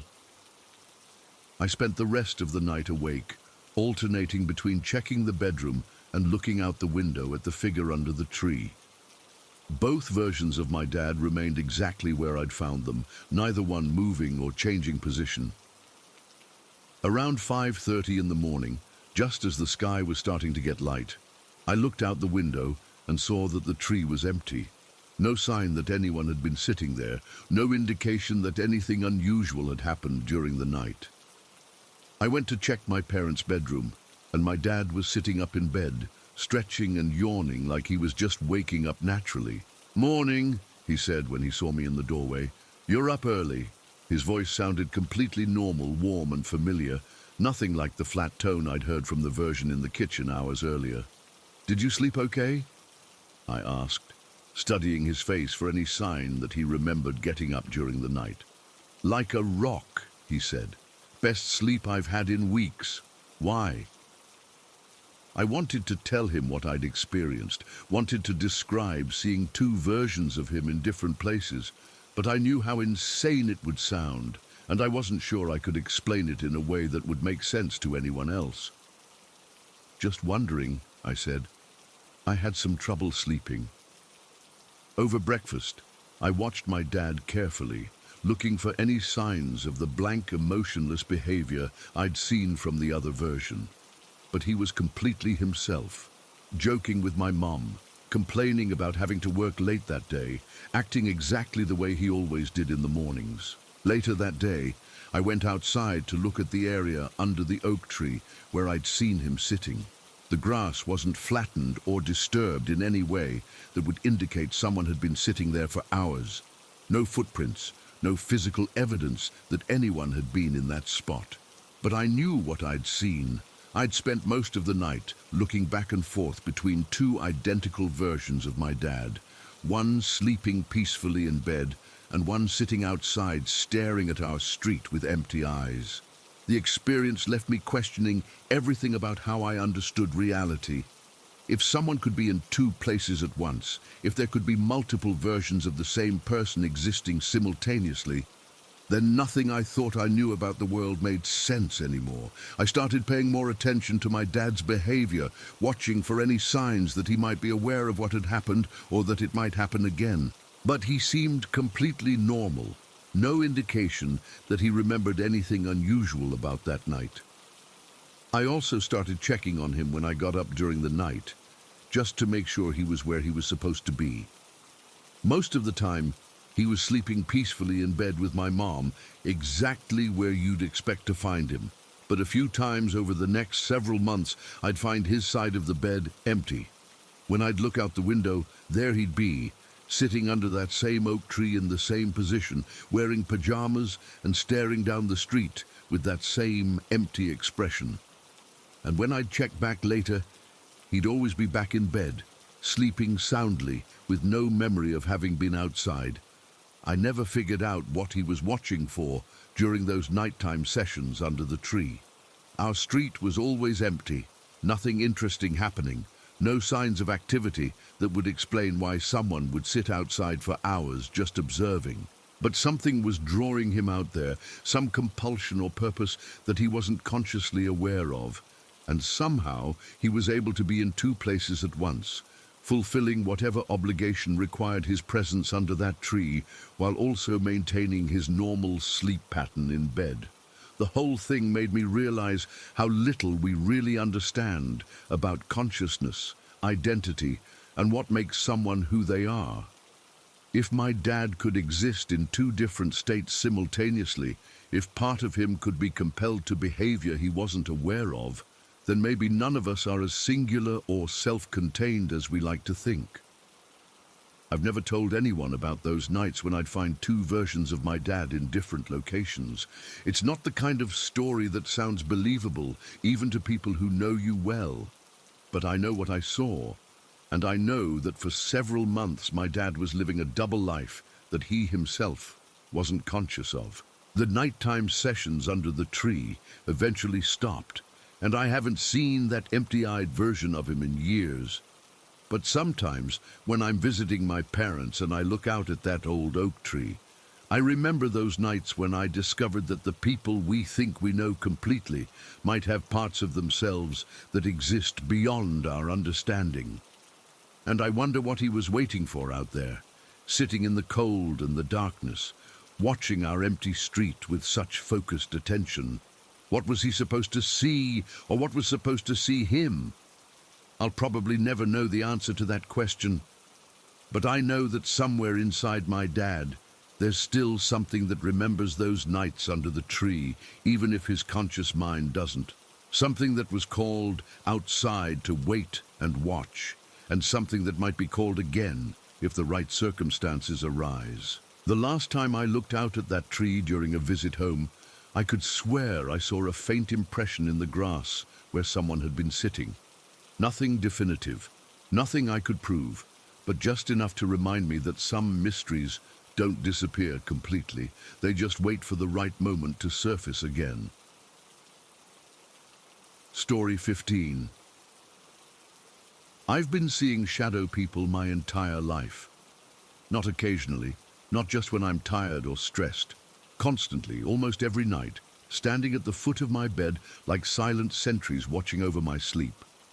Most of the time, they're just these thin, elongated silhouettes that hover in the corners of my vision, never quite solid enough to focus on directly, but always there in my peripheral sight. I got used to them over the years. They never seemed threatening, just present, like they were part of the natural landscape of my bedroom. I'd see them when I was falling asleep, sometimes when I woke up in the middle of the night, but they never moved or interacted with me directly. They were just there, observing, waiting for something I couldn't understand. My parents took me to doctors when I was younger, thinking maybe I had some kind of sleep disorder or vision problem that was causing hallucinations. But every test came back normal.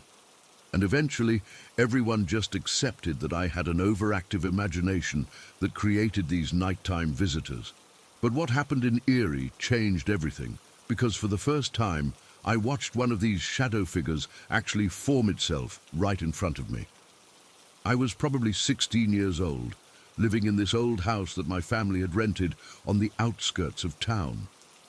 My bedroom was on the second floor, nothing special about it.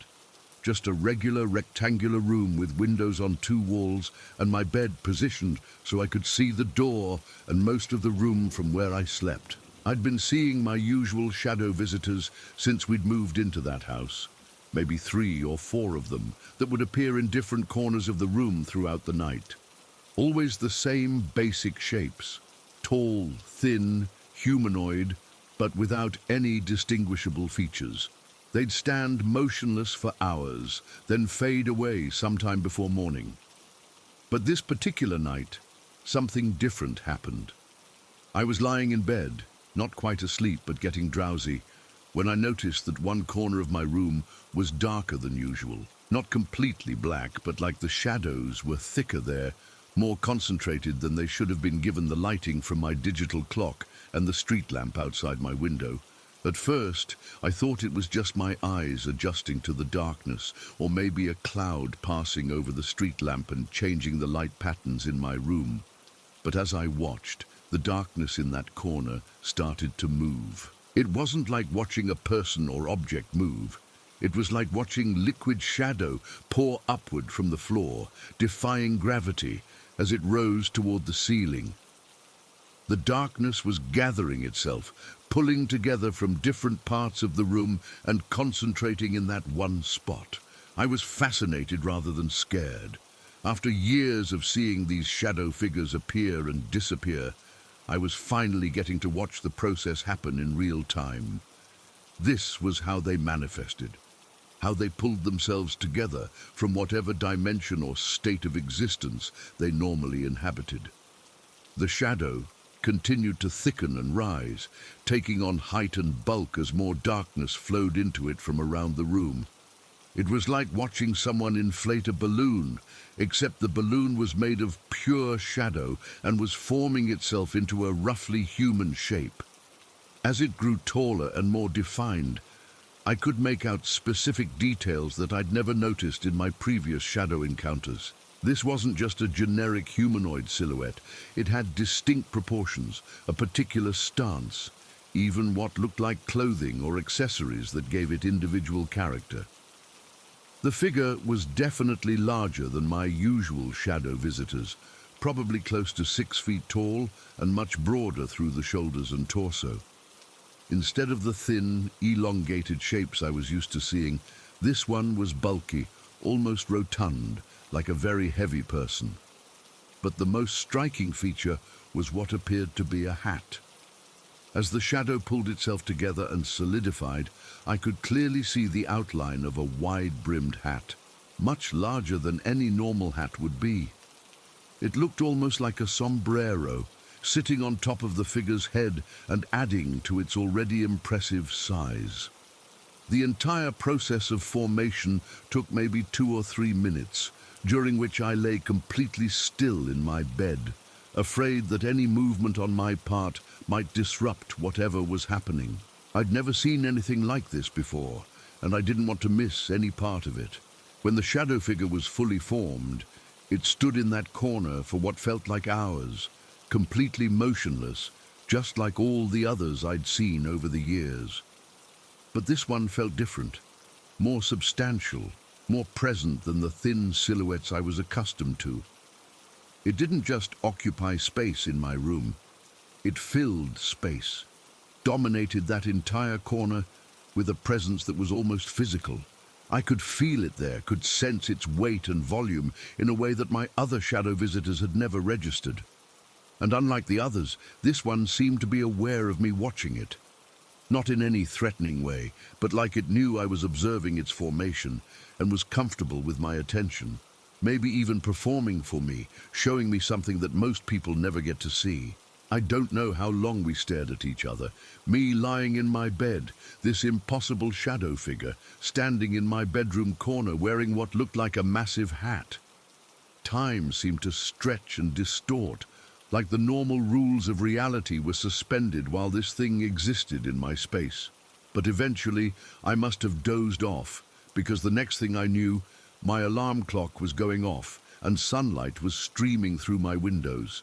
The corner where the shadow figure had been standing was completely normal, just regular shadows cast by furniture and the morning light. At first, I thought maybe I'd dreamed the whole thing. The formation process had been so vivid, so detailed, but dreams can feel incredibly real sometimes, especially when you're in that drowsy state between waking and sleeping. But as the day went on, I kept thinking about what I'd witnessed, and I knew it hadn't been a dream. Dreams don't have that kind of consistency, that level of specific detail that stays clear in your memory hours later. I'd really seen that shadow figure pull itself together from the darkness of my room. That night, I went to bed early, hoping to see the formation process again. I lay in my bed, staring at the same corner, waiting for the shadows to start gathering and thickening like they had the night before. But nothing happened. The usual thin shadow figures appeared in their normal locations around my room, but there was no sign of the large hat-wearing entity that had manifested so dramatically the previous night. Over the next several weeks, I tried everything I could think of to recreate the conditions that had allowed me to witness that formation. I went to bed at different times, positioned myself differently in the room, even tried talking to the shadows and encouraging them to show themselves more fully. Most nights, I got the standard shadow people experience, vague silhouettes hovering at the edges of my vision, present but not interactive. But occasionally, maybe once every week or two, I'd see signs that something more substantial was trying to manifest. The shadows would start to thicken in various corners of my room. Darkness would begin to gather and concentrate, like it was being drawn together by some invisible force. But it never completed the process like it had that first night. Whatever was trying to form would get partway through the manifestation and then dissipate, falling apart and returning to normal shadows. It was like I was seeing failed attempts, unsuccessful efforts by something to fully materialize in my space. The entity was trying to break through into my reality, but most of the time it couldn't sustain the energy or concentration needed to complete the transformation. But when it did succeed, the results were extraordinary. The second time I saw a complete formation, it was a different figure entirely. Instead of the large, hat-wearing shadow from my first experience, this one was tall and thin like my usual visitors, but much more detailed and substantial than anything I'd seen before. This figure had what looked like long hair, or maybe a cloak that flowed around its shoulders and down its back. It stood in a different corner of my room, and unlike the motionless stance of my other shadow encounters, this one moved slightly, swaying back and forth like it was being affected by a breeze that I couldn't feel. The formation process was similar to what I'd witnessed before. Shadows gathering and concentrating, darkness flowing upward from the floor and pulling together into a coherent shape. But this time, I could see more of the mechanics of how it worked. It wasn't just random darkness collecting itself. There was intelligence behind the process. Intentionality in how the shadows moved and combined. Something was directing the formation, choosing where to pull darkness from and how to arrange it into the desired shape. And that something was aware of me watching. As the figure took shape, I could feel its attention focused on me, like it was making sure I was paying attention to its manifestation. Not threatening or demanding, just wanting to be seen and acknowledged. When the formation was complete, the figure stood in my room for most of the night, occasionally moving or shifting position, but never approaching my bed or trying to interact with me directly. It seemed content to simply exist in my space, to share the room with me while I slept. By morning it was gone, leaving no trace that it had ever been there. These complete manifestations started happening more frequently after that, maybe once or twice a month. Always different figures, always in different corners of my room, but always following the same basic process of shadows gathering and solidifying into substantial, detailed forms. Some were human-shaped, others were more ambiguous, harder to categorize. One looked like it might have been an animal, possibly a large dog or wolf, that formed itself near my bedroom door and lay down like it was guarding the entrance. Another was so abstract that I could barely make out any recognizable features, just a mass of concentrated darkness that pulsed and shifted like it was breathing. But they all shared certain characteristics. They were all much more substantial and present than my normal shadow visitors. They all seemed aware of my presence and comfortable with being observed, and they all appeared through the same formation process, darkness gathering from around my room and pulling itself together into coherent shapes. I started keeping a journal, writing down details about each manifestation, what the figure looked like, how long the formation took, where in my room it appeared, how long it stayed visible. I was hoping to find patterns that might help me understand what these things were and why they were showing themselves to me. But the more I documented, the more questions I had. Why were some formations successful while others failed? What determined the shape and characteristics of each figure? Why had I been seeing basic shadow people for years before witnessing these more complex manifestations? The most disturbing realization was that these weren't just random supernatural phenomena. The intelligence behind the formations, the way each figure seemed designed for maximum impact, suggested that something was deliberately showing me these manifestations for a specific purpose. Maybe they were trying to prepare me for something, gradually escalating my exposure to supernatural phenomena so I could handle increasingly intense encounters. Or maybe they were studying me, learning about my reactions and capabilities before revealing their true nature or intentions. The last major formation I witnessed was also the most unsettling. Instead of appearing in a corner of my room like all the others, this one manifested right at the foot of my bed, close enough that I could have reached out and touched it if I'd been brave enough. The formation process was faster this time, shadows rushing together from all over my room like they were being pulled by a powerful magnet. Within seconds, there was a figure standing directly in front of me, larger and more detailed than anything I'd seen before. This one looked almost human, but wrong in subtle ways that made my skin crawl. The proportions were slightly off, arms too long, head too large, posture too straight and rigid. And unlike my other shadow visitors, this one had what appeared to be facial features, not clear enough to make out specific details, but definitely the suggestion of eyes, nose, mouth, arranged in a face that was looking directly down at me. For the first time in all my years of shadow encounters, I felt like I was making eye contact with one of these entities. We stared at each other for what felt like hours, this impossible shadow figure standing at my bedside while I lay frozen with a mixture of fear and fascination. I wanted to move, wanted to sit up or call out or do something to break the tension, but I was completely paralyzed by the intensity of its attention. Then I did something I'd never done before during one of these encounters. I spoke to it. "What do you want?" I whispered, barely making any sound at all. The figure tilted its head slightly, like it was considering my question. For a moment, I thought it might actually respond, might give me some kind of answer that would explain years of mysterious visitations. Instead, it began to fade. Not the slow dissipation I'd seen with failed formations, but a gradual, controlled dissolution that took several minutes to complete.